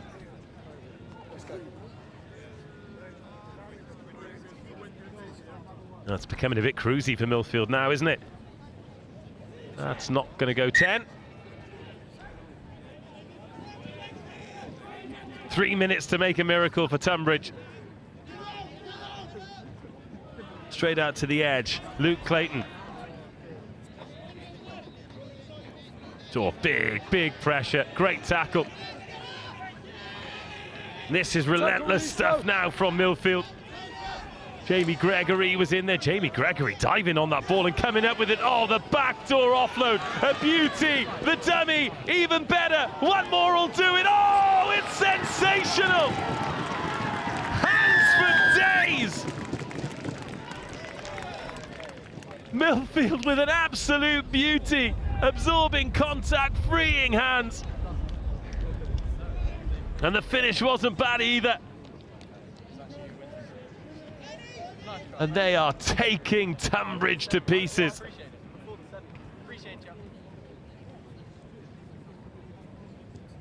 And of course, they've added the conversion. In fact, all the tries have been converted, but let's take another look at this beautiful stuff. First of all, Jamie Gregory sees this loose ball, dives on it, and then look at that, flipped out of the back door. Matt Bowler gets around the first man. He can free the hands. That pickup, brilliant. The offload by Donahue Absolutely outstanding. And then the finish from Saver Carver, second try for him.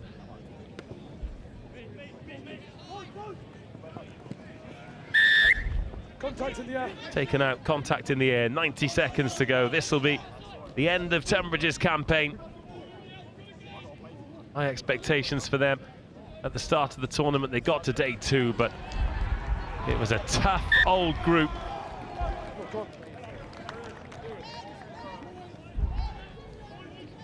And this victory for Millfield will also snuff out the faint hopes that Hartbury had of getting through too. Yeah, you're good. He's on the mark.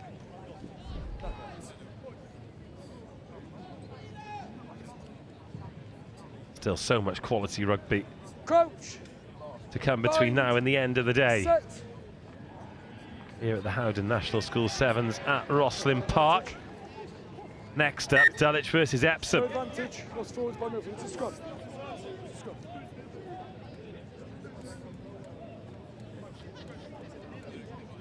I'm telling you, a porky pie. There's a game before that, but the socks hasn't updated. We're still waiting Back. Behind the line. for the result of the draw. Crouch. Bind. Set.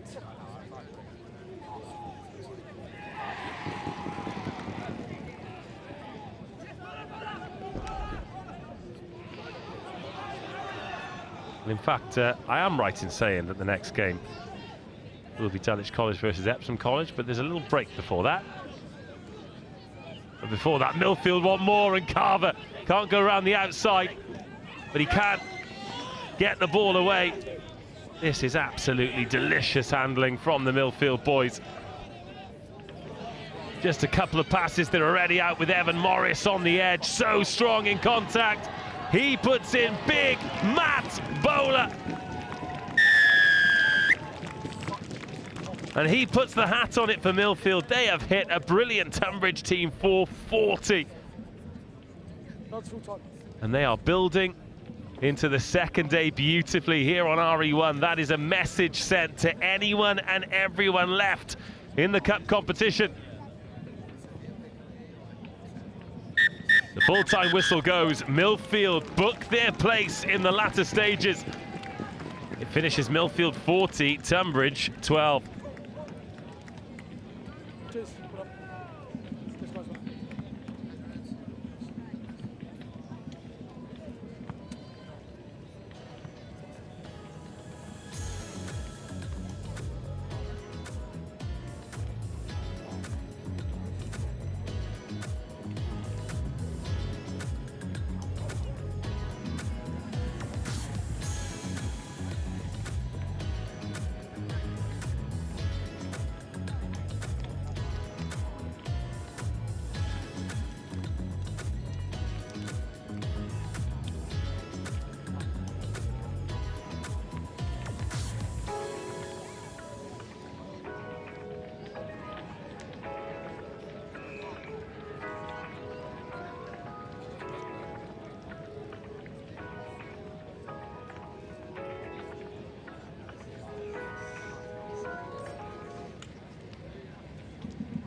Where's that triangle? Oh, you're lucky.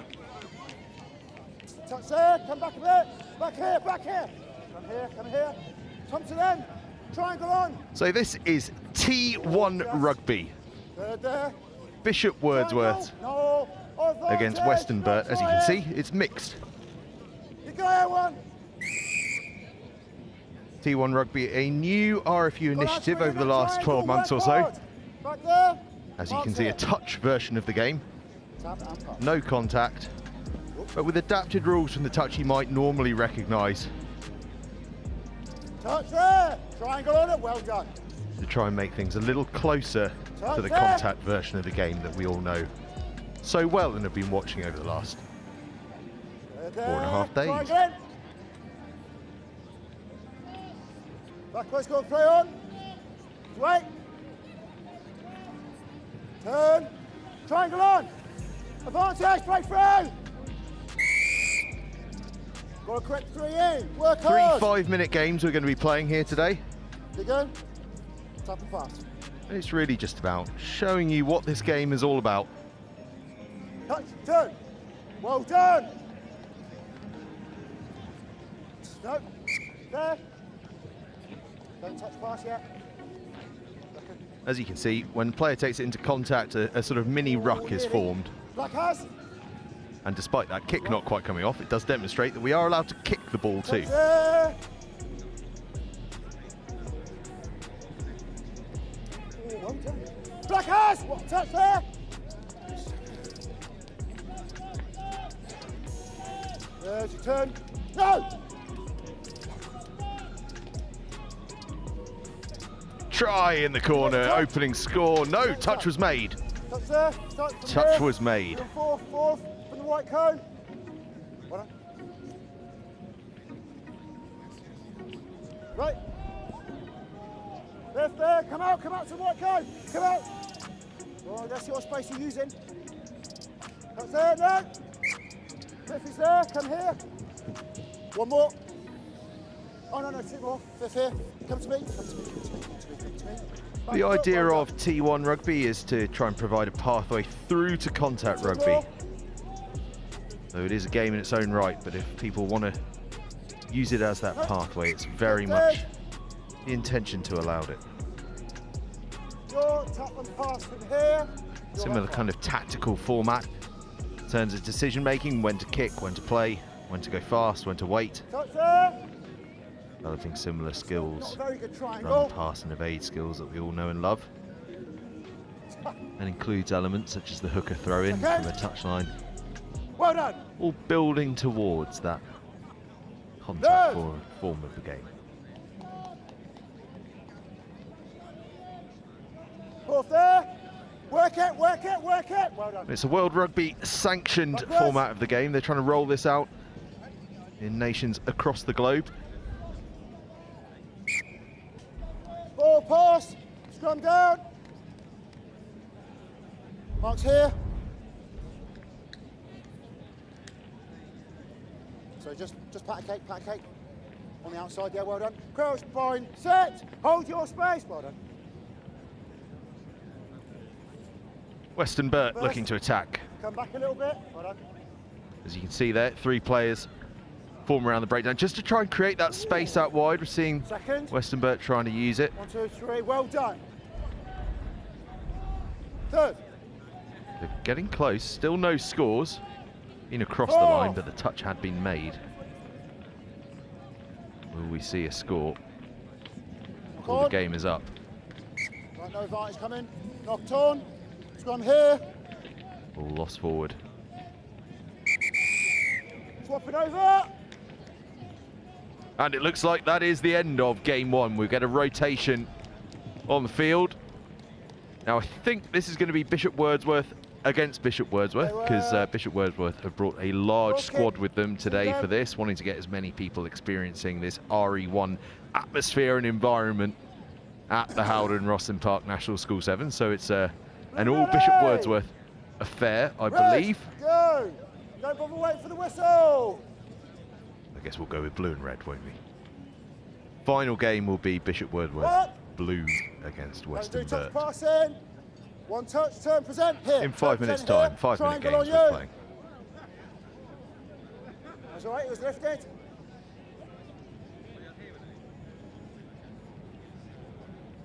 Was away, backwards, red has. See a few referees patrolling the touchlines, Well done. keeping their eye on this, seeing if they think they might be able to have a hand in there. Neil Wiscott from Millfield has just walked along below me, who's been refereeing over the last few days with great success, I might add as well. His Millfield side are doing very well in that boys competition, aren't they, in the under-18s? Well done. Here in T1. Touch form of the game. Bishop Wordsworth, blue on the attack here. Go back to the white card. Snaffled out though by Bishop Wordsworth, red. Now we're going to see, I thought we were going to see a line out, but there wasn't a foot in touch. The tackle was made. There. Lovely footwork. Work it, work it.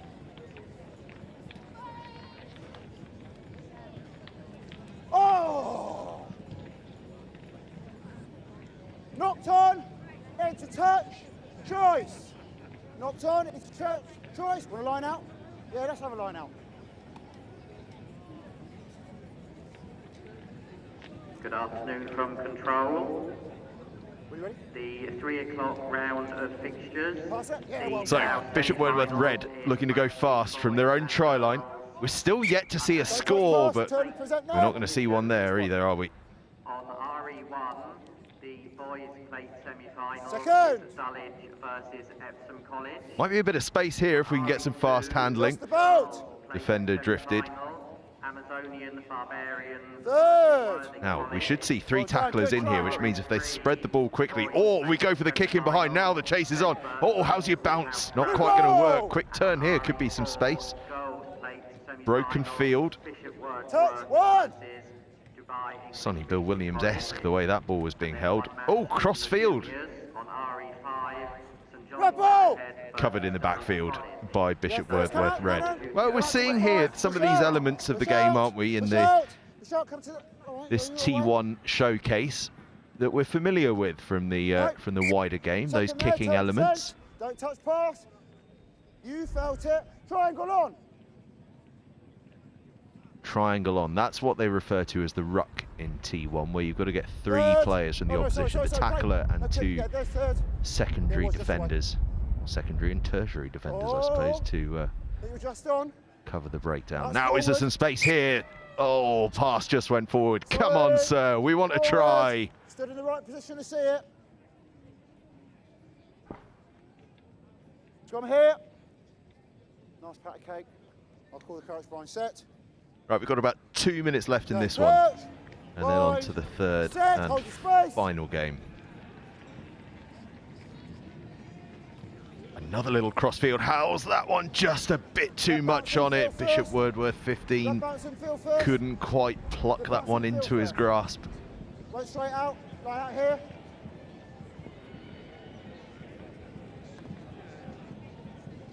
Just here. After this game, or after this T1 showcase, we are moving into the business end of the day. It's knockout rugby from here on in. Trophies will be awarded.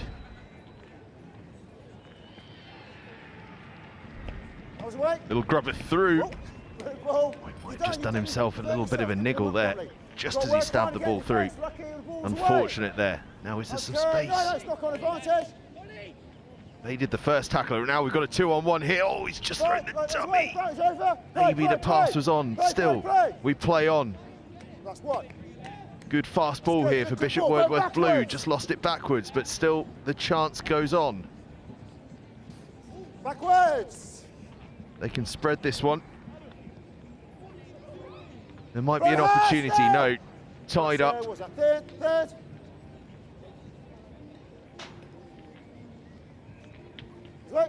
Oh, big wide pass comes in. How's the bounce? Knock on. Knock on, lost forward. 30 seconds left to play. In fact, ignore me entirely. That's the second game over. Into game 3 in T1. Now this is going to be Bishop Wordsworth Blue against Western Burt.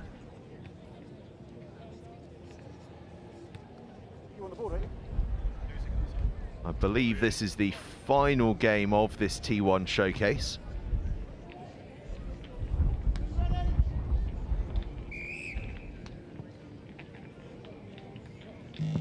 Deep kickoff. Bit of pace here. Having a look around the outside, or if there was a little switch on there, they might have been able to get away. Could this be the first score of this T1 showcase? Number 14 gets it down. Try time. Oh, we've been waiting, and now we've got one. The first T1 try here at the Howden Rosslyn Park National School Sevens. Some nifty footwork to begin with. Well, he was looking for another pass, but no need. Just get that ball down. First, triangle. Western Well Burt then done. Good drills. have the There's ball. The gap went backwards. He has. Second. Well done. Working hard. Good comms. Third. Get back there to the spot. Get back there to the spot. That's third. When I say go back to there, that's where the touch is made. That's where you got to turn and present. Third. Triangle on him. Yeah, well done. Okay, just about. Right. Too many steps, turnover, tap and pass. Too many steps, so the ball is turned over. It's about the teamwork. Okay, well done. Comes in straight out into touch, was it? Yes, just was. Oh, we could have let that one go. We might have had a second try. Line out here. Oh, so close. Now we're going to see a line out. I don't think we've seen a line out yet. You'll see that we do get a classic line out formation here in T1. A proper hooker's throw in. Oh, it's a shifty one to the front. A little cheeky kick as well. It's caused absolute chaos. Knocked on into an offside player. Knocked on into an offside position. We go on. Penalty, Western Burt. Oh, cutting back the other way, but the touch came in. There, I would like to see someone put a kick in, because there's a load of space in behind. Oh, the intercept nearly on. Oh, fingertips on. It'll just be a knock on. Where are you? Well done. Third. Turn, working hard. Well done, defence. Oh, knock. Oh, we get a bit of commentary from the referee here. Oh, he knew there was something on there as well. Oh, substitutes. Scrum here. Yeah. 3-3. Hold the space. We're just short of a scrum half here, but we found one. You stay there. Ball is in. And ball is away. Touch first. Well done. Now the space here, if they can shift it through the hands or by foot, the chase is on. If the ball just sits up here, we could have a score. No, it's been well covered. That's superb work from the Bishop Wordsworth too. And then the deep clearing kick comes in, but it's going to run dead. That go dead. Your scrum over here. And we'll come all the way back for a scrum. Big attacking platform for Western Burt. Chance for them to level up. Scrum here. Kicked all the way dead. Crouch. 3-3. 90 seconds left to play. Line set. Hold. And after that 90 seconds, There's touch first. we move into the big portion of the day. Oh no, that's knock on. Knockout rugby, starting with the boys under 18 plate semi-final. Knock on, scrum. You have time to complete the scrum. Time to complete the scrum. This whole place is going to be at fever pitch Set. Hold. for the next 2.5 hours. Hold. Oh, no, I like that. Big crossfield kick comes in, bounces infield. You rarely see that. It's well dealt with by Western Burt. First. Triangle. A bit of quick ball. There's some space on the far side. Oh, they've gone to the blind side. There was an acre of space the other way. Still, they keep the ball alive, though. That space is still on, but the referee pulls them back. the tackle had in fact been made. Another crossfield kick comes in. Now that we've seen the door unlocked on that front, everyone wants to have a go. That's a lovely little hitch kick, isn't it? And now the little chip comes in again. There's 3 players in the backfield. None of them want it. Oh, where's the ball going to land? It's been tidied up by number 2. He's been busy. Try and go. Number 2, hasn't he? Second. Everyone learning as they go here. We're starting to see some real innovation. Now there's a 3-on-3 here. Kick comes in again. I think the kick has gained real popularity in the last couple of minutes, hasn't it? And we're going to come back for a penalty. I think someone was offside there. Yeah, no triangle formed. No, it's been played, offside.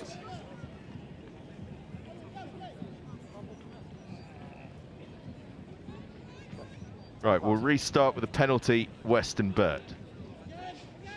Oh, and another kick. They really have got a taste for it now. That's been fielded in the backfield. 14's got it. I wager he's going to grub it through. Yeah, there he goes. Chases on. Is this going to be 2? No, ball beats it on the outside.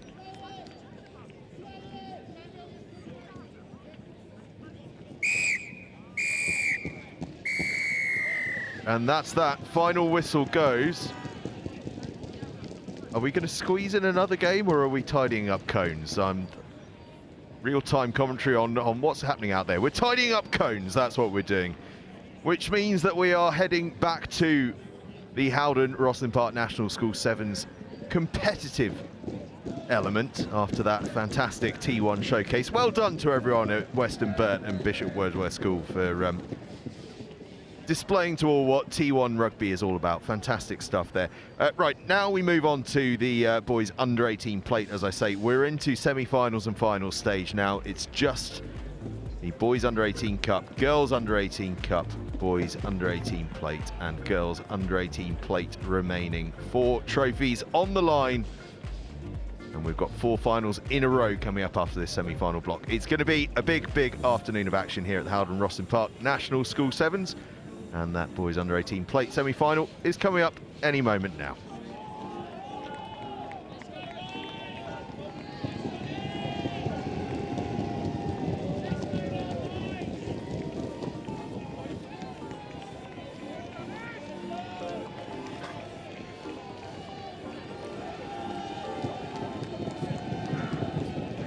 It's business time here at the Howden Rosslyn Park National Schools Sevens. You know it's serious because we've got ARs for these. We have got the plate semi-final, Dulwich College in the black and blue hoops, Epsom College in the blue and white. If somebody, anybody in this beautiful rugby metropolis can find us a team sheet for Dulwich, it'd be greatly appreciated.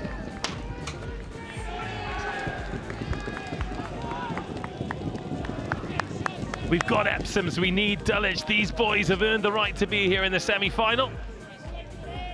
We should be saying their names. Alas, this is where it gets serious. 2 wins from glory, 1 defeat from leaving. Heartbroken and empty-handed. Epsom getting us underway. The laws don't change in the knockout. Still 7-minute halves, still a short turnaround, but if we're tied at the end, we go into golden point extra time. And who would write that off? Early committed defence from Epsom, trying to guard that 22 like it was the try line, committing bodies to it. But they've got no sweeper at home, so if Dulwich can get in behind, it is panic stations. They've won the penalty though, picked up the penalty. And they've got a good opportunity to really launch an attack here. It's quick, floated ball over the top. Cover tackle comes in, it's not good enough. The offload is there, and Flynn Roberts finishes well. Dulwich yet to have a touch, and Epsom away and scoring. Beautifully worked by Epsom there.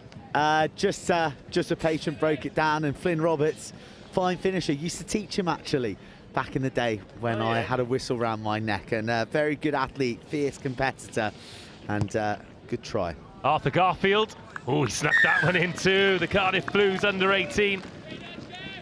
I can tell a coach from England has written that because they haven't been Cardiff Blues for about half a decade, have they? Alas, he was involved with the youth academy there, and he's got a sweet right peg to add the extras. High-hanging restart and a big chase on it, and a glorious pluck from the apple tree to put Epsom right back on the front foot. They've gone the same way again. Here's the try scorer taking them into the 22, and alarm bells ringing here for Dulwich. They haven't touched the ball, and they find themselves defending their 22 for a second time.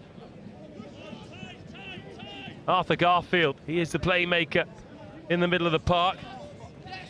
Springate coughs it up, and now Dulwich can come forward for the first time. Broken field, frantic defence, and front foot ball here for Dulwich to try and work some points on the board and arm wrestle their way back into this semi-final.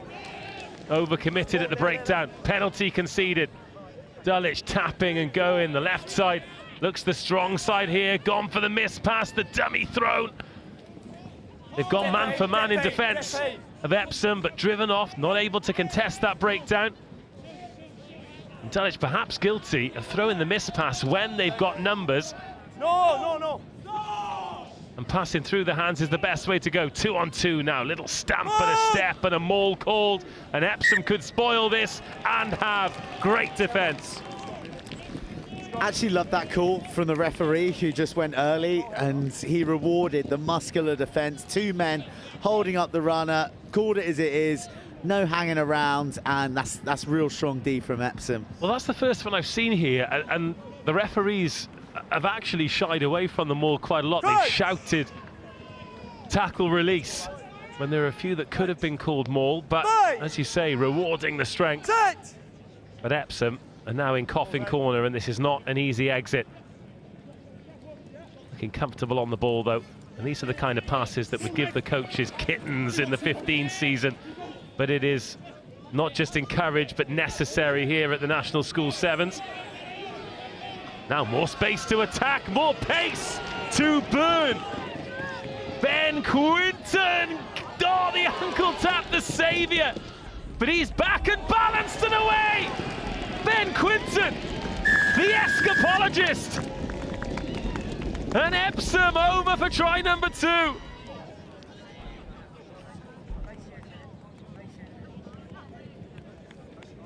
Unbelievable from Ben Quinton, who just flat out refused to be tackled, even when they eventually got him tumbling on.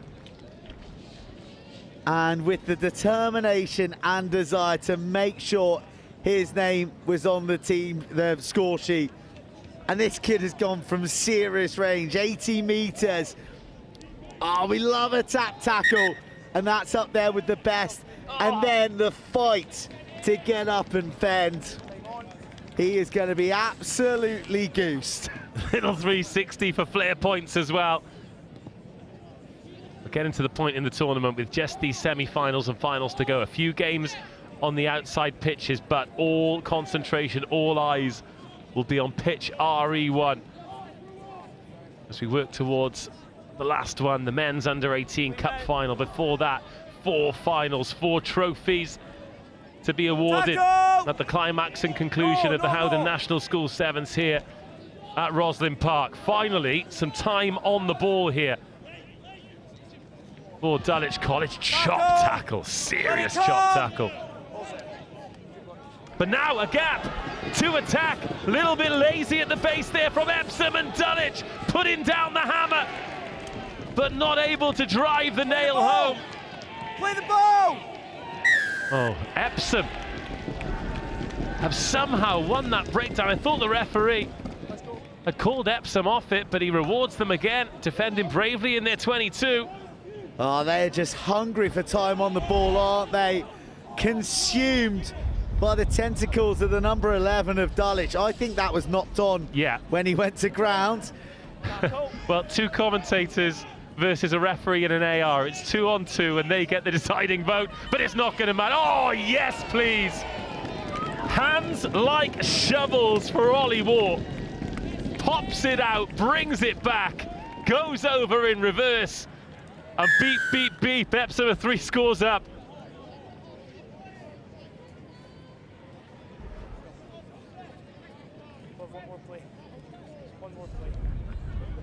This has been a tough 6.5 minutes for Dulwich.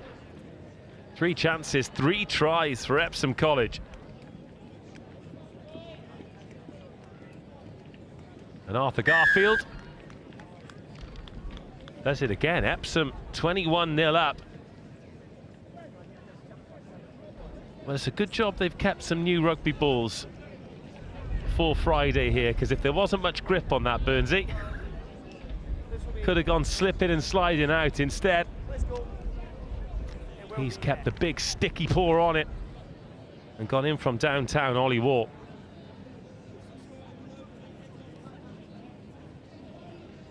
Now Dulwich, oh, they've knocked that on as well. It's a horror first half for the blue and black. Every bounce of the ball going Epsom's way, and they may just be in for a fourth soon. Springate, oh, drives the legs, great strength from Springate. And a little pop out. That inside offload has worked really well for them. Garfield gets it into the middle of the park. It's another missed tackle, it's another fend, it's another try. And Paddy Purvis. Well, clear your diaries, Epsom fans. I think you've got a final to enjoy.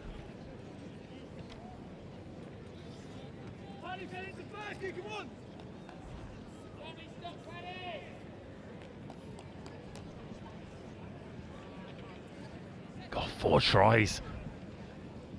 And Dulwich have been absolutely rocked here by Epsom.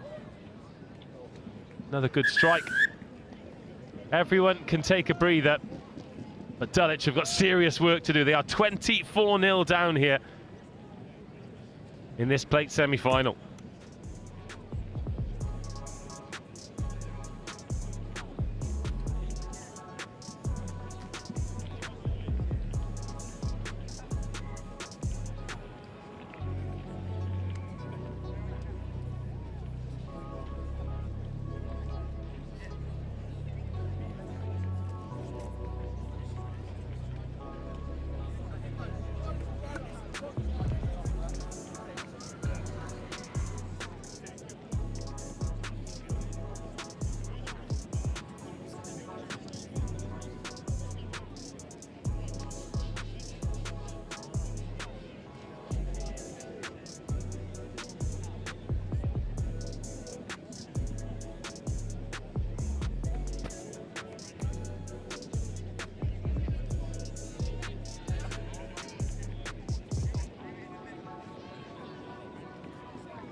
Well, Epsom College scored an Escapolitis try in the first half, but it is going to take some magic trick for Dulwich to come back into this semi-final. Oh, they forced the knock on there. And if they get the first score and get a bit of wind in their sails, Joe Burns, then maybe, just maybe.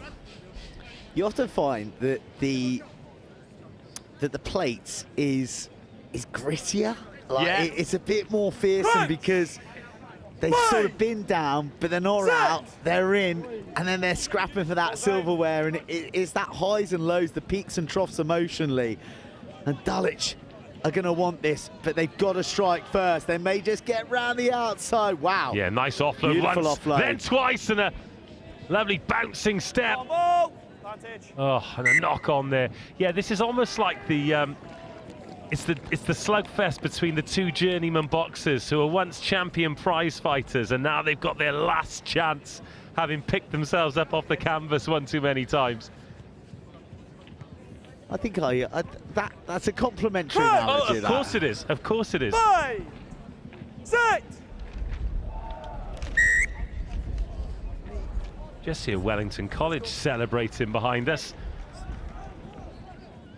I think they're marking their final days in the jersey, actually, or final moments in the jersey as one. We've got to remember this, that for all these under-18s, many of them, those who aren't going to be at Sedbergh for the 10s at the weekend, this marks the end of not just this competition's journey, but years and years and years of playing together with their mates. Yeah. Pretty special and poignant times. And a few are going to have to keep the emotions in check for another couple of hours because there are trophies to be won. And Epsom College have really saved their best for this game. It's another battle for the ball. Oh, it's just snuck forwards. That's one of those ones that if it's in the middle of the park, you might get away with it, but someone painted a white line there, and there's a Dulwich player down and in some discomfort here. The Girls' Cup semi-final on RE1 is Pete Simmons versus For the Love of Rugby, and the second semi-final Just working our way versus Hereford. through the schedule. Following this one, we've got For the Love of the Game versus Peter Symonds College. That is the cup semi-final in the Girls Under-18 Open. That's followed by Cranleigh versus Millfield. A tasty cup semi if ever there was one. Might want to adjust the volume on that one. Cranleigh bring a lot of support and a lot of noise. Reinforce the boards on the far side, Burnsy. They're going to take a pounding. A nice ball. Bit of width on this, but the clock and the scoreboard very much against Dulwich. They need a try a minute for the next 4 minutes and a couple of conversions to boot. It's a little bit of conflict as to what the actual score is. I always back our scoreboard that says 24-0, but the one in the stadium here says 26. Our lads in the truck never miss a point. Never had a point as well, though. So they're pointless, actually. Go on, tell the story. As Dulwich come forward. Oh, it's just been lost forward again.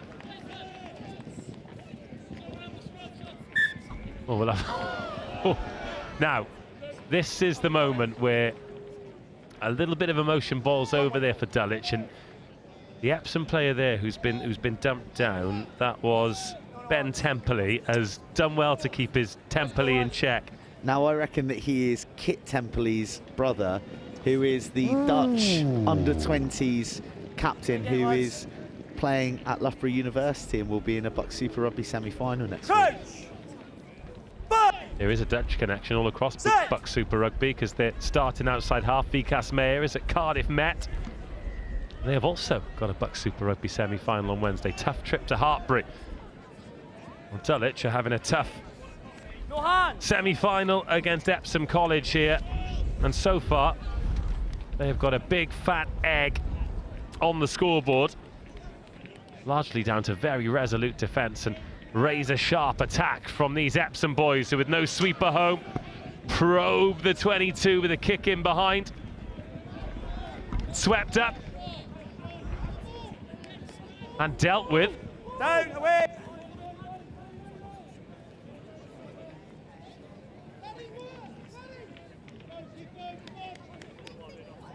Oh, lovely dummy. Where's the offload? There it is. Where's the gap? There it is. Oh, great tackle. Body on the line stuff. It's Temperley again. And he's been given approximately 0.01 seconds to roll away there by the referee. And Dulwich College on the move, 24-0 down, just over 2 minutes to go. Bouncing, cannoning off tackles. The offload is good. The final defender is beaten, and it will be a score in the sunshine for Dulwich College. But from here on in, it needs to happen. It needs to happen quickly. 7 points found, 19 still to find.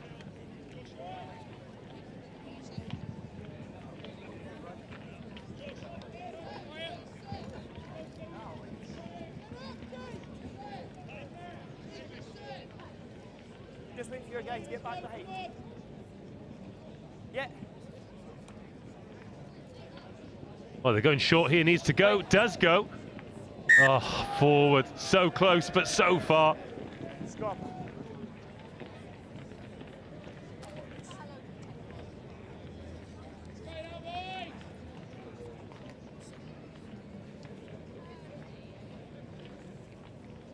Coach. Bind. Set. Well, Epsom, they can turn this into a victory dance now. Got 1 minute to go. Oh, but they want more. These boys love to play. And they are brought on the big rig to do some damage. And it's a nice clear out as well. They're going to take so much confidence into the final. After this performance, they have controlled everything about this game. Oh, the cat flap is open. And the bounce of the ball goes their way. Freddie Carty puts it beyond any doubt.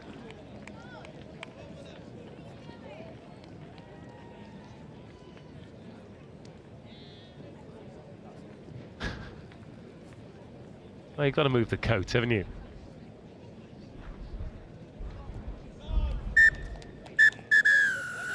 Epsom College have pulled off their finest performance of the 2 days. In the knockouts, 1 down and 1 to go.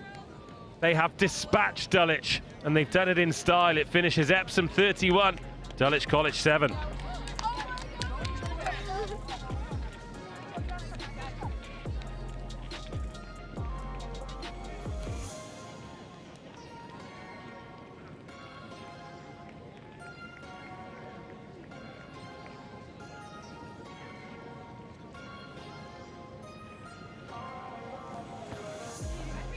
Good afternoon from control. This is a call, please, for Peter Simmons and for the love of rugby to make your way to RE1 pitch for your cup semi-final match at 3:20.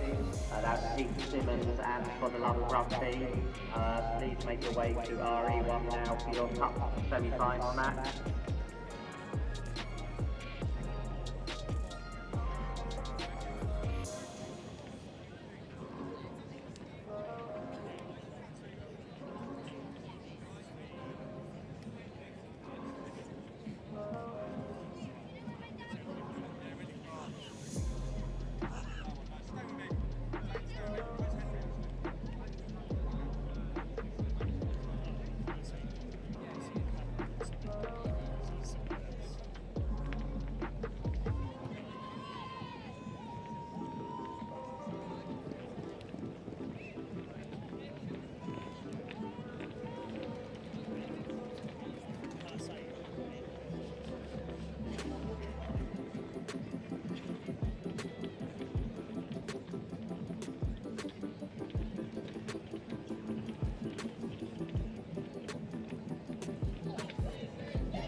Girls Under 18 Open Cup semi-final for you.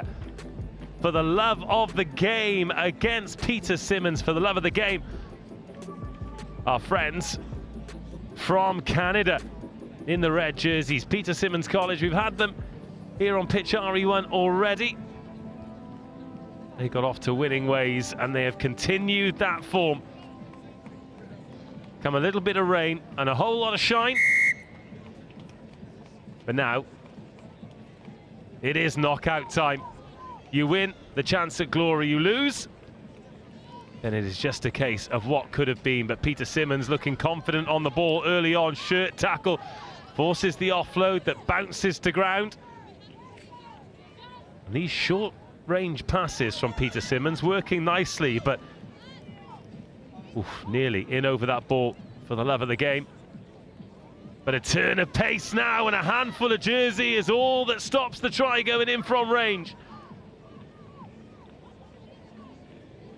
Really confident start from Peter Simmons College, and for the love of the game, tackling well, but struggling to stifle the progress. But emptying Peter Simmons players, but then a little snap from the base. The knock-on brings the attack to an end, 1 minute in. And for the love of the game, we'll have a first touch.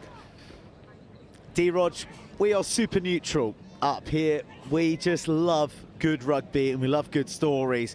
But what a story it would be if, for the love of the game, all the way from Canada could make it to a cup final.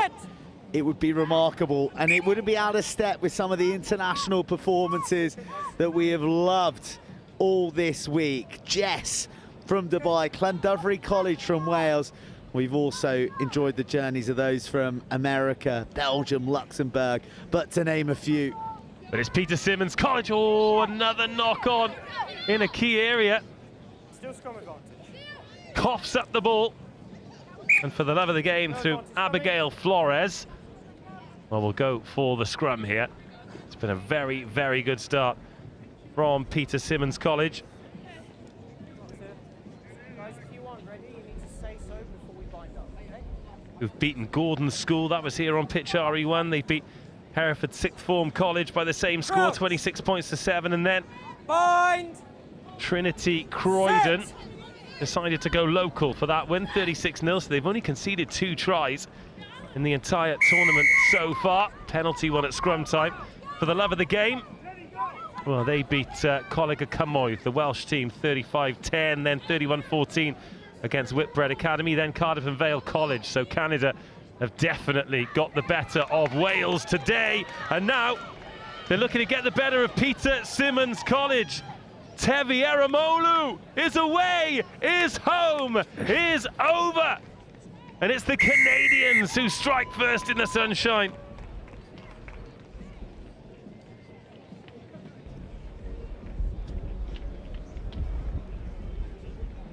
Well, no one's in a rush to take this conversion. It's Alex Dewar who is strolling there. She needs to be careful here because she's on the clock. Different time zone. Yeah. For Canada, isn't it? Go, please.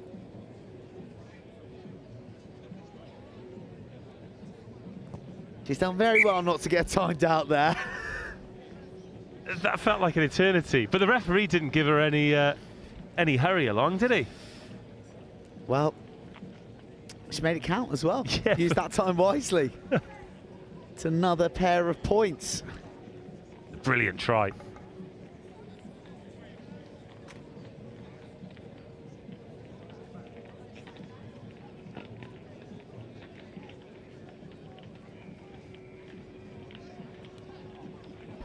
Well, the restart hadn't quite gone 10, but they played at it, Peter Symonds College. And thought the offload was away then, but Drew Spencer driven into touch. Red. Red.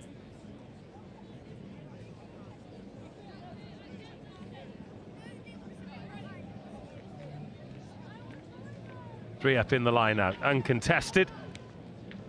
Peter Symonds, well, they're always trying to work these passes all backwards in short proximity. I think they might have just got away with an offside there, but they haven't got away with a knock-on, and they've coughed up possession here, and for the love of the game, have some space to attack. That's the last pass. It looks good, and Abigail Flores touches down out wide.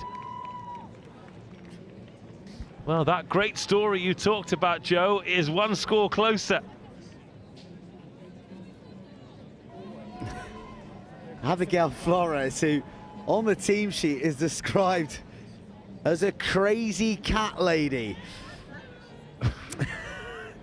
It's amazing, isn't it? Because you could write anything nice about your teammate, your friend, your try scorer in a semi-final. But that is the useful information for commentators that we have been given about Abigail Flores.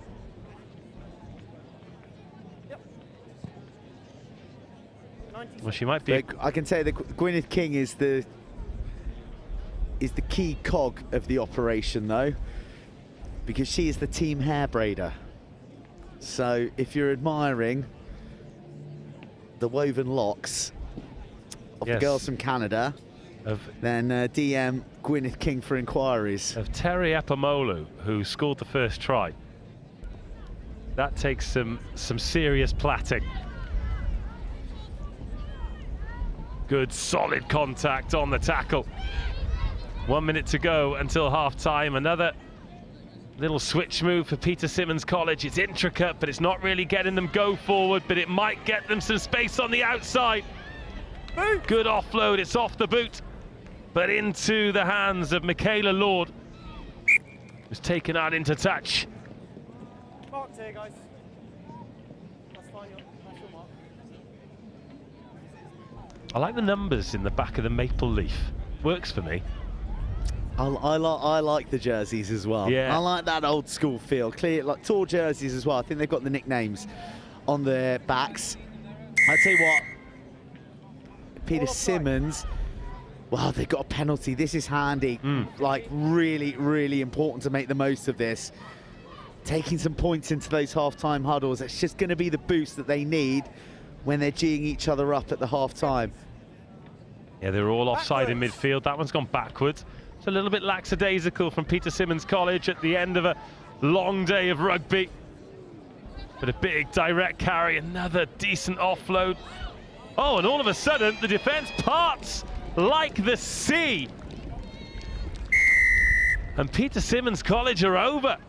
There are some shrugging shoulders here from the For the Love of Rugby coaches who think there might have been a knock-on missed. Play to the whistle.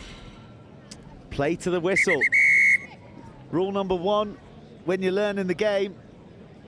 And Peter Simmons, the beneficiary of adhering by that a late score, and now things are interesting here. Well, let's have a look here ourselves. Was there a little tickle forward on this? No, I think that's a great spot by the referee. And a little bump, a little gap, and an excellent finish. 5-12 at half-time.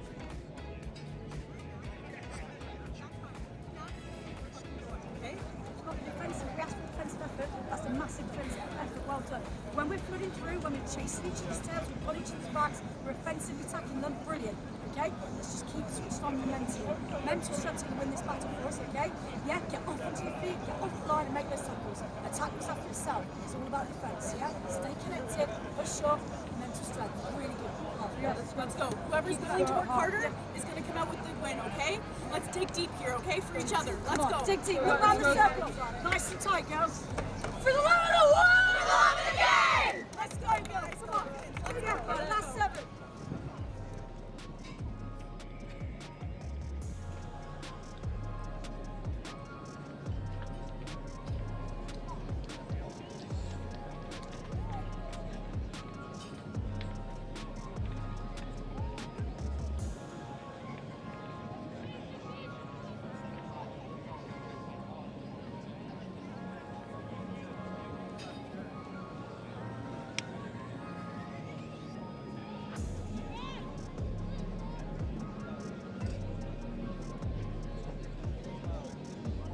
Next score, huge. Dig deep and play for each other. Simple, clear messaging. Messaging that they'll just have to hold in their thoughts a little longer because we don't have a ball right now. Few key ingredients you need for a game of rugby. And that very much the cornflour that holds it all together. The cornflour that holds it all together? Yeah. The flour arranging analogy. No, cornflour. Have you never made like curry or anything? Backwards. Gravy. Literally anything that needs thickening. Gravy comes the northern voice from within our truck in our ears. Piping hot onion gravy. Anyway, great semi-final here. And Peter Simmons College just before half-time, capping off for 7 minutes that they started the brighter of the two teams. A little bit of confidence coming back into the blue and golds, and they've got a scrum here in a great position. And the opportunity to close the gap even further. They missed the conversion from under the posts. That's a great scrum, and move it early. And the referee not happy All good, ladies. with how it came in, how it came out again. Here, big push. Yep. Same again. There are a few battered and bruised bodies down there on the touchline as well for the love of the game. Set. Guys, as we've alluded to a number of times, there's a lot of rugby to be played, and there's a gaping great hole down the short side for Peter Simmons College to attack and go in for try number 2 without a glove laid on them. And we've got a semi-final on our hands. We sure do, and there's just a bit of flat energy around for the love of the game, whilst Peter Simmons are growing with every pass that they make. Great character shown to trail by 12 and now be within a pair of points. No conversion added. So the Canadians retain their advantage, but it's as slim as it's been. Oh, the Army ensemble are on the move, and they are escorting the huge camo truck full of kit out of the Rosslyn Park National School Sevens, just as Peter Simmons are being picked up and dumped down. But this crisp passing, there's a lot of real estate on the left here, and a try-saving tackle, but it was high from Edamolu. Peter Simmons throwing the dummy, being stopped again. Oh, what an unbelievable tackle. But again, it's high, and this time it's a yellow card. Oh. How long can they hold out for? Not much longer. 3 unanswered tries for Peter Simmons College. They lead in the semi-final for the first time. And now down to 6 behind on the scoreboard. 3 minutes into the second half. And for the love of the game, need to dig deep or the tournament's over. And on RE7, the Albany School versus Stanford School. Those matches should get underway at 3:40. Again, no conversion. So take a look at this. It was a long time coming. It was a slow death here, wasn't it? But a lovely, deft offload for Peter Simmons College. Abigail Flores is off the bench and back onto the field of play, and they need a bit of Flores magic. Backwards. She has a number of goes at that, but has it in her hands, and there's some room to work with. Hurried passing, gap opening up. Oh, it's a brilliant pass almost. I thought she could have backed herself then. She'd got in behind the Peter Simmons defence, but she knew she had the pace out wide. Resolute defending here from Peter Simmons College, but they are narrow and they are committing 2 or 3 to every tackle. Just going past the halfway line, Burnsy, is this the coolest vehicle that has ever been in the National School Sevens? What, the enormous army truck? Serious bit of kit. I hope that the brass band are receiving a standing ovation on their way through. They have been awesome all week. Yeah. We've loved having the British Army here. Oh, and Peter Simmons will just love that gift that has travelled transatlantic and into their grip. Oh, a penalty try awarded. High tackle, the call. Well, this will be another yellow card. Oh, it will. And it's Flores as well. Just as they're reinstated, I think, to what they thought would be their full complement. They're back down to 6. Or will it be 5? No, that'll be 5. Oh, well, tough for us to see. Yeah, it was. She was trying to get on the ball, but it was just a hand that slipped up. Yellow is back. Well, the first yellow's back on, so they will be 6, but the referee's taking a look at it. He was just checking to see if the ball was grounded. If it was grounded, he probably wouldn't have given the yellow card, but that is a tough one. The laws are the laws. But she was almost immediately on the ball, but it was kind of on the face and came down. If it hadn't have been given, I don't think anyone would have complained too much, but the referee in a great spot. It was a high tackle. Only 6 players. And now it is Peter Simmons College who are 10 points ahead. There was a yellow here for the penalty try. And for the love of the game, just being reminded that they are down to 6. I mean, playing 2 minutes with 6 is hard enough. Playing 4 minutes with 6, even harder. But not done yet, for the love of the game. Oh, direct and physical and strong. No hands blue, leave it. But now there aren't going to be any spaces around the outside, are there? Oh, and a couple of little errors. The bounce of the ball not going their way. The big show of character this from Peter Simmons College to come back from 2 scores down and to get the pounce right back into the chest. Oh, brilliant turnover. How good was that? Oh, yes, please. That was the Swiss Army knife of defence. Penalty for the love of the game. They need 2 scores. They need to score this one in double quick time. Ghosted through, literally ghosted. And again. Then 2 shoulders cinch upon her. Come on, let's get a try. Let's get a restart.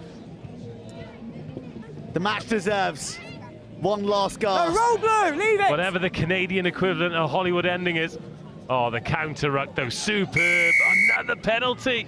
And he, oh, I thought he was reaching for his pocket then, the referee with the itchy trigger finger. No. Marks him. You okay?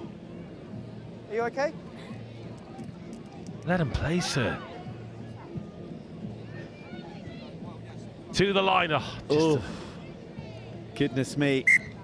Well, that's the semi-final gone now, sadly, for the love of the game. Rufal looks from the touchline. Your yellow's back. And the yellow is served. It will be a change of personnel. Yes. With Megan Fife coming on. Flores is back. Crouch. But I think that the time is up. Set. 118 boys semi-final is coming at you after this, not to be missed. Cranleigh and Millfield. Peter Simmons, they've got one more match in their diary. They are off to the final with one final try. It is so long for the love of the game. We have loved their company, but we are loving Peter Simmons' work, and we'll get 14 more minutes of them come the final.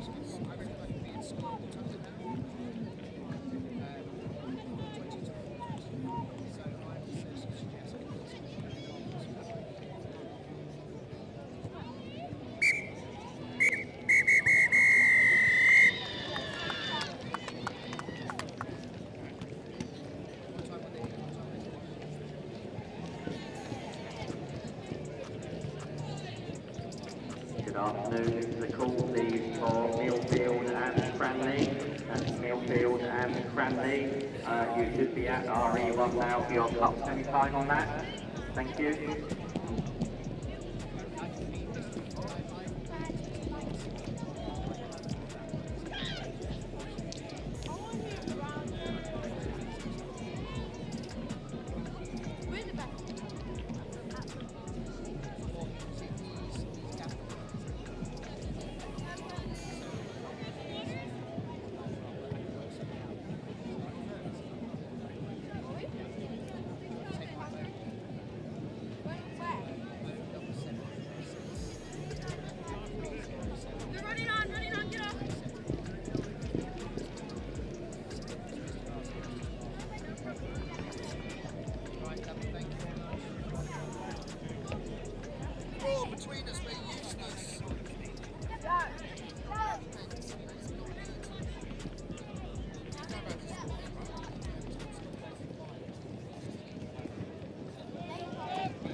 The rumble of the boards will tell you that we are strapping in for a big one. 2 hooped rugby dynasties locking horns for a shot at glory here at the Howden. National School Sevens at Rosslyn Park. It is the boys under 18 cup semi-finals. Both of these schools have had their names etched on the trophy multiple times. One of them is the defending champion. They're taking a knee ahead of a massive game in the glorious sunshine. It is Millfield School versus Cranleigh for a place in the final. Millfield, red, green, blue. Cranleigh, white, navy, gold. Untouchable up to this point. For one, the sweet pill of finals rugby. For the other, the bitter pill of defeat. It's 7 minutes each way. The Howden Rosslyn Park National School Sevens boys under 18 cup semi-final is underway. Cranleigh receiving the ball, receiving it safely, And Joe Burns, if you can't get up for a game like this, then maybe rugby isn't for you. The Howden hoardings have been reinforced for the crowds that are amassed on the far side, and they'll give them a rattle for everything that Cranleigh do right here.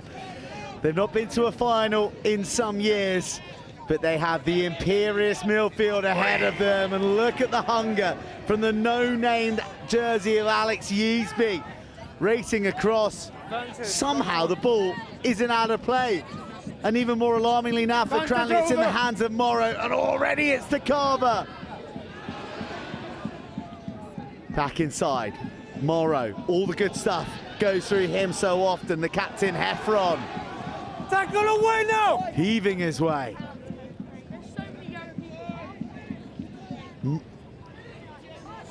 Millfield just waiting to call the tackle, but it never arrived, did it? Evan Morris has shown himself to be one of the slipperiest customers on RE1. Carver, carving, offloading! Forget about the Carver! This is Champagne Sevens from Millfield in the semi-final. Well, he's got a huge smile on his face after that finish. But he knows it was gift wrapped by Carver. An immaculate start. And we're dealing with such tiny margins here. The ball was millimetres from going out into touch. There was a jinking run from Evan Morris. He took out 5 defenders. 1, 2, 3, 4, 5. And then creates the space for a 3-on-2, but Cranleigh's defence did well, but Carver inside, that offload, unbelievable. And all you have to do is catch the ball, time the run, and dot it down. Advantage Millfield. 10. Oh, that is a beautiful touch. Volleyed back like the finest setter, and Carver is off again. Carver a menace down the right edge, but look at the Jacqueline instincts of Cranleigh. Tooth and nail semi-finals is what we love on day 5 of the best school sevens competition on the planet. Oh, don't give it to him. Evan Morris wrapped up in the tentacles of the Cranleigh scramble. Oh, he's been adjudged to have taken high. And there may be a word.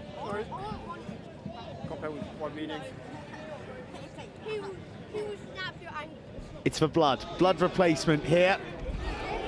I thought the referee had seen something we hadn't seen there. Which wouldn't be extraordinary.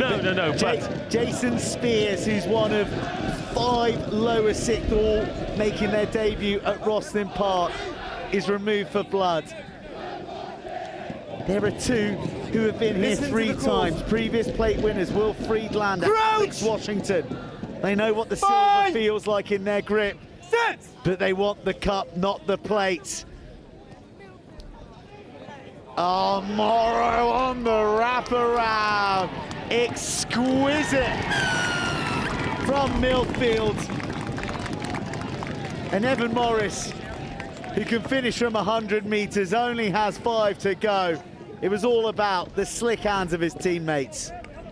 Well, from the first try, Evan Morris has been so heavily involved. He's the one who volleyed the ball back to put it in Millfield hands. He's the one who intercepted the pass, and he is the one who is on the outside to finish that with aplomb. It's another conversion into the wind that they're unable to take advantage of, but 2 tries, and if you can get ahead when you're attacking the try line to the left, you can hang the kick up into the wind as well, and Millfield really the beneficiaries, and having only just scored, Evan Morris is going to be the man who chases this kick hard as well. Number 11 in the silver boots. Just watch him go after this one. 10.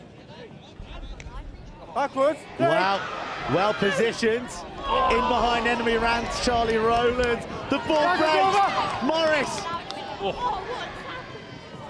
Well, you heard it there through the pitch mic. What a tackle young voices being inspired by the deeds of the under 18-year-olds out here vying for a cup final. Heffron, another monstrous carry from the captain.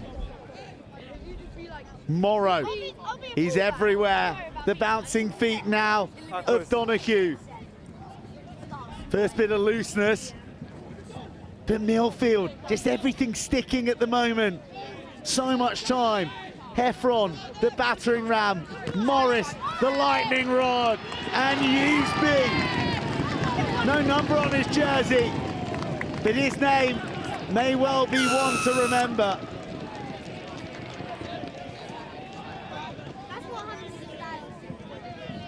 Well, Cranleigh just being suffocated at the moment. They can't get a touch.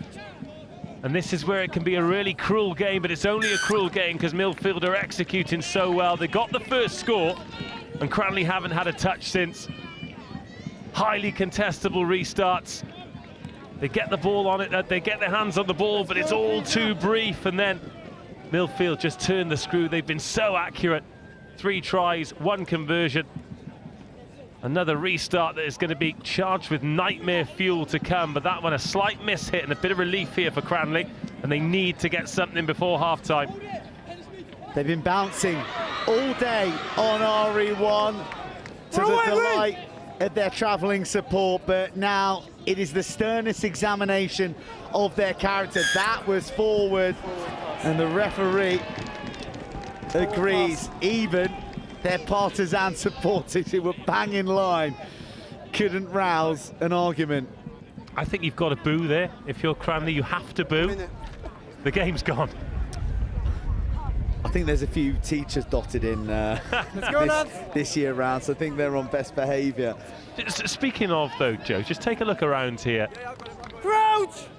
2, 3, sometimes 4 deep. Every side, every line, every corner of this RE1 pitch. All eyes on this brilliant game. Morrow receives a bit of a bullet, but that'll be all right because Harry Bunting is blasting round the edge. It is a first half demolition job from the mighty Millfield. Not just beating Cranleigh, but blowing them away. Think about the bigger picture as well. If you can win a game like this in this style, I mean, that kick's not going to make the highlights reel, but at half-time, as you take another look at this, it's a great finish, but they're not having to put a huge amount into this. It's not a massive physical battle. There aren't huge hits. And at this point, you're living on the edge anyway. You've played so much rugby, but if they can keep a little bit into the tank going into the final, then could that be the edge they need? 24-0 at half-time. Cranleigh's tilt at the title is slipping away.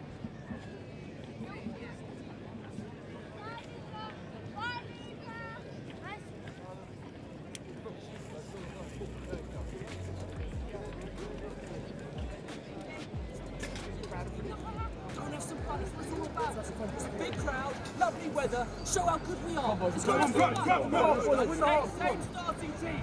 Not too sure. Let's go. Let's go.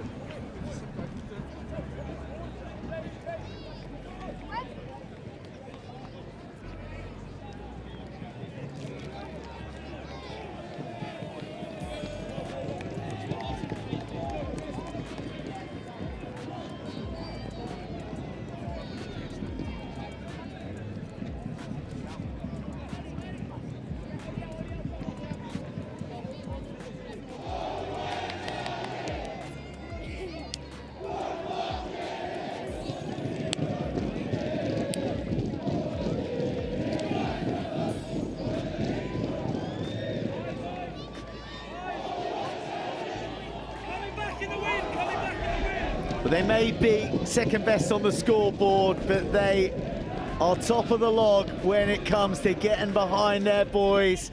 Can the travelling Cranleigh support inspire their lads to a famous comeback in the semi-final? Oh no!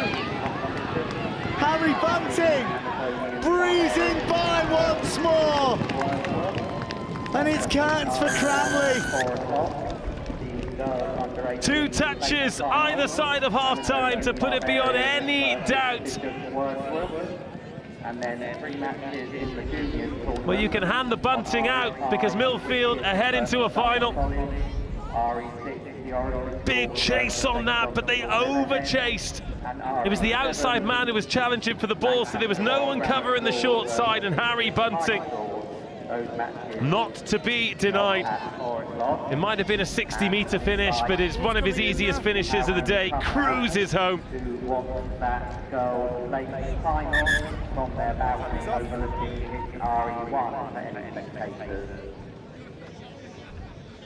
Let's go now. And Millfield, well, I think they like the idea of winning it back-to-back.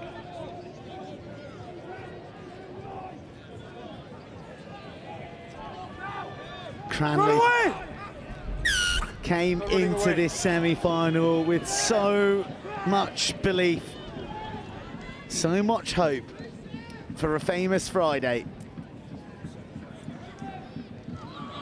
But now they are, well, first objective is to not be nilled out here on RE1. Straight off feet. Millfield only have to play the percentages now, and Cranleigh have to play all the code. They can't stick, they need to twist again and again and again. But it's they who get twisted at the bottom of the breakdown. Millfield attacking with such verve. Ernie Jackson showing his lightness of footstep. The big fella, Matt Bowler. Off feet. Stay up, please. Gives away a penalty. Really off feet. Stay up.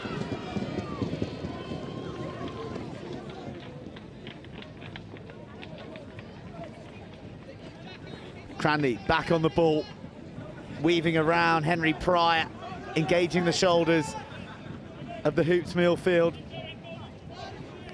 Fizzed out by Jack Kemp. Now there's some pace available. Across the 10. They're going inside. They're struggling against Millfield already, sir. You don't need to get involved in the action. Great example of getting in the passing lane there and making playmaking impossible. But look at this pressure Millfield are putting on. You talked about them playing the percentages. Tackle now! They're just giving Cranleigh enough rope. Locked on. With 4 minutes to go, 27-0, it is done, which is a shame. However, if Cranleigh get the next try, I will have you believe there is hope. There is hope in this game. Let's go, guys. They're emptying the bench here, Cranleigh, bringing on some fresh pairs of legs, bit of impetus, perhaps some new ideas. Crouch! Bind! I don't care. That's everywhere you look. Let's go again. There isn't a front row seat available on RE1. Crouch. Glorious sunshine, exhilarating rugby sevens, and big smiles on dials as far as the eye can see. Watching on, and Cranleigh, well, they've not just knocked on, they are offside there, but Carver might just make them pay the only way he can. A bruising carry. It's getting spicy now, isn't it? Tempers afraid, frustration. I'm allowed to make a mistake. I'm allowed to make a mistake. Clearly not over. And nobly from the man in the middle, he admits culpability, admits that he's fallible, and we'll give him that. So a good game. Set! That's fine. Great hassle and Harry, and finally Cranleigh, well, they're not through. Every step they take, there's a Millfield arm looking to undo them. Pure strength. And into the corner, but the flag raised long ago. What commitment from Millfield, though. They're 20-odd-0 up here. They've got 5 tries, 2 minutes to go. Mark, please. Yet they're still scrapping for absolutely everything. Let's go. It's a big psychology thing going into the final, though, for them. They want their try line to go to that final unscathed. They don't want to have any bad memories in the immediate past from the last 90 seconds of a semi-final that they have completely owned. And the captain, emblematic of the shunt, the grunt, the winner's mentality.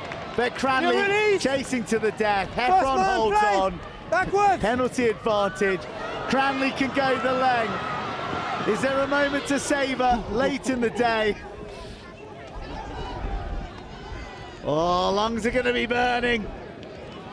Muscles screaming. But alas, gasp, break down the left is dumped into the turf. Fred Harris tastes the mud of RE1. He's back on the ball, freeing up the hands.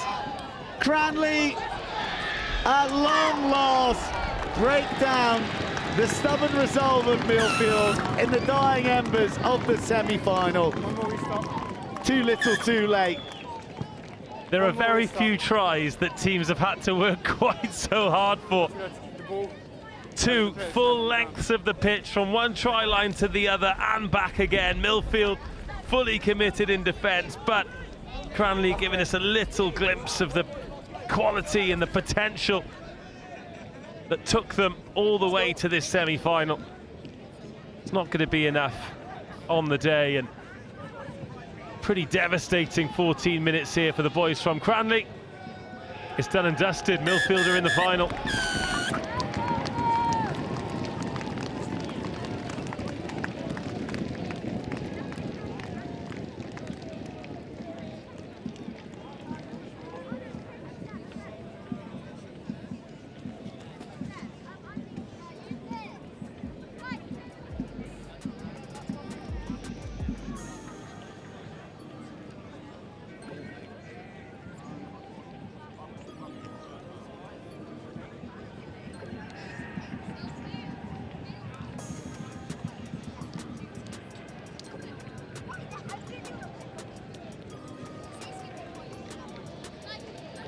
Skibbity toilet.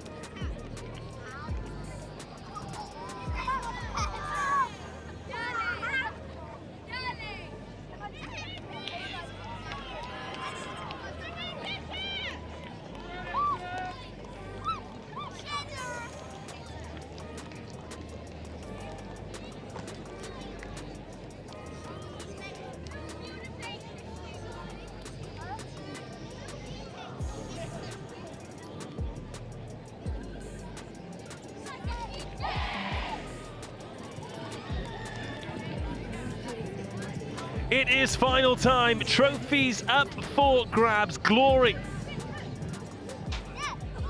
on the sun-kissed sanctuary that is the Howden Rosslyn Park National Schools Sevens. It's the Amazonian Barbarians against Bishop Wordsworth School. It is the under-18 open final. The Barbarians in the black and white hoops. Off the foot. Bishop Wordsworth in the navy and the white, and striding forwards for the opening score. Great turn of pace, great chase, great tackle. Oh, and Millie Cowie bundled into touch. Well out. Talented athlete, Millie Cowie. Oh, okay. Captain of both the rugby and the netball teams. Blue. Here. Yeah, stay there. So Bishop Wordsworth School, back. They have got here No, that's fine. Nick ahead left. with victories over Blundell's, RGS Worcester, Canford and Des College, the Dubai English-speaking school. Double throw. Just 3 tries Free kick. been conceded the entire tournament. The Amazonian Barbarians, we've already had them on RE1. They have defeated Newhall School, Des College and Sir Joseph Williamson's. They too have conceded just 3 tries. But it's Wordsworth who are on the front foot immediately here. Yashvi Patel brought to ground, and an excellent tackle, excellent turnover. And the Amazonian Barbarians can launch an attack for the first time. Those of you who've been watching all day will have seen the physicality that they brought, particularly on the defensive side of the ball. That's a little bit loose though. No knock on, says the referee. And another opportunity here for Millie Cowie. What a tackle. Oh, the offload has just gone forward. Scrum. Barbas. Let's go. And Eva Baird Matt's here. can't finish. And the Amazonians Rugby Academy will have a scrum to attempt to relieve the pressure. Ouch. Oh, what a breathless start. Fine. Amazonians in the final here. Set. Just need to calm down a little bit because it's Bishop Wordsworth who've Not driving straight. started the brighter and looked a little bit more composed, but for the final pass. Oh, the kick was mishit. That was meant to be in behind, and interestingly, Amazonians happy to watch that go out into touch. Black, this is your mark. See exactly what they were trying to do. There was no sweeper in for Bishop Wordsworth, and with that, You need one in the channel. you can test the players at the back. You can test the pace. Girls, you need to drop. They only got 2. You need to drop. Yep, let's go. So Bishop Wordsworth can come forward again. Let go now. Can they take some points away from this early territorial dominance? They've got it out to the width. It's Millie Cowie again. She's snaffled again, and Amazonians can intercept. That's going to stay in. And it's hacked forward. Defence into attack. Will it sit up? No! Knocked on. And the opportunity goes. Oh, she was home and hosed. No Bishop Wordsworth players in sight. And it remains 0-0. Oh, agonisingly close. The bounce of the ball, first working for them, then working against them. Drive straight, please, okay? Crouch. Bind. Set. It's fine. Oof, challenge for the ball and good strength. And Wordsworth can come away with it. Amazonians getting on that bouncing ball, and now they've got some territory. Zita September. Okay, no advantage then, knock on here. And this time it's Wordsworth to knock the ball on. Black.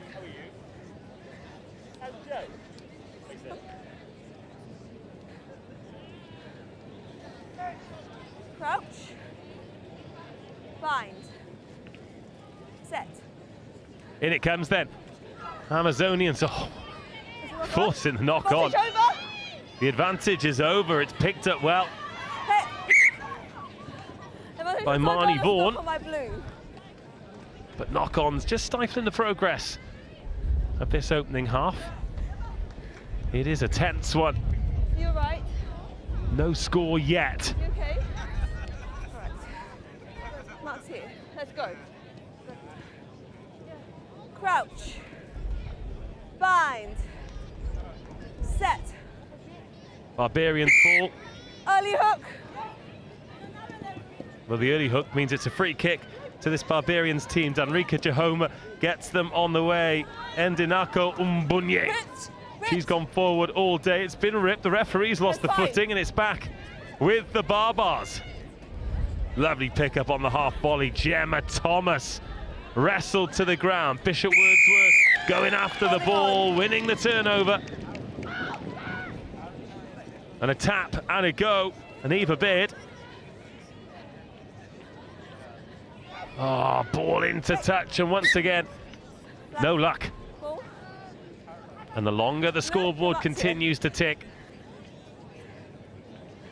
the more stressful it gets for both teams, the more one score could make the world of difference.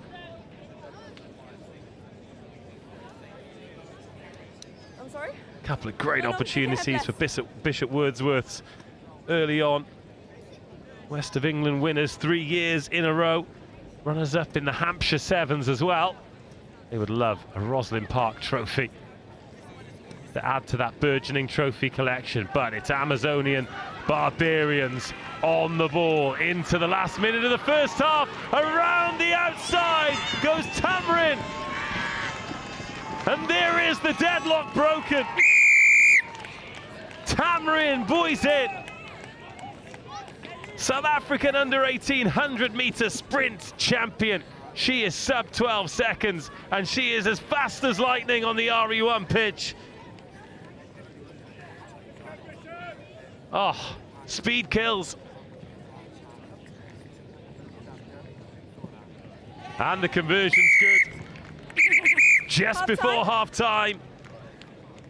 It's the Amazonians Rugby Academy, the Barbarians, who take the lead into the break, but it's a slender one, 7-0.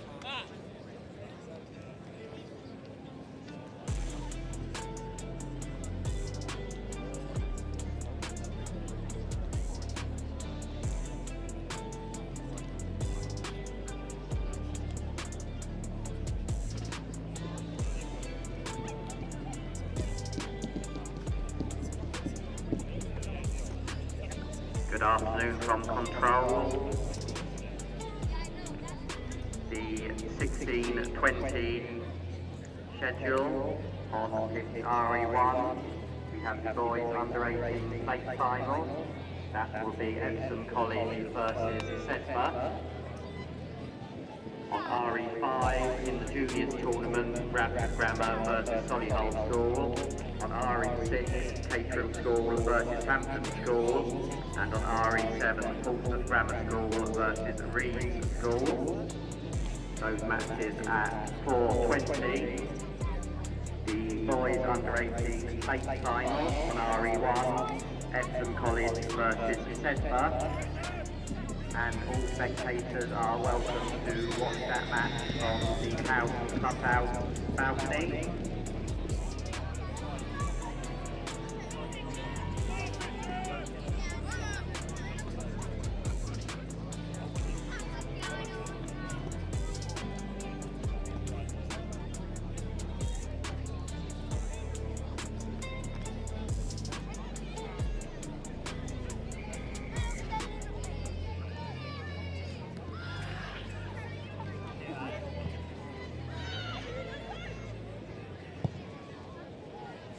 A hefty boot on that to start the second half, and Yashvi Patel goes back chasing for Bishop Wordsworths, who hit the gap and hit the burners. Oh, the try saver outstanding. The knock on is forced, and oh, what an opportunity. Bishop Wordsworths again. Isabella Keys, the Dorset and Wilts County player. Well, she's taken a bit of a wallop there. Go restart for scrum to you guys. But the ball went forward. Are you all right? Okay. And therefore, it is Amazonian Rugby Academy. Okay. Okay. Scrum? Or knock on? Who will have the put in at the scrum.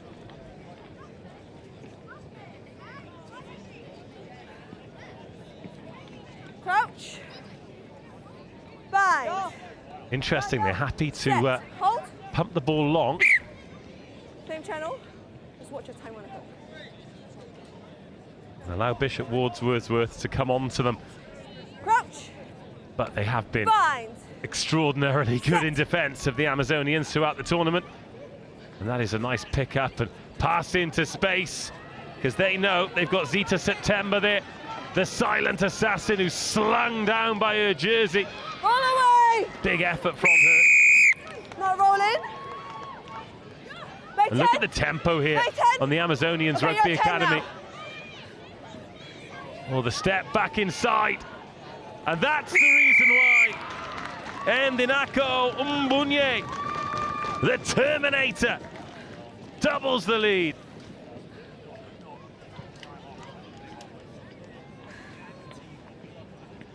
Danrika Jehoma to make it 14. Clinical from Amazonians. They didn't have the best of starts, but they've grown into this final.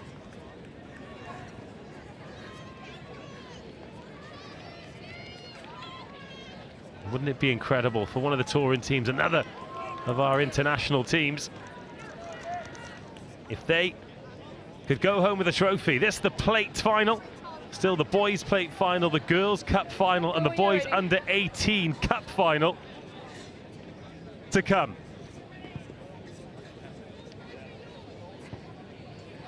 That one bounces up kindly, and Bishop Wordsworth, I mean, 2 scores, it's not beyond the realms, especially with this amount of time still. 4.5 minutes left in this game. Maul's being called. Amazonian Barbarians kill the ball. Too slow. And with it, Scrum. create another great opportunity from scrum time.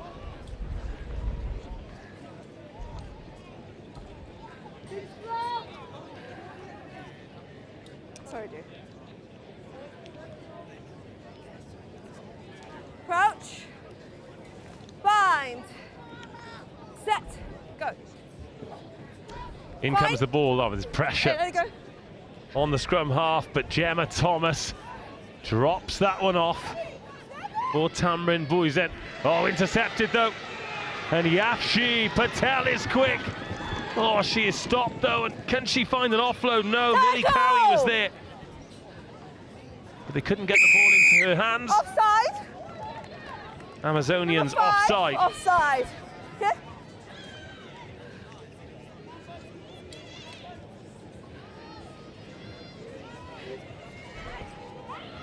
Now, Bishop Wordsworth, what can they do to swing the tide back in their favour? That pass just in behind, but the ball has gone backwards. And now they've got a 2-on-1 here.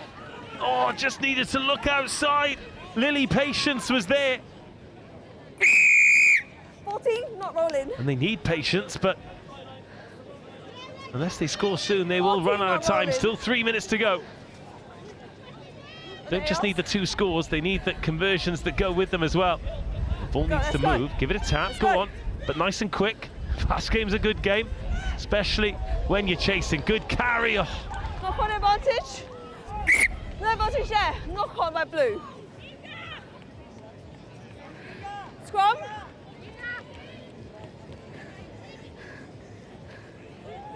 Max here. Come on. Yeah. Okay.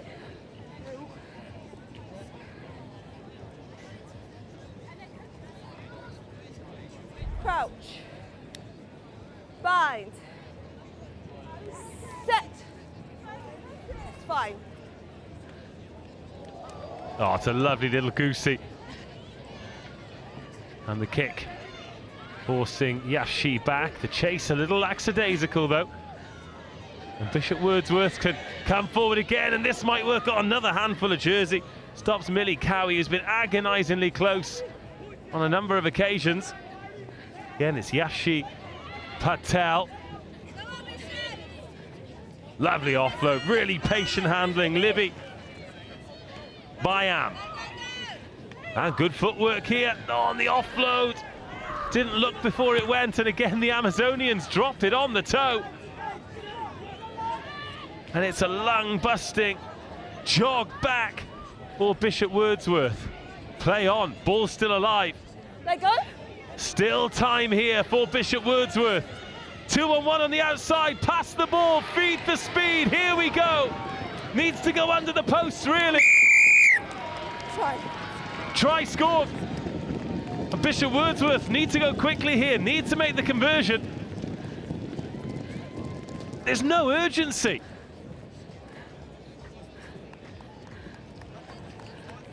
Let's go, girls.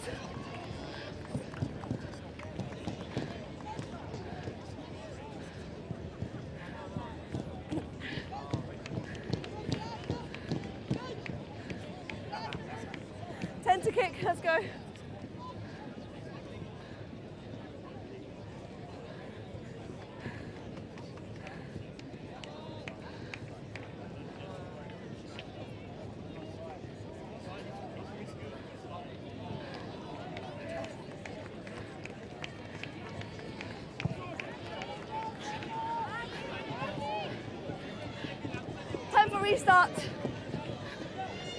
Well, there's just enough time for the restart. And therefore, we already know the result. The Amazonian Barbarians have done enough to win. Well, they've restarted long. That's going to bounce out. Time over. And that brings an end to an enthralling final. The Amazonian Barbarians, coaches, players flood onto the pitch. A special moment for this young and talented group. They are leaving the Howden Rosslyn Park National School Sevens as under-18 plate champions. It finishes the Amazonian Barbarians 14, Bishop Wordsworth 5.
Back into the boys' competition and the under-18 plate final.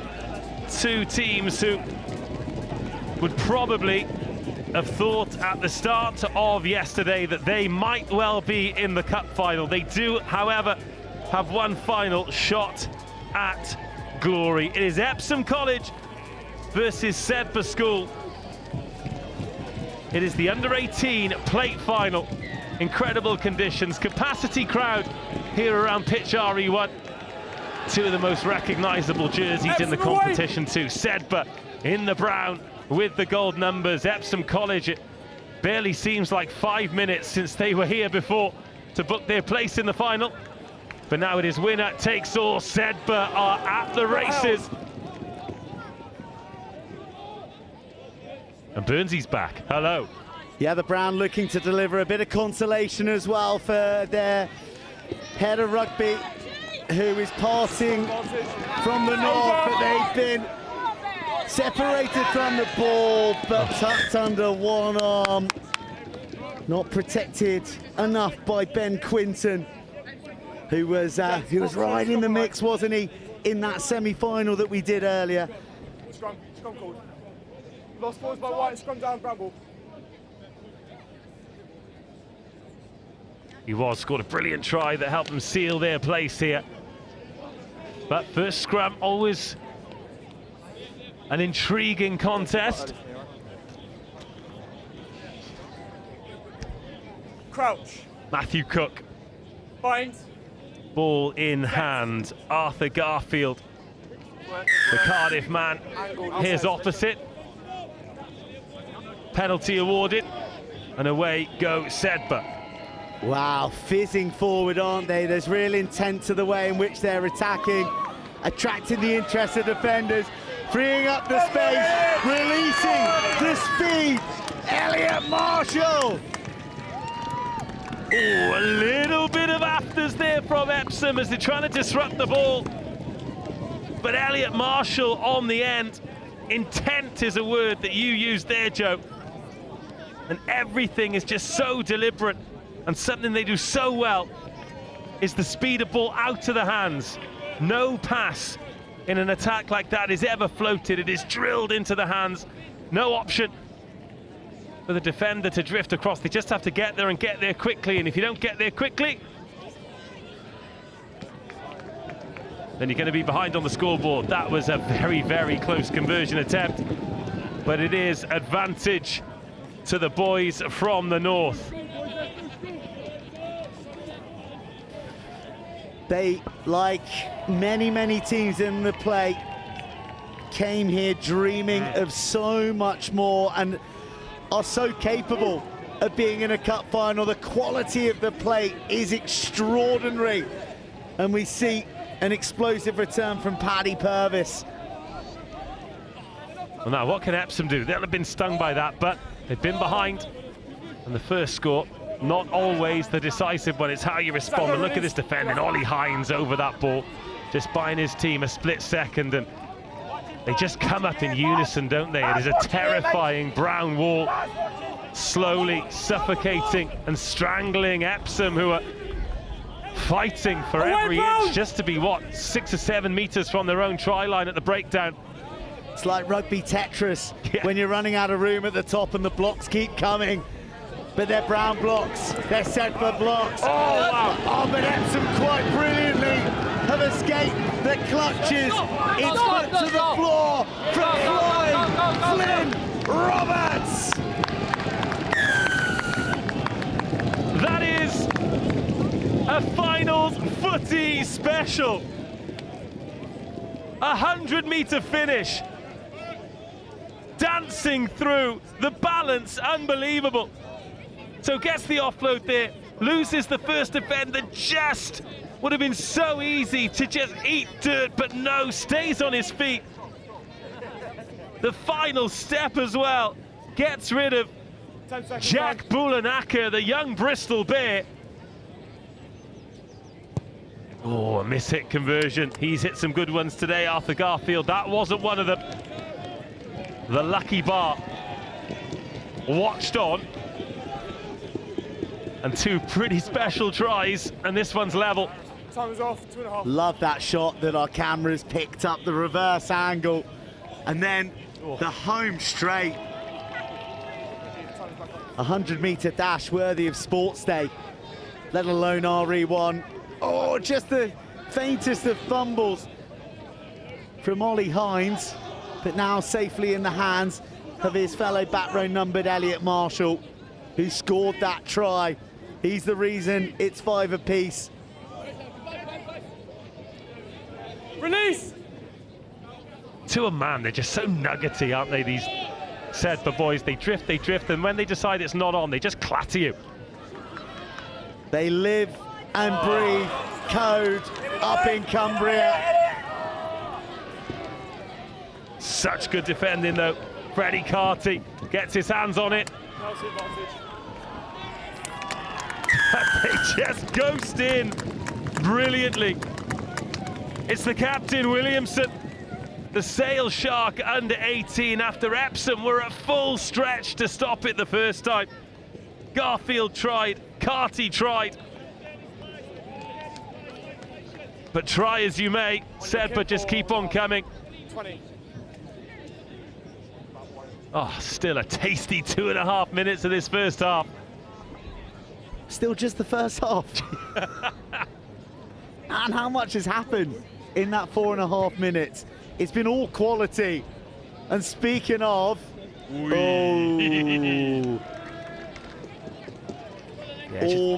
almost a pair of points to add to the ledger. But the key bit was here. He goes to the deck, and it's the swift decision making, the identification, the pickup, and the dash blind, soaks in that defender, then snappy hands. I mean, it's good rugby, isn't it? It is top draw. This, the second of 4 finals on the schedule as well. Still the girls and boys under 18s finals to come. Who will be joining the Amazonian Barbarians on the top step? Oh, Sedbergh won that ball back. That is huge. They are very clinical, very decisive. They've got a 2-on-1 on the outside here. Bullenacker's waiting, but the ball doesn't find him. Epsom scrambling, they're called off it. And now the full width for Sedbergh to work with. Space in the sunshine, but it's power down the middle. Epsom stretched, Sedbergh over. And Will Barrett gives them a 2-score lead, and how decisive will that be?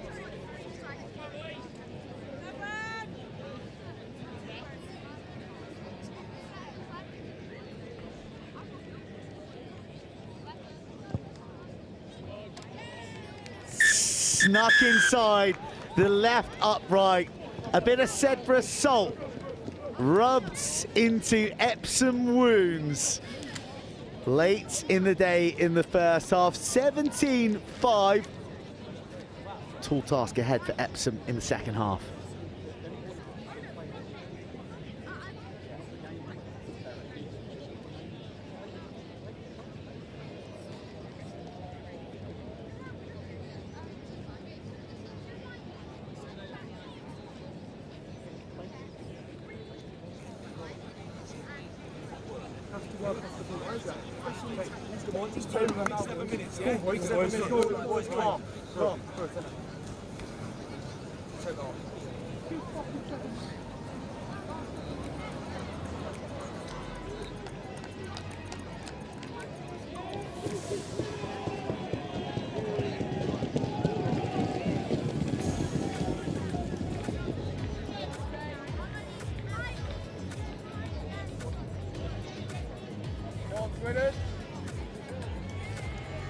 Seven more minutes of the seventh season for Epsom College and Sedbergh School. A long journey home for Sedbergh before they defend their fortress in the 10-a-side tournament that begins on Sunday. And it'll be a much more pleasurable trip up the M1. Or is it the M6? M6, if they've got a silver plate to eat their Burger King off, though. Oh, what a take! Now, Epsom need a couple of rubs of the green like that. They need to get the first try in this second half to really bring the pendulum back to a neutral position, because at the moment it's Sedbergh who are finding the edge, but a broken tackle. Look at the recovery. The referee interestingly calling a tackle there, and Sedbergh not releasing. So a penalty for Epsom to ease their way up the field. Garfield finding a pass out on the edge, oh, and a bump to get away. The chase is over. Sedbergh no, and that is the try that Epsom College needed. Springgate, the Quins under 18, the England age group international, doing it here in sun-drenched RE1. Oh, that bump there. You don't see many missed tackles by Sedbergh. But also, realising early you're not winning that chase and just keeping a little bit of extra gas in the tank. You don't want to burn your matches. 12-7, game on.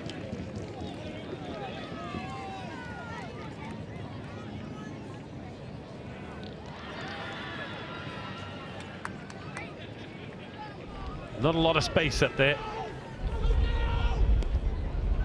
Oh, is that going to go? Is that going to go? Yes, it is, and it's going to end up back in Epsom hands. A Jekyll and Hyde plate final right now, with the monstrous spirit of Epsom rearing its head late in the minutes. Look for a second like they were going to get away. The Sedbergh aren't going to make it that simple. But what a position here for Epsom. 5 points behind, still 5 minutes of the game to go. Sedbergh yet to get a touch in this second half. Really competitive breakdown though, just slows down, just stifles the progress. But possession important. Again, that Sedbergh defensive line comes up. The soft shoulder, the offload, the cover tackle. A phase that had a little bit of everything. And Epsom really got the bit between their teeth here. Lovely check back and forth, and one offload away. from being in again, but Sedbergh survived. Oh, that one just slips through the hands and momentum disappears. Communicate, link in, Baz. But more importantly for Epsom, possession stays. Leave it. Garfield waits. Let's connect, Baz. Ball goes straight to the middle. Then over the top, oh, someone comes rushing out of the line, makes a good tackle. And Sedbergh getting closer and closer to the offload. That was in at the side though, had to leave it alone. Oh, lovely stop and go. Oh, a handful of jersey released and gathered. Oh, the ball in play time here. Lungs raging. Smart play from Garfield, doesn't put the hands on it, doesn't risk the knock on. Watching here, Baz. What's the reload here, Baz? Impressive from both teams. Discipline, so important. And eventually when this phase does end, there'll be a huge sigh of relief. Ooh, not rolling away, killing the ball. And a yellow card. Huge, huge moment. Sedbergh down to 6 for 2/3 of the remaining minutes. And Epsom straight for it. Garfield gets away! And Epsom from 2 scores down have levelled. Sedbergh down to 6 and now reeling. Shell-shocked Sedbergh are looking to one another to say, what's just happened? What kind of verbal rocket did Paul Burke deliver to his Epsom boys in the half-time huddles? Because they've come out inspired, and Sedbergh now trail the most epic of plate comebacks from Epsom, and they've still got only 6 to fight against for the next minute or so. Well, it was direct from Garfield. It was no more than a little shimmy. And when the first tackle was missed, I think Sedbergh were just shocked. Great commitment from Garfield. So important to just be direct, be decisive. But for the first time in the half, Sedbergh are on the ball. They've got a penalty advantage. They're still down to 6. But can they make their first possession count? We're into the last 2 minutes. Another score for either team could be decisive. But look how easily they're marching forward here, the boys in brown. Plenty of defenders around for Epsom. With that man advantage, Scott Jackson waits and receives. He's got Marshall outside him, but he's marshalled towards touch. That is a really good offload. And Sedbergh into the 22. Wrestling to secure that ball. Oh, beautiful pass to create the 2-on-2. But an offside penalty. This is big. Williamson jags back, jags half through a gap. And with backs to the wall, trailing by 2, down 1 player, Sedbergh on the brink. Pretty physical there by Adam Jakes. Marshall, first receiver. 2-on-2 on the outside. Oh, proper alpha test over there. Manages to stay in field too. Scott Jackson does so well. But up come Epsom. Oh, space! What a pass! Absolutely astonishing. Tom Jakes goes in.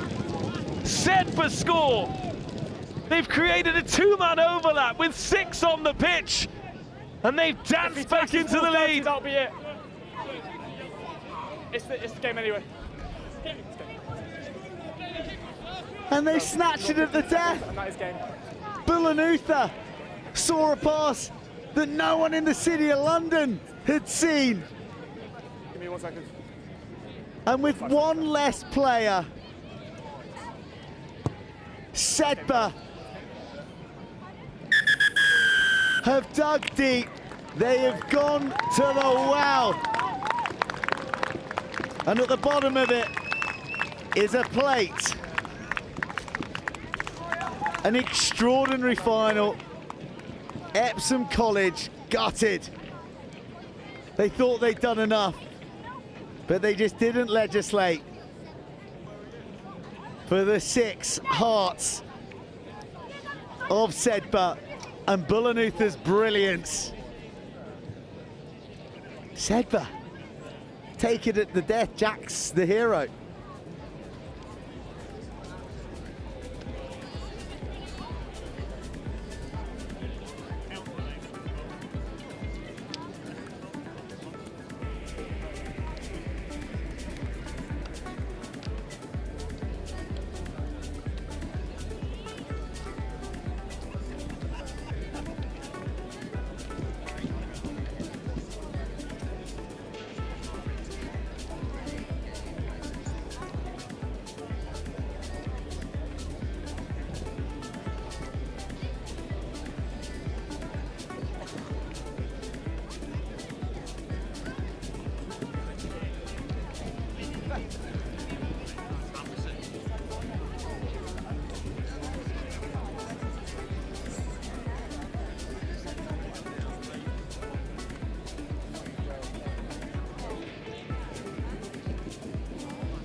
A record-breaking women's tournament here at the Howden National School Sevens at Rosslyn Park, and this is the epic conclusion, the under-18 girls final between Hereford Sixth Form College and Peter Symonds College, and Peter Symonds grafted all the way here, and they have flown out of the blocks. A phenomenal start, a first touch and a first score. Right. And as Dream starts to a final go, that is right up there. Well, Peter Symonds College asking if there'll be any further action after that challenge behind the line by Hereford. Alas, it is 7-0. Great crowd here for the 2 under-18 cup finals. What a brilliant fen too. And then just as she's about to place it down, watch this Hereford defender have a sneaky nibble. Go on.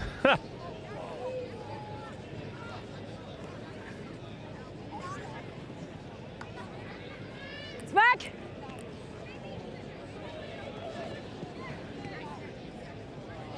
Advantage, knock on. Oh, and a bouncing ball. This is nightmare fuel for Hereford. Peter Symonds. Right. 2 touches, 2 tries, 90 seconds. Not even camped in the Hereford Sixth Form College 22. They haven't had to be.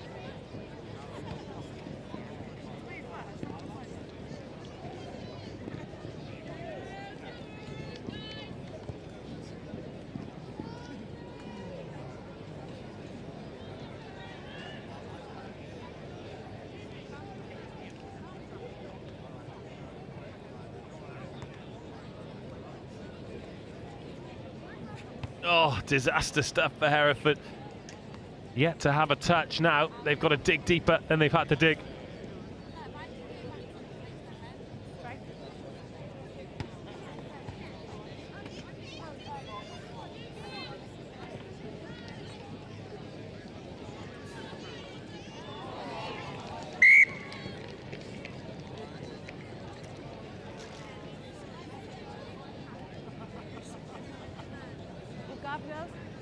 Thank you.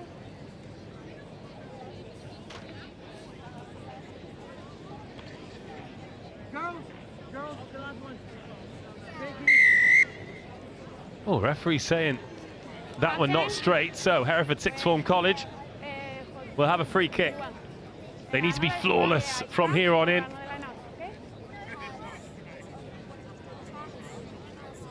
Need to get themselves on the board, a little foothold in the game. They don't have to score immediately, but they need to give themselves some belief.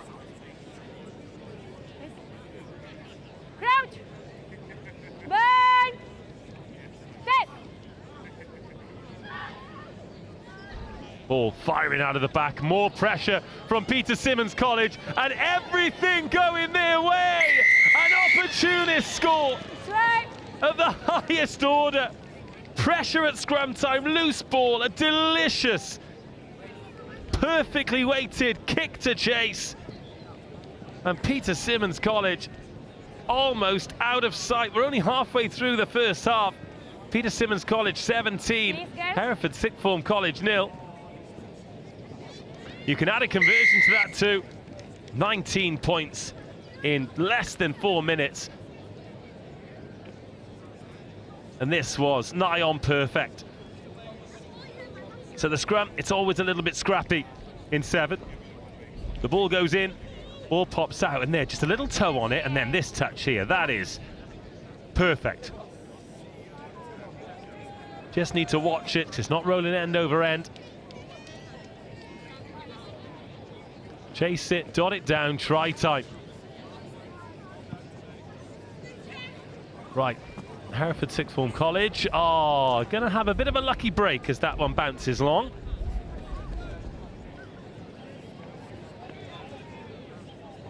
But body language now. Tough for the team from the English-Welsh borders. But they might not have the scoreboard on this side, but they do have time. Back. But Peter Symonds burst to everything. Oh, hands on that from Peter Symonds as well. What a massive clear out. Whoa! And Hereford trying to work it out to the edge. That one floated into space. A relentless chase from the Peter Symonds team. And winning the Jackal turnover and winning it with authority.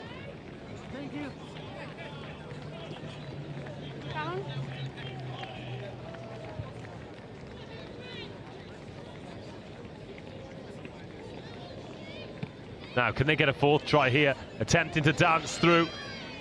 Lovely ball over the top. Oh, doesn't quite go to hand. Knocked on.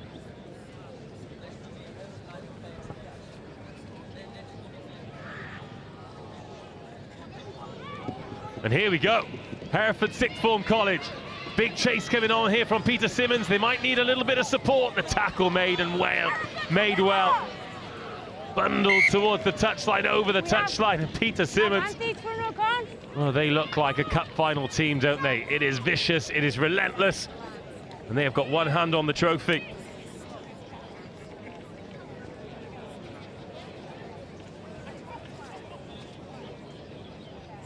This one for you.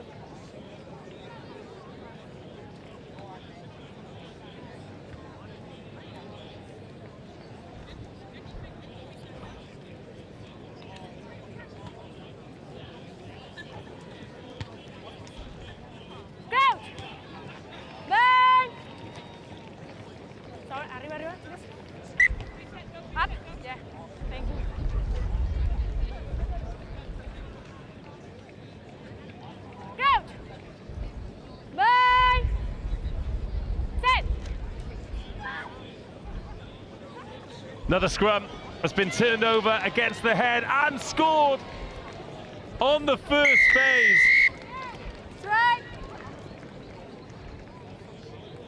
Hereford Sixth Form College cannot catch a break because Peter Symonds College are putting them to the sword. Relentless and brilliant. And that should be the last act of a one-sided first half. The kick drifts wide, but the scoreboard well and truly on the side of Peter Symonds College. It is 24-0 in the Under-18 Cup final.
Second half incoming, absolutely nothing to lose now for Hereford Sixth Form College.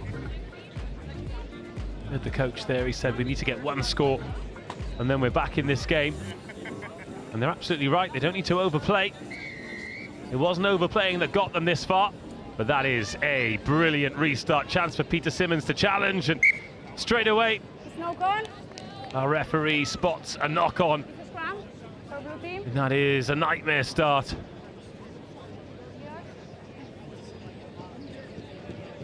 And making a difficult task even more difficult.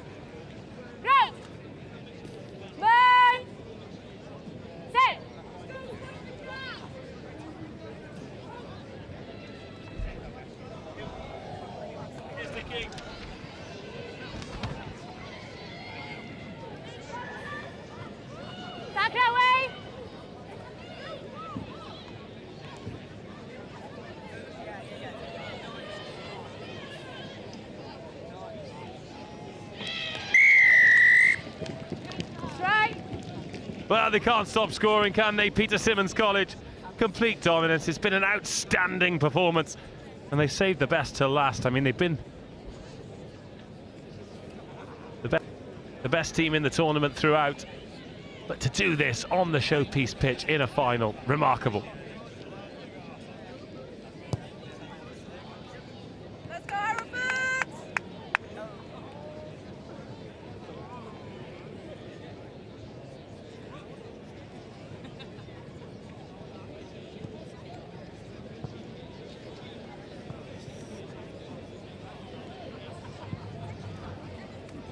Well coached, isn't it? Pass, ball, move, score.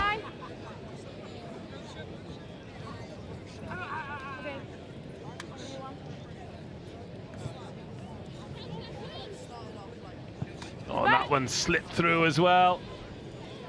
The referee giving them the benefit of the doubt, but there were 3 knock-ons in the end, so Peter Symonds looking to batter and bruise a Hereford Sixth Form College team even more. Grabbing a handful of jersey, but they're spending most of this time chasing shadows of Hereford. Tackler, not throwing away. Behind the line, please. Back.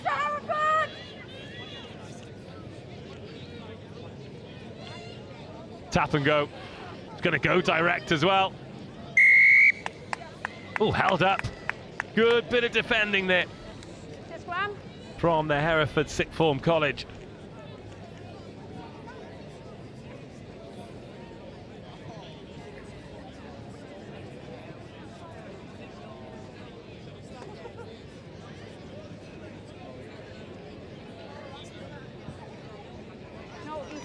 blue team. The scrum. Ground. But a scrum in a brilliant position. Not a goal line dropout like in 15s. It is a scrum 5 for a held up ball. Ground. Burn. Set. And Peter Simmons thirsty for more. Still nearly 4 minutes of this game to go. Little wraparound play to create the 2-on-1, but they back themselves in contact and score try number 6. 34-0, a one-sided affair. And Peter Simmons College can start the victory dance because they're going to be cup champions.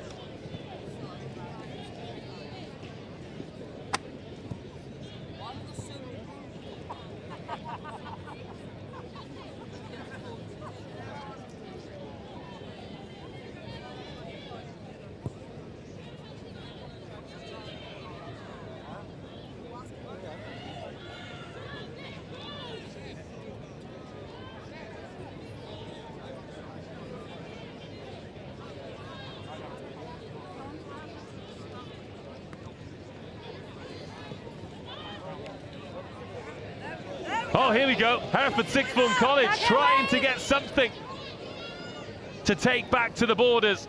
Referee was going to give a penalty, but has decided to play it's another ball that's gone to ground, and that has been one of the differentiating factors here, because this dangerous Hereford team have waited until now for the chance to cut loose. Chloe Butterworth gets something for Hereford. It won't be enough for the team, but a great memory for her and a great try for those in black and red. Around about 2 minutes of the final to go. Hereford off the mark. Important that they didn't leave with a 0.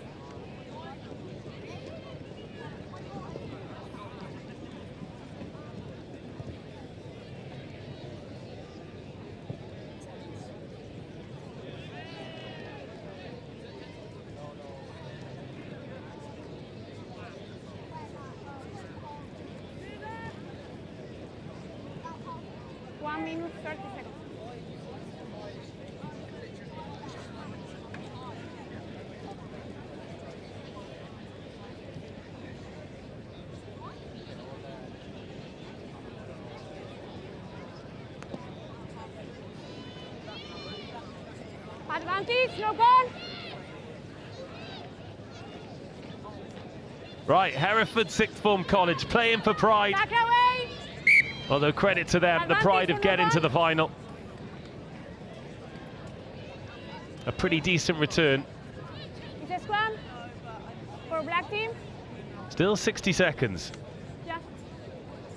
Here, please.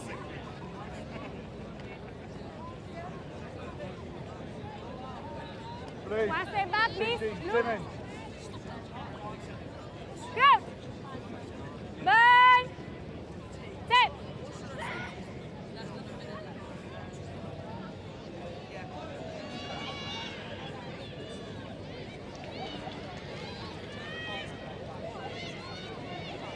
Back away. 5:34. Peter Simmons College imperious. Largely because of their defence, which has been breached with Nikki Davenhall's magic feet. Oh, and this last 90 seconds, 2 minutes for Hereford Sixth Form College have just given us a glimpse of what they've been all about in this tournament. Talented team, great players, great finishers. But doesn't it just tell you exactly how good this Peter Simmons College team are? A dominant performance and a moment to remember for these young players. They are the under-18 girls cup champions. They haven't just done it, they have done it in style. It finishes Peter Simmons College 34, Hereford Sixth Form College 12.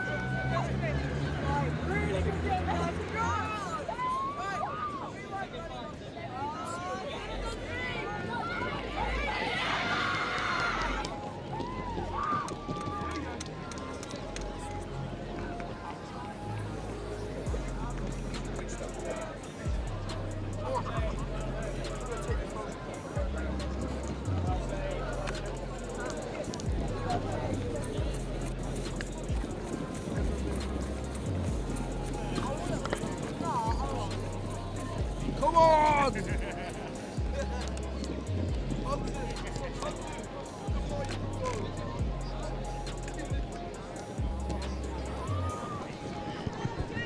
Mr. Marchant, could I grab a quick word? Could I grab a quick word? What a fantastic achievement from these girls. Yeah, really good. Yeah, really good achievement. So I'm very proud of the girls. Come to three finals on the bounce. Some adversity on the journey, but they showed up today. It was really good. They look like they are eagerly waiting your words of congratulations, so I won't keep you from them. Peter Symonds College, champions here at the Rosslyn Park National School Sevens, and I'll tell you what, we've got to get shimmy on because the boys are coming out in just a second. Millfield against Brighton College. Will it be back-to-back for Millfield? Will Brighton College do what they couldn't do a couple of years ago against Harrow and get the victory? We will find out in just a couple of moments' time. Millfield have already created a tunnel waiting to come onto this field. The girls team have stayed to support. The touchlines are absolutely packed. Who are we backing, Millfield or Brighton? Millfield. Millfield is the sign here. Millfield very popular on this bit of the touchline. I can see a Millfield hat here. She doesn't look like she wants to talk to me though, so I'm not going to force her into it. It's going to be a massive, massive one. Let's see what these guys here think. Millfield or Brighton? What did Brentwood think? Millfield. Millfield with a lot of popularity on the touchlines. We're not seeing much from Brighton College. I know that Limitless would like Brighton College to win because that's their kit. That's their kit. But Millfield, look at this. The girls are here waiting for them. They're building the tension though, aren't they? Where are these boys?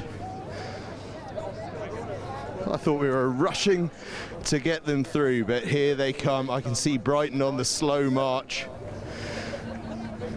Millfield waiting to come on.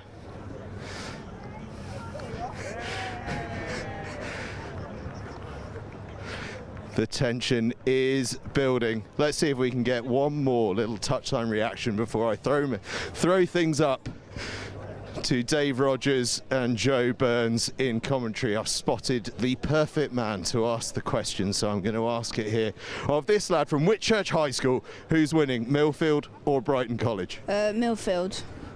Everyone fancies Millfield. I'm going to try a lad from Monmouth. Millfield or Brighton? Millfield. I'll tell you what, I can't buy a Brighton fan for love nor money. It's up to Dave Rogers and Joe Burns to talk us through this final. Millfield against Brighton College. Brighton the underdogs unanimously, but that's just how they like it. Everyone on the sidelines thinks it's going to be back-to-back hoops in blue, green and red. But boy, do this Brighton side have some talent. Do they have some grit? And they've been to this final in recent times.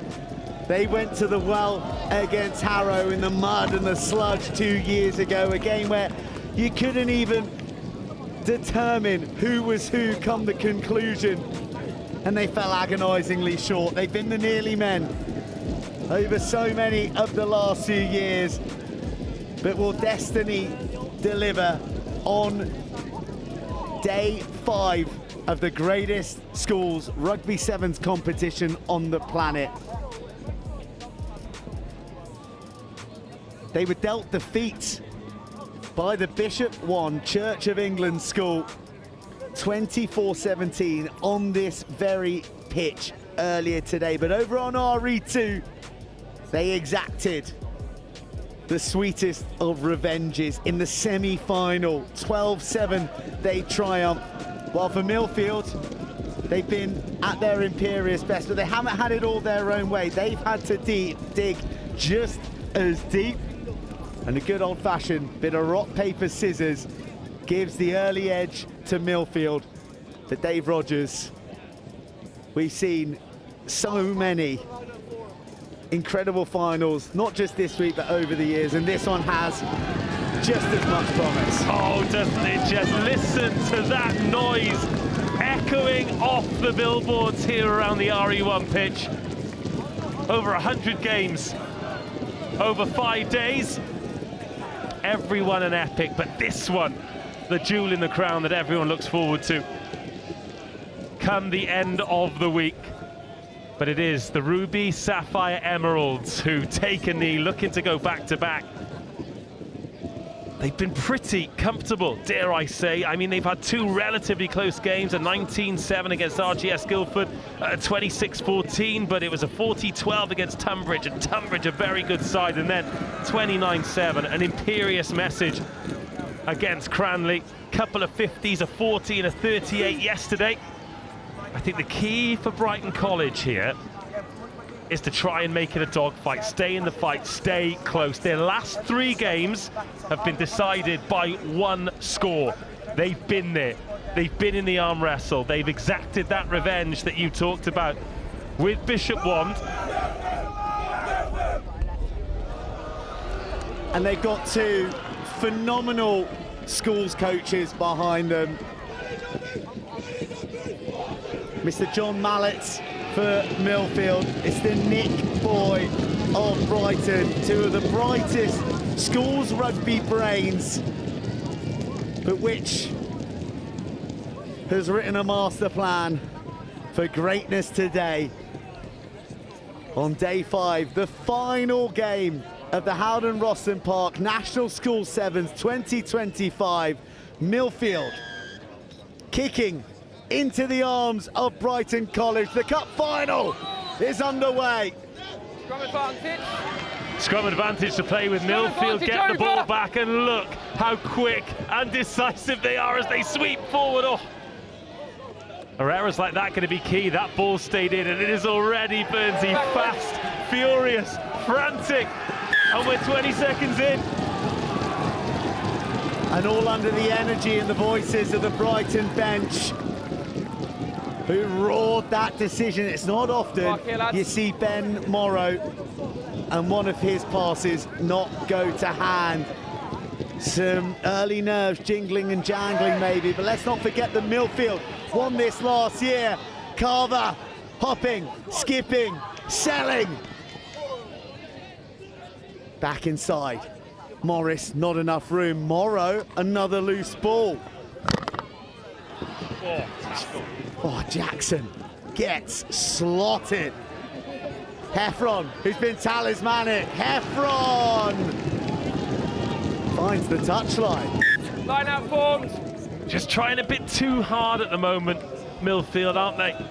It's a massive occasion, of course, but 2 minutes in already, they've been put into touch 2 times. Brighton overthrew the line out last time and take no risks this time, but get snaffled at the front.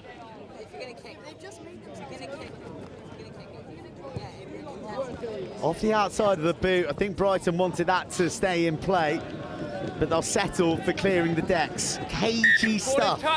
I think Seb McNamara there has taken a look up. He wanted to pump it deep and then had the realization that Millfield were playing with a 6-1 and the sweeper was there. And the last thing you want to do is give them a gift and time to launch an attack. So not the worst outcome for Brighton College. But hindsight's a wonderful thing. We'll soon find out if it's not the worst outcome. Oh, there it is, perfect. Lovely snatch from Nathan Ventum. And in a flash, it's out to their baller, Alex Stubbs. Oh, turns Carver inside out and then puts it through the washing machine again, but then he gets him. Oh, that's going to be a ding-dong in the centres. That's going to take a bounce, and it's going to be so unkind for Ben Saunders, the captain. Millfield, they want to play with tempo, but are the rest of the team wise to the ambition? Morrow.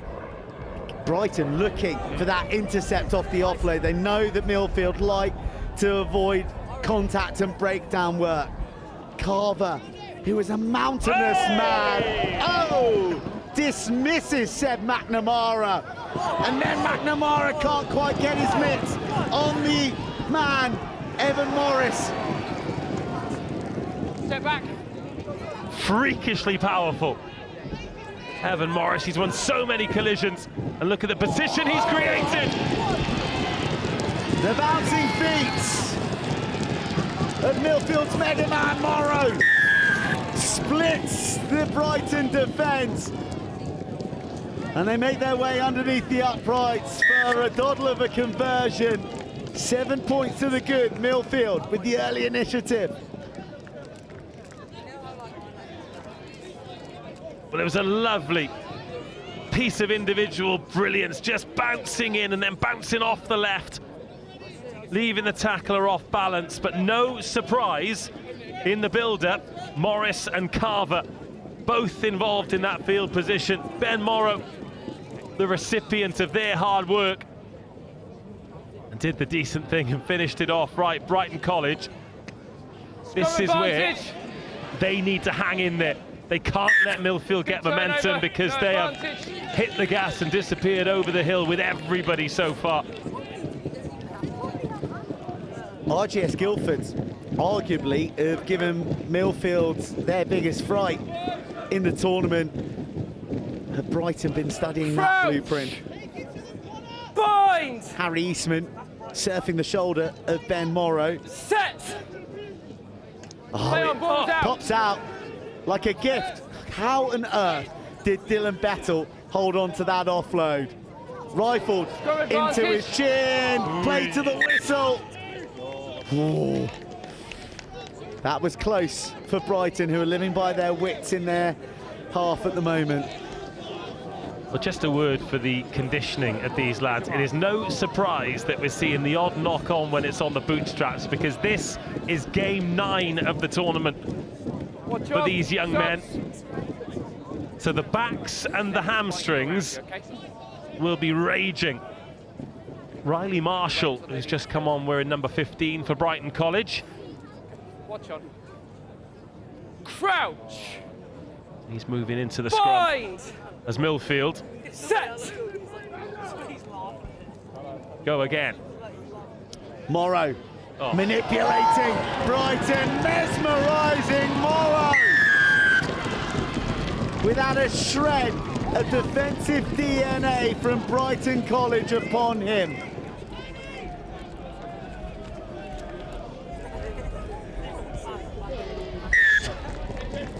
This was Jason Robinson-esque, wasn't it? But he's been here this week, but I think maybe he's wearing the hoops of Millfield now. Oh my goodness, he was in at first receiver. This should have been dealt with, but how can you deal with that? That there, looks like he's going off the left, bangs off the right. Incredible footwork, and that is the difference so far. Backwards. Another really well-placed kickoff. Riley Marshall is a match to it this time, flings it out at velocity, where Eastman stumbles back almost in his attempt. Heffron has just eaten that Brighton man. Stars, lets it race by. Maybe that was the right call, because Marshall is stretching his legs. The captain, abrasive. But Oscar De Lacy, a match to the Biff. Oh, that's a nice bounce. Offers the switch. Oh, wanted him to cut inside a little sooner. Too pacey. Spilt forward. It could have been worse. Our clock has ticked through 7. We might just get one last duel. Well, this period of play massive, isn't it? If Brighton College can get through to half-time and it's a 2-score game, then there's a glimmer of hope. If there's some more Morrow magic, Crouch. then Millfield could be marching on. They've got Carver waiting here at second receiver as well. That is... Oh, Brighton have managed to pinch the scrum again. 2 against the head. Stubbs. Moss. Dylan Moss loses his footing. High tackle. Well, that's tough on Millfield, let him run, isn't it? Let him run! Stubbs asked the question. Heffron's all alone. Brighton fizz one ball long, and they're in the 5-metre channel. A big man too. Oh my goodness, where did the pace come from? From Ryan Marshall, galloping his way to underneath the uprights. A half-time huddle conversation turning try. Yes. For a big Riley Marshall. It is an inspired substitution, because he's come in, he's added that extra height to help them receive the kickoff. He was involved in building and getting that ball back to a position where they could attack. And then when they did attack, this took some finishing. It was a great ball into the hands of Fergus Lamb. He knew he had the big man outside him and then offered a trailing line as well. The option was there, fixed the last defender, and Riley Marshall gallops in. And after a tough 6 minutes 59 seconds when the clock was in the red, Brighton College have got themselves right back into it. 14-7 at half-time.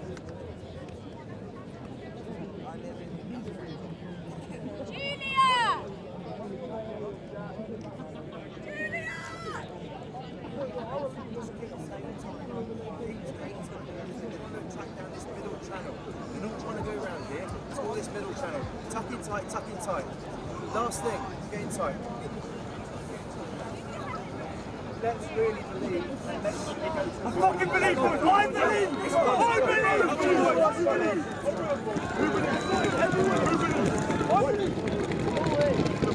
How much do we fucking believe? How much do we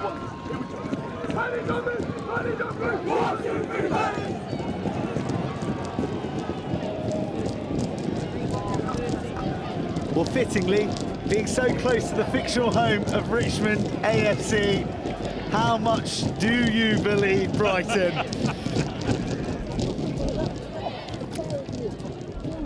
Just the score in it.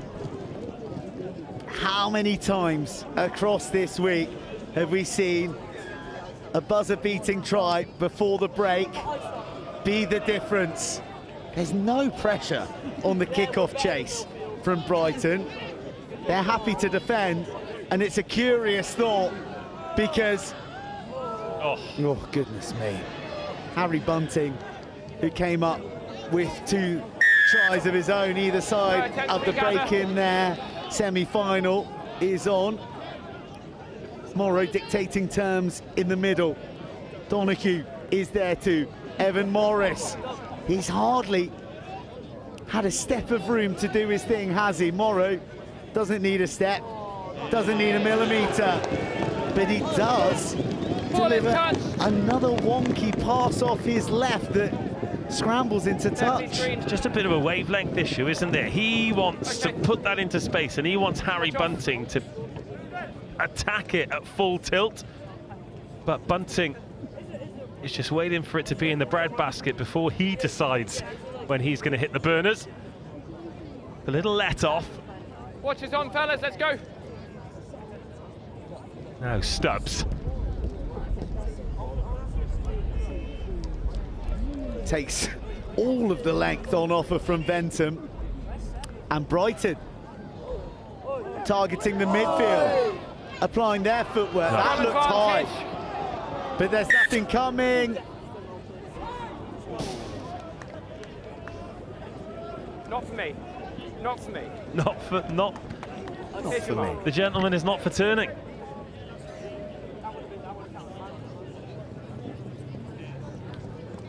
Midfield scrum. Oh. Is there a worse set piece to have to try and defend? Crouch! Bunting Bind! Out left. Morris on the right. Morrow orchestrating proceedings in the middle. And Brighton don't steal this one, but they will have to defend immediately as Jackson gets things going. Oh!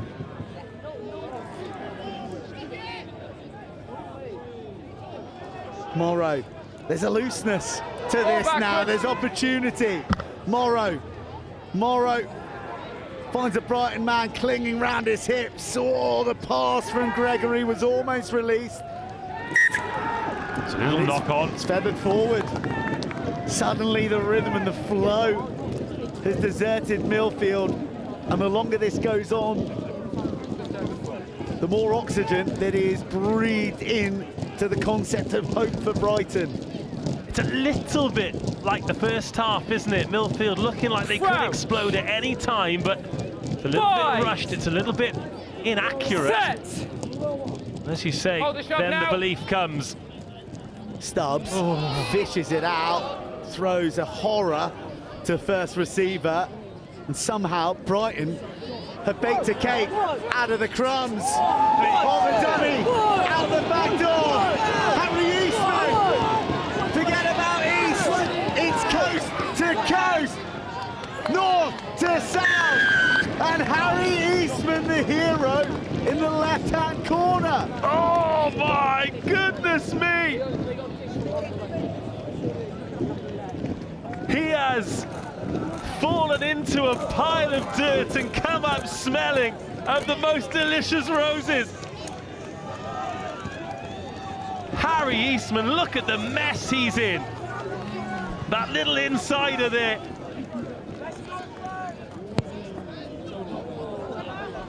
Oh, he's missed the conversion, but so much work to do. What's he covered there, 120 metres?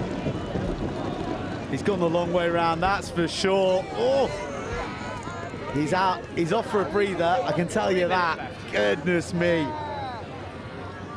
But what about how important will that chase be from Conor Donoghue to make sure that he doesn't go under the post? In a game like this, anything you can do to make it difficult, and Donoghue didn't give up. It was an incredible try from Eastman, but a 5-pointer, not a 7-pointer.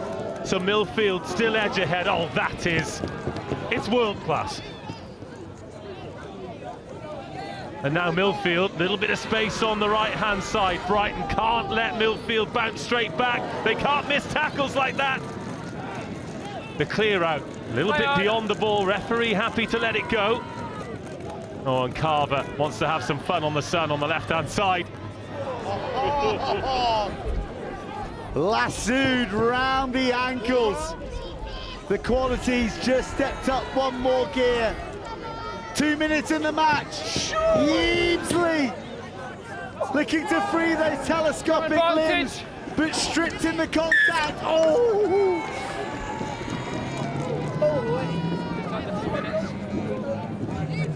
Harry Bunting. He was almost home and hosed. Well, Millfield making the change here, and they're all behind the sticks to our left. So just to get on the pitch here, big Matt Bowler has got to run 80 metres. He's been a difference maker as well.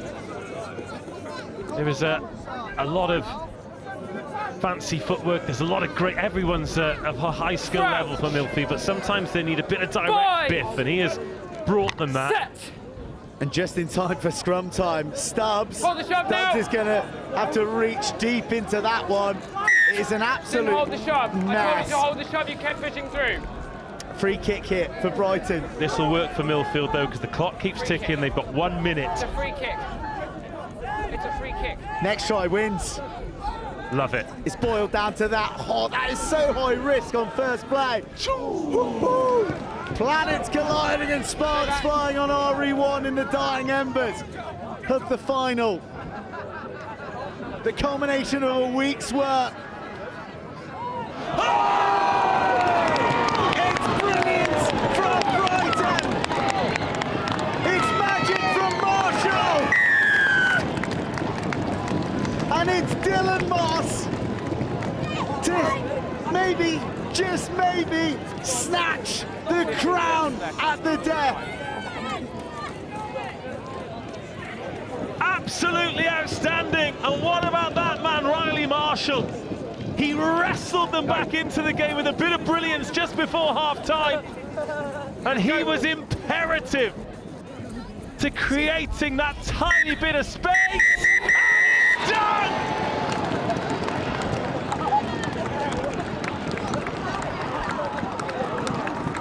An explosion of elation for Brighton College, who trailed the entire match. But one moment of Marshall magic was the undoing for mighty Millfield. And it's Dylan's day. Their main man, Moss, rounding off the move tight on the touchline, as tight as the contest itself. The final that this incredible week's Schools Rugby Sevens action deserved. Marshall engaged both Millfield men, and it just sat sweetly in the grip of Dylan Morris. The hop, the skip. He took on Carver. He seduced the attentions of bunting. And then Moss got on his motor.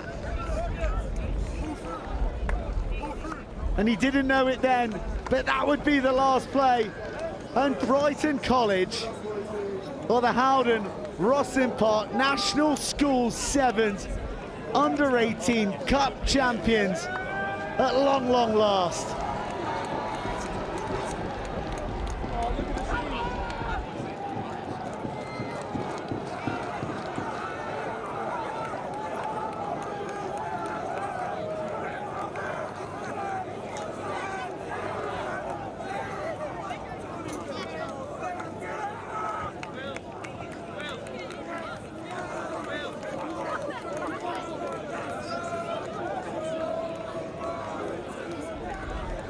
Core memories made.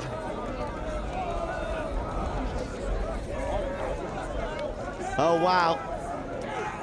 This is going to be one Easter holidays to remember.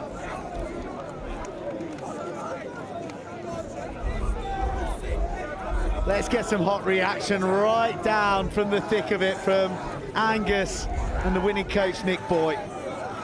Well, I did have the winning coach, Nick Boy, but he's in tears at the moment. He's got his head in his hands, but I've got 40 instead.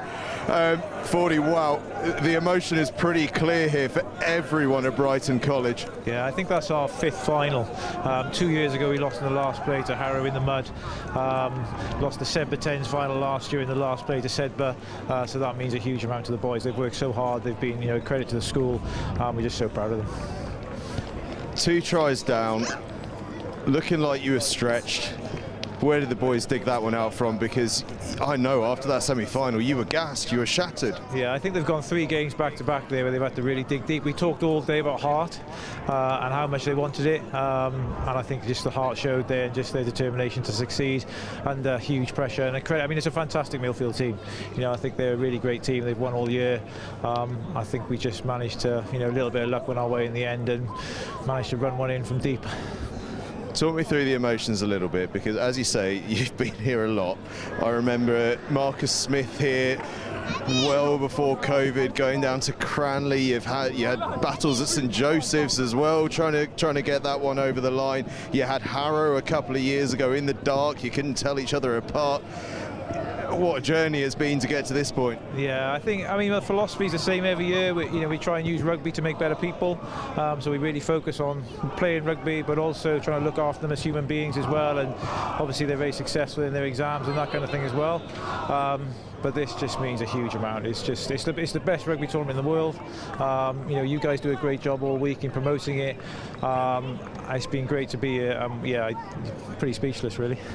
And the winning moment, under pressure, knowing it's the final play, the offload, risky offload, and then the finish. I mean, that's playing under pressure, that, isn't it? Yeah, I think a big credit to Sam Marengo-Jones, who did the offload. He's broke his collarbone twice this year.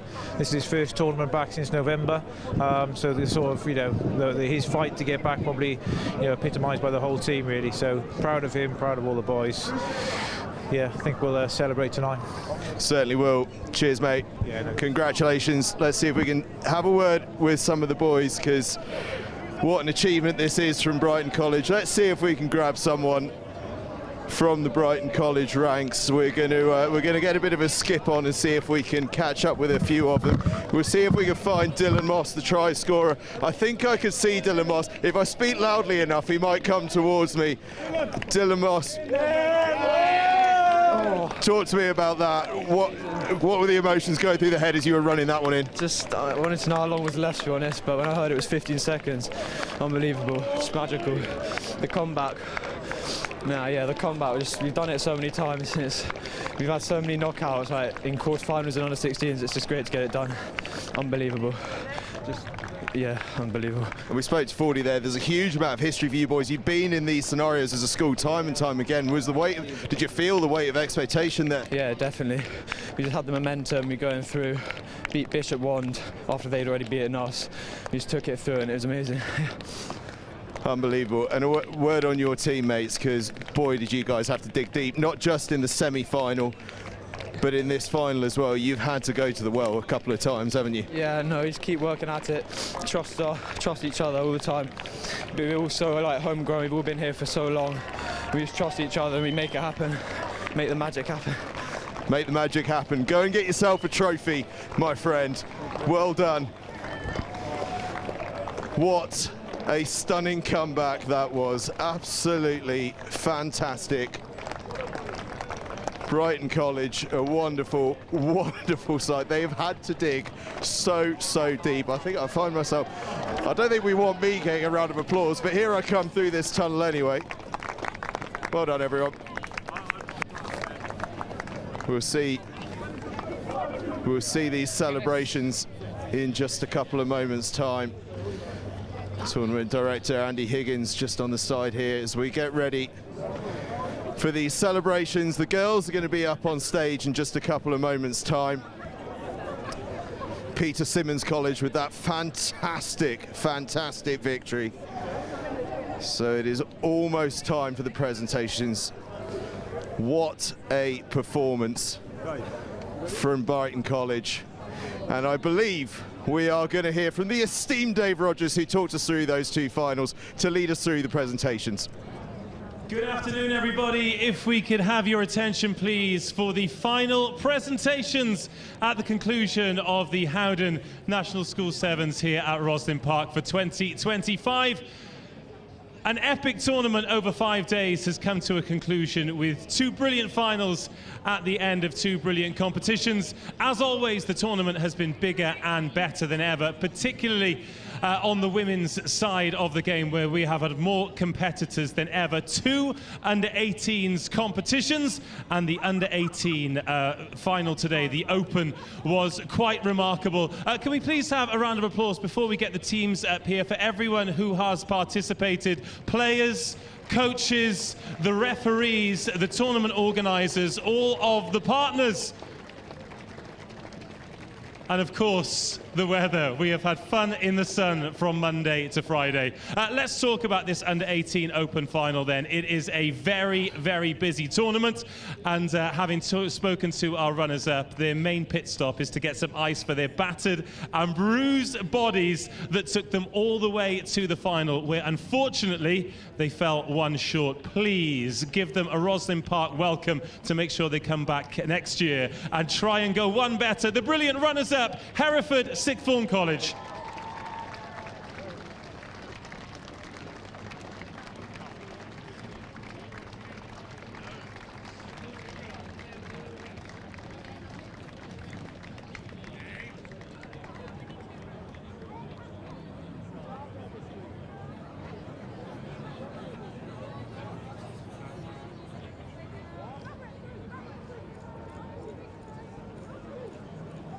Congratulations once again to our under-18 runners-up, Hereford Sixth Form College. Now, before we present the gold medals and the trophy to the winners, it is time to present the Limitless Player of the Tournament. To present the award, please welcome Chris Roberts from Limitless. Thank you for being the one person who applauded, yes. A brilliant tournament full of talent. Our winner, though, of the Limitless Player of the Tournament is from Peter Symonds College. And she is Izzy Pratt.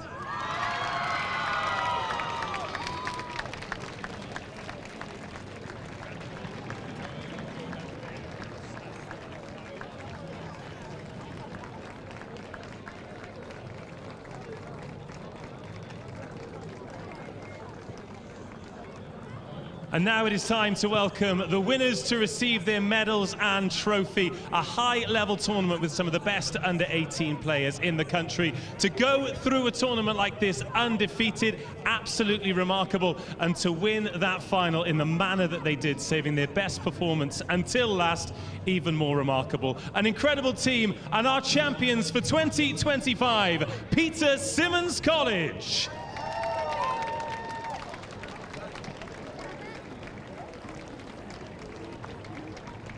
To present the medals and the trophies, we would like to welcome the tournament director, Andy Higgins, accompanied by Carla Pardo.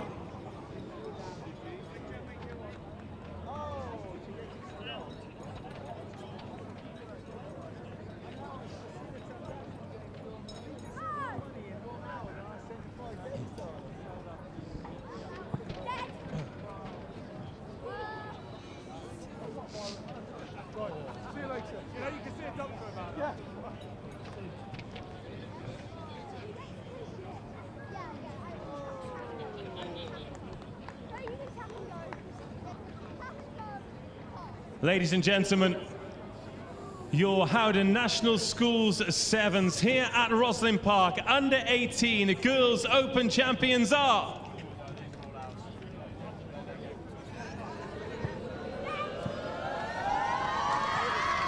Peter Symonds College.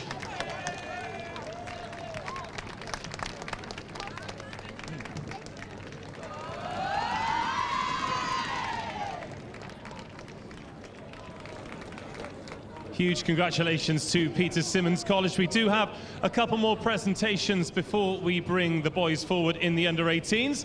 We've already thanked our partners, of course, Limitless, the official kit supplier. Thank you again for your support. Throughout this week, there has been a Limitless kit competition. The winners of that are Bromsgrove School. Congratulations to them. They will receive a kit from Limitless. And now let's move on to the boys' Cup competition. It is a quite simply stunning, hard, difficult and brilliant 9 games required over 2 days to lift the trophy. And I think everyone who gathered around the pitch RE1 and watched around the world will appreciate the 2 teams that put on an incredible display. First of all, let's talk about the runners-up.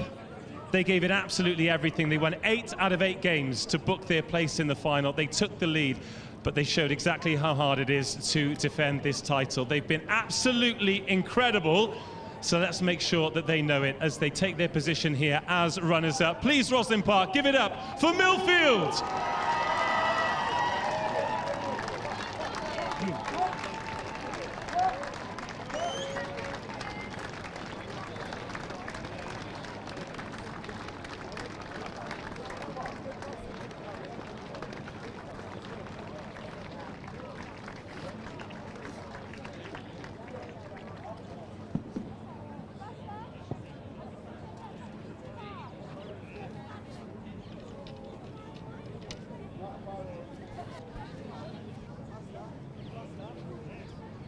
Once again, please, for the runners-up in the Under-18s Cup, Millfield.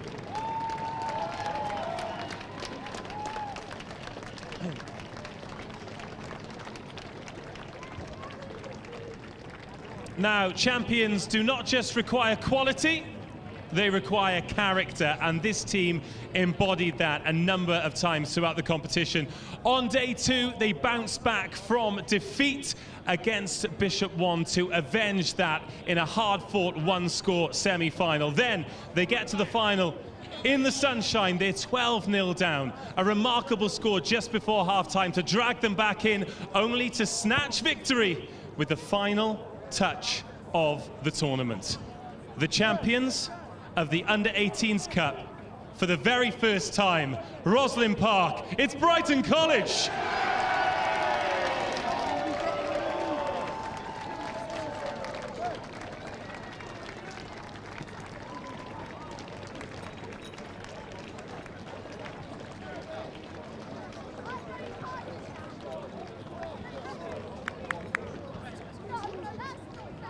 Boys, you can play with it, but don't take it, will you? Oh, sorry, is it yours? Yeah, please play with it if you want for a bit. Yeah.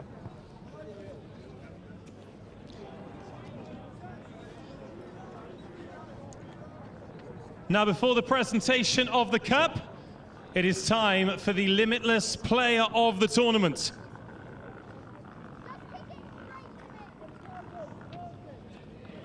I've had a few guesses from the crowd. Let's find out if you're right. The Limitless Player of the Tournament is Brighton College, Alex Stubbs.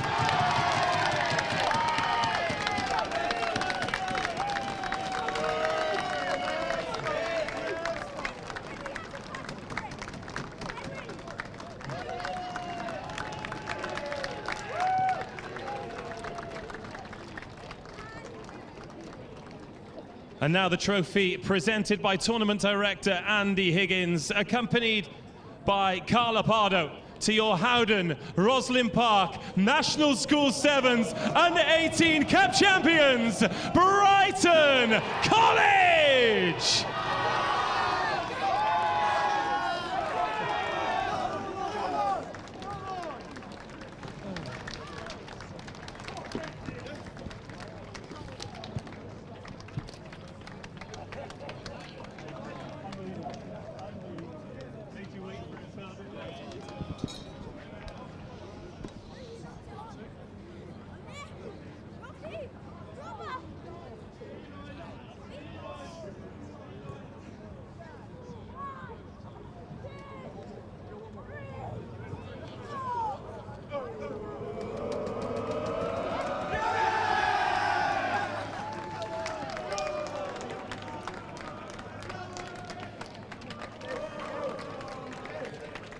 Well, congratulations to Peter Symonds College and Brighton College, our final trophy winners.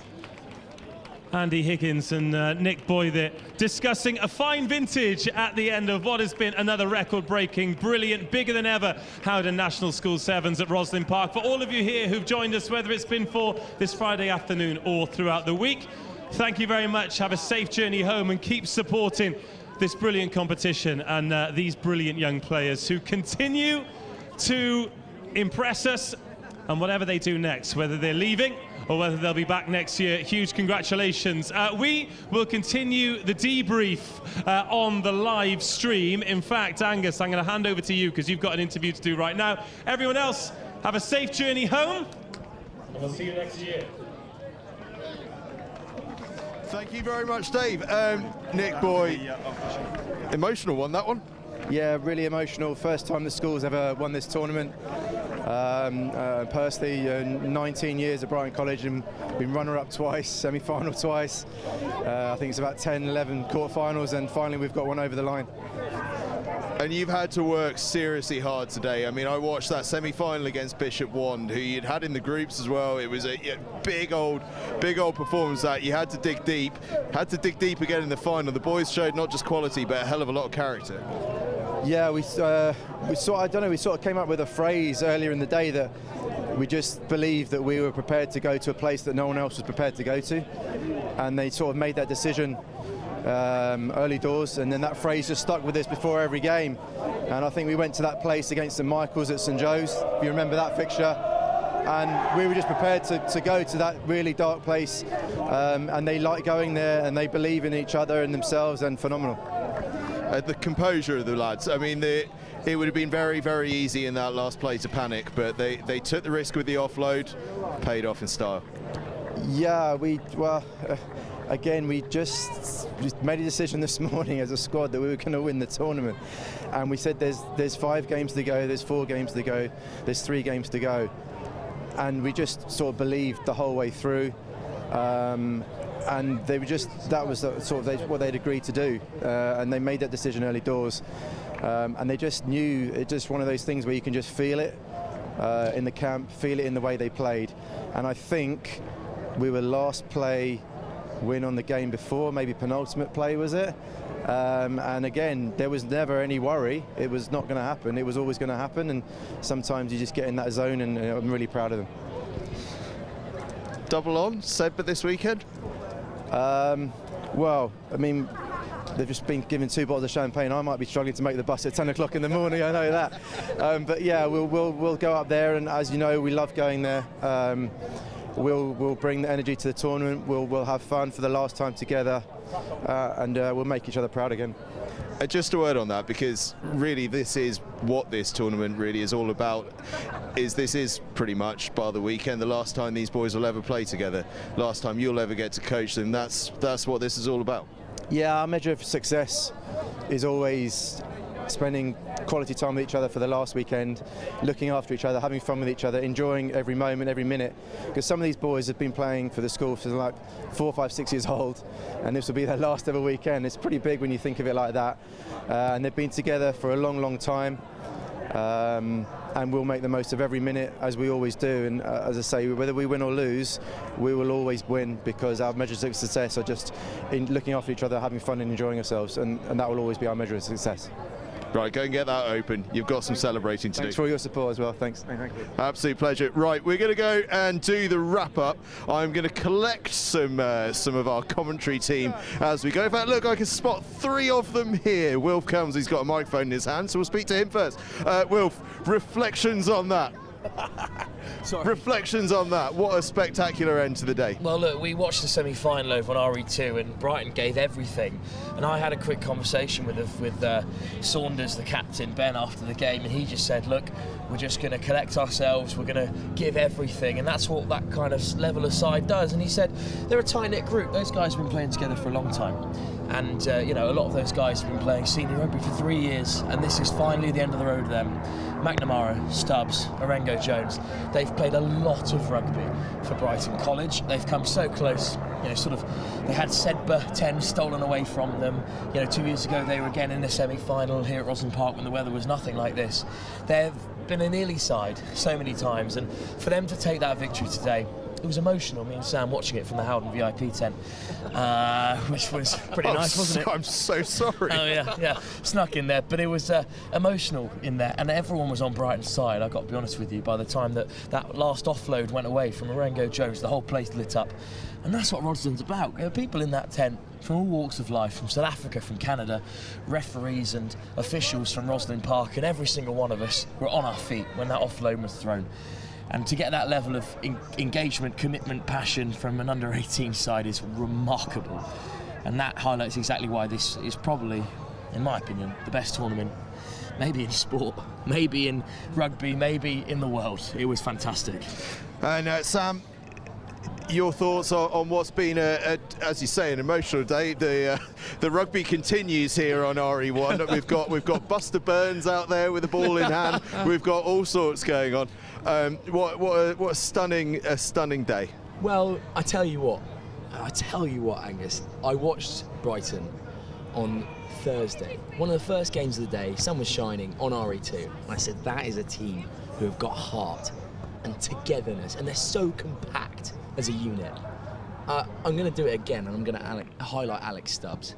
Wow, what a player, and what a deserving player for player of the tournament. Just whenever Brighton needed something, needed a lift, he would provide. And that is a player of the tournament kind of credentials. And it is quite emotional for me, because one of my first tournaments for Next Gen was actually at Gordon's Sevens, and I watched a young Brighton College team, and they were really, really good, but they just fell short at that crucial hurdle in that tournament.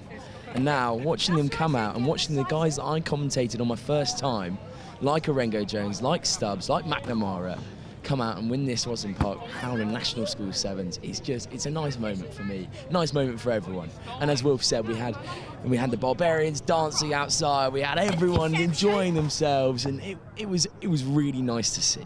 And that's what it's all about, isn't it? Certainly is. What it's also about is youngsters. So let's get over here to the rest of our team and see if we can find out what Buster Burns has been up to down here, because he looks as though he's having a whale of a time. Burnsy. Yeah, we're in. The whole gang's in. Oh wow! Oh wow! It's here we go. Right. It turns out that the entire presentation team is having a little celebration as well. Burnsy, the next generation coming through. It's fantastic to see. We've got Buster, who is. He's picking up some bad habits from our floor manager, Richard Jackson. There you go. Where is it? You can't play fetch with there you go. He's a child, not a dog, Richard. He actually came up on the gantry. Yes. In the last 2 years, but now it's a bit big and it's a bit high for that. Anyway, yes, next generation that we saw on the pitch. Is that the segue? Yeah. Something like that. Something like that. Yeah, very, very slickly done.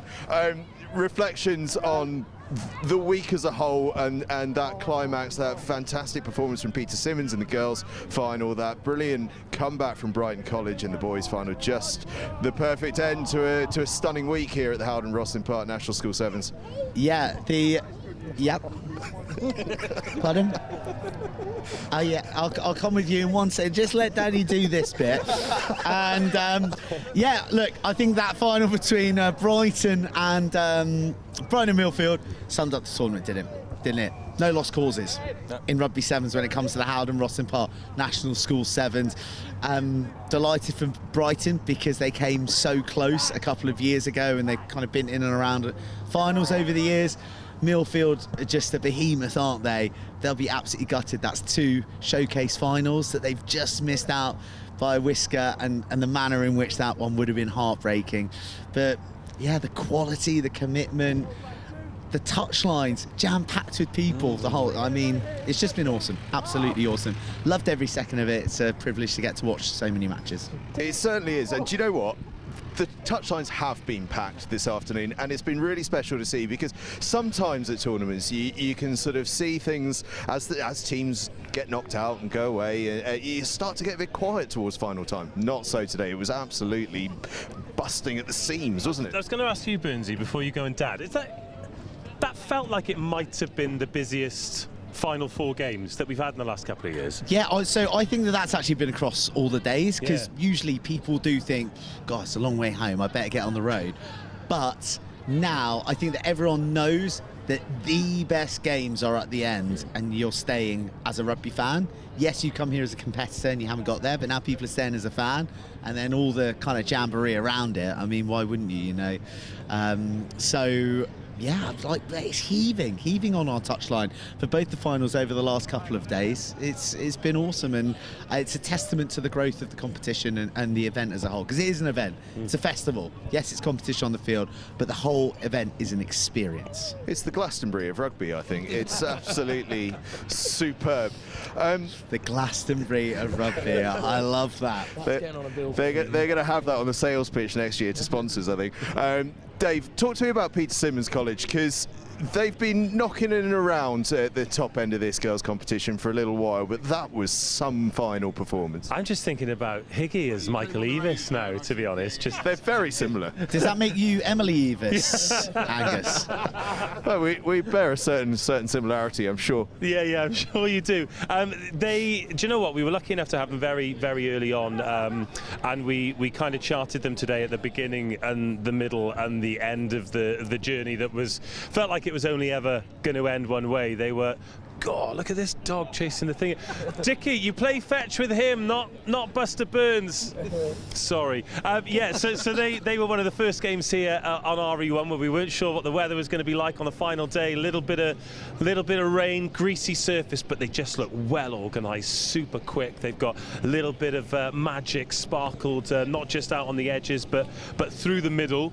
And I think particularly even though women's rugby is in the best space it's ever been, it's still quite early in its maturity. So if you can get a group of players together, you can coach them well, you can get them believing in one another, and nothing quite sort of secures that belief in a tournament like getting an early win. They get one turns to 2. All of a sudden they're back out in the cameras. People back out in front of the cameras. People realise, oh, these are a good team, and they turn up and watch them.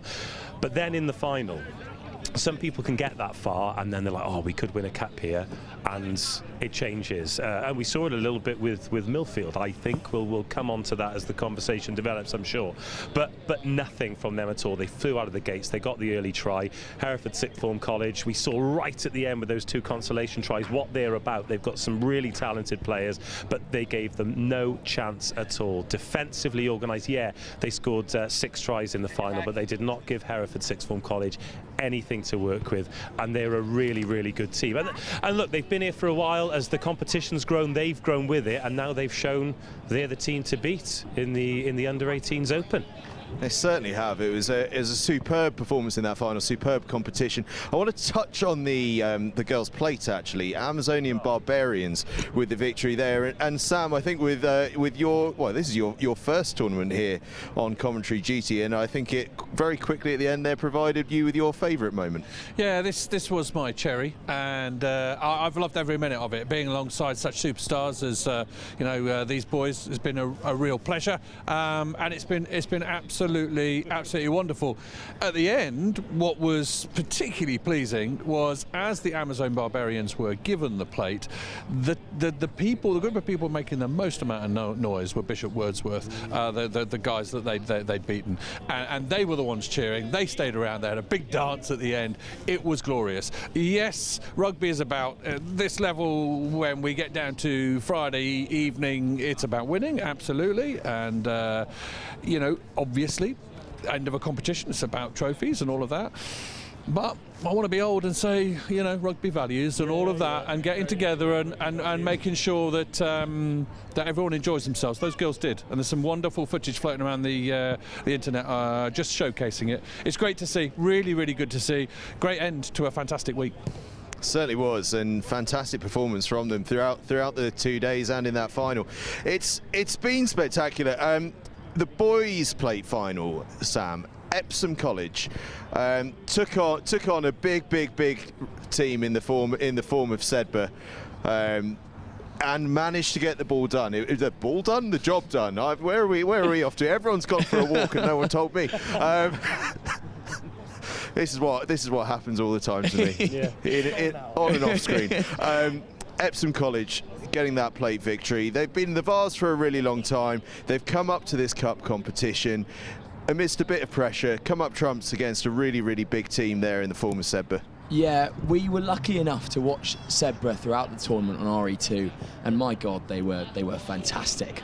At that, obviously not reaching the cup competition they wanted to, but Epsom, we didn't get to see much of them on over the way there, but wow, impressive in the final. Just to be able to stay in the fight and beat out that Sedbergh team, it is a massive feat. And no slouches of Sedbergh, but at the end of the day, Epsom just held themselves well, sucked up all of that pressure and took their chances. This is what I said for the whole of the week. If you can take your chances in sevens rugby, it is so important. But yeah. It certainly is, although Sedbergh are going to be picking you up on your pronunciation of Sedbergh. They don't like that when you get it wrong. They don't like that at all. I'm done now. That's my career down the drain. Right. Sedbergh. Will, final thought from you before I send a couple of you boys off for a well-earned refreshment. Final thought on the week. A good week? Fantastic week. The highlights: Peter Simmons, third final in a row, finally getting over the line. Brighton College, so very often the nearly men, you know, last year at Sedbergh and other tournaments, getting the win. And I just think that Epsom deserve that plate, and they've earned their place at the top of the table. But overall, from 14s to 16s to 18s, it's been the highest quality rugby that I've ever seen at Rosslyn as a player and as a commentator, and that is very exciting when you think of the places that rugby still has to grow. You know, this is a tournament that's huge and will continue to grow. Record attendance, record players, record female participants, and really good rugby. What more could you ask for? Some very good rugby. You're going to see some more tomorrow, actually, because Wilf is off to the Caldecott Prep School 10s, which is live here on Next Gen 15 tomorrow. So it's a busy time for you. So go and put your feet up, Wilf. Go and take a couple of the boys with you. As we all, here we go. Right, it's getting very formal here as we wrap up. Delirium's kind of he's walking to Caldecott. Delirium has sort of set in, but there are a couple of bits that I really want to tidy up. I'm just going to run us through, because there's been, as a youngster emerges once again, there's been some real action with the youngsters today. The under-11s were on. We've had some fantastic stuff going on in the under-11s. I've been following them all around. It's been superb to watch. The under-13s as well have been absolutely fantastic, and St George's Weybridge, coached by Pete Richards. Pete Richards getting a lot of airtime on these under-13s tournaments. My alma mater. There we go. Well, they went unbeaten today. Certainly not the case in my time there, but yeah. Well, only to add to things, it's an unbeaten season for them. They've been superb. Fantastic. There we go. Well, they've picked up a step or two since your day. I'll say, yeah, I went over and watched some of the under-11s. My nephew was playing, and I went over there. I was greeted by total and utter exuberance from everywhere I went. The major news, though, was there was a beagle loose, and they'd eaten most of the packed lunches. That's what the under-11s were all in a fizz about. So there you go. And that's what Rosslyn Park is all about. Beagles having fun. Right. Couldn't agree more. Couldn't agree more. Dog watch is a crucial part of the Howden Rosslyn Park National School Sevens.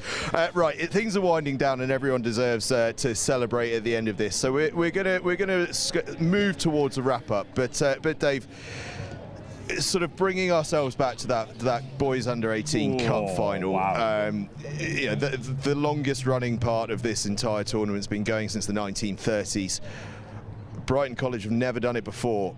Oh my word. Has a team ever had to work harder for it? Do you know what? At the start of the week, and we'll do this, hopefully we all get the opportunity to come back next year as the tournament gets even bigger and better again somehow, but they always find a way. And we get excited about every tournament, and I know we shouldn't, but we do still really look forward to the Under 18 Boys Cup the most. And when you do hold something in such high esteem, you just hope it delivers, and it delivered in spades. Some of the finals throughout the week were one-sided. That happens, and sometimes it just happens in sevens anyway because of the nature of the game. But Burnsy and we were setting up the final beforehand, and we looked at the results. and we saw that Millfield had wiped the floor with everyone, and Brighton had been in 3 dogfights in a row. Yeah. And they lost the first to Bishop 1 by a score, then they won the next game, then they avenged in the semi-final against Bishop 1 by a score. And we said, didn't we, if they can stay in the fight, then they've got a really good chance. I mean, they left it late, right? They left it late, and they had to score 2 brilliant tries with the clock in the red, first in the first half and then in the second half to win it. But the scoreboard doesn't lie, and you get what you deserve, and it is an incredible show, not just of skill but of character and belief, and sometimes you've still got to toss the coin, call heads and tails, and get a little bit lucky, and they did, and it was brilliant, and it was well deserved, and it was a fitting way to end the tournament. Dave, question to you and to you, Joe, how good is Alex Stott? Sorry, say that again. How good is Alex Stubbs? Stubbs, sorry. Oh, Stubbsy. Yeah. Stubbsy. Oh, right, yeah, you should have said number 7. Yeah.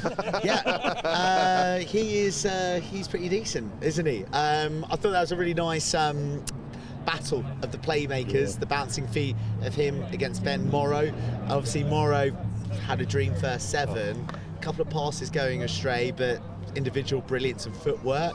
And then Stubbs really, I guess, sort of like dictated things for Brighton. He was sort of the beating heart, but Riley Marshall, he was the main man, wasn't he? Yeah. He got the score.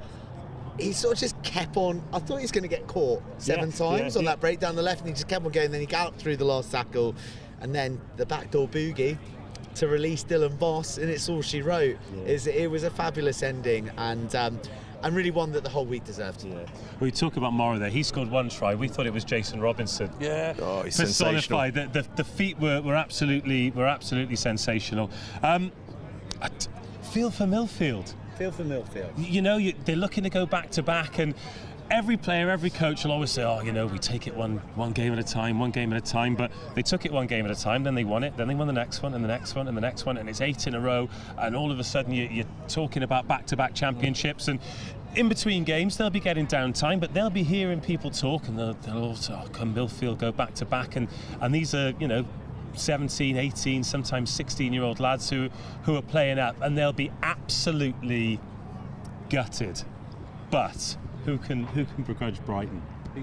You can't take anything away from that Brighton performance, can you? It was just the guts on it, above all else, was just incredible. And they've worked They've worked very, very hard for a long time. Is what I was getting at there. With regards to the final, though, because we did talk about with Peter Simmons, sometimes you're a bit rabbit in the headlights. And would it be unfair of me to say maybe Millfield tried a little bit too hard in the first couple of minutes, firstly from kick-off, and when they were bailed out into touch twice, and then perhaps overplaying a bit in the second half, or am I looking too much into it?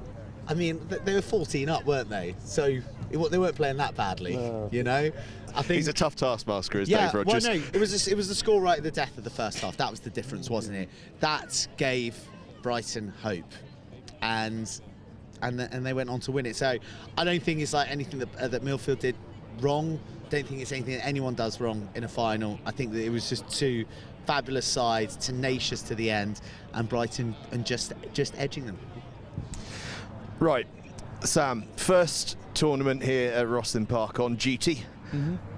Thoughts? How was it for you? Well, as I've said, it was truly extraordinary in a number of different ways. Just the length and breadth of it. You know, the amount of people here. You think you know until you get down here, and there is just so many kids, young people involved, girls and boys nowadays. It's absolutely wonderful across the wide spectrum of the sport. Absolutely brilliant. Played in exactly the right way. Yes, sometimes the parents get a little bit het up by things, but generally speaking, credit to the referees as well, all of those officials. My goodness, what a good job they do. A stunning week. Brilliant to be here. Can I come back next year? Oh, you're in. Dave, your final reflections on just an amazing week. I can't remember if it's my 7th or 8th one of these, but everyone gets better and better, and we're all lucky enough to be around rugby a lot, and all levels of rugby, from the under-11 mix that happens over there right up to the top of the international and professional game, and with all the cynicism around it, which is very rarely us because we love the sport, but I leave this week feeling completely recharged and completely happy about the state of rugby. And, you know, from now until the end of the season, I'll be waxing lyrical about these youngsters, and in the under-18 boys, these youngsters. And yeah, I feel that rugby's in great hands. So, yeah, see you next year. Certainly. Bertie, before you get fully dragged off for I've got a dag request duty. to go kicking here. What do you want to do? Kicking? I tell you what, if the Howden kicking. Rosslyn Park National School Sevens is about anything, it's about exactly that. That is what we call a child-inspired. Yeah. Child-inspired, very much so. Your thoughts on the final week? On the final week? On the final week week, as not a the whole. final week. You know what I mean. Hey, record breaking across the board, isn't it? And this season's gone really seamlessly. It's amazing what no rain does, doesn't it? It's unbelievable. So just general morale and functionality of it all. And look, across the board, there's new things happening. There's more players, which we've spoken about at length. There's the international flavour, and it's no longer just international schools coming to make up the numbers or be a story or like something that's interesting that we're chatting about. They're actually in the mix. You know, they're getting to finals, they're getting to semi-finals. For the love of rugby, they came here I love them. They came here, you know, for the tour, for the experience, for the evolution last year. They're in a semi-final that they were pretty close to winning. It kind of unravelled for them, right? So it's just changing. It's evolving the whole time, and I think its best years are still to come. They certainly are. 2025 Howden Rosslyn Park National School Sevens has been an absolute joy. One of the greats. As you say, a bit of sunny weather and a nice firm pitch always helps, but it's been sensational. There's loads and loads of rugby coming up soon, by the way, as I say. Caldecott 10s tomorrow, Sedbergh 10s Sunday and Monday, England College's finals on Wednesday. It's all live on Next Gen 15. You can catch it all throughout the week. But from the Howden Rosslyn Park National School Sevens here on the Richardson Evans Memorial Fields, it is goodbye for another year. I can't believe it's already gone. It's been a hell of a week. Thanks for watching.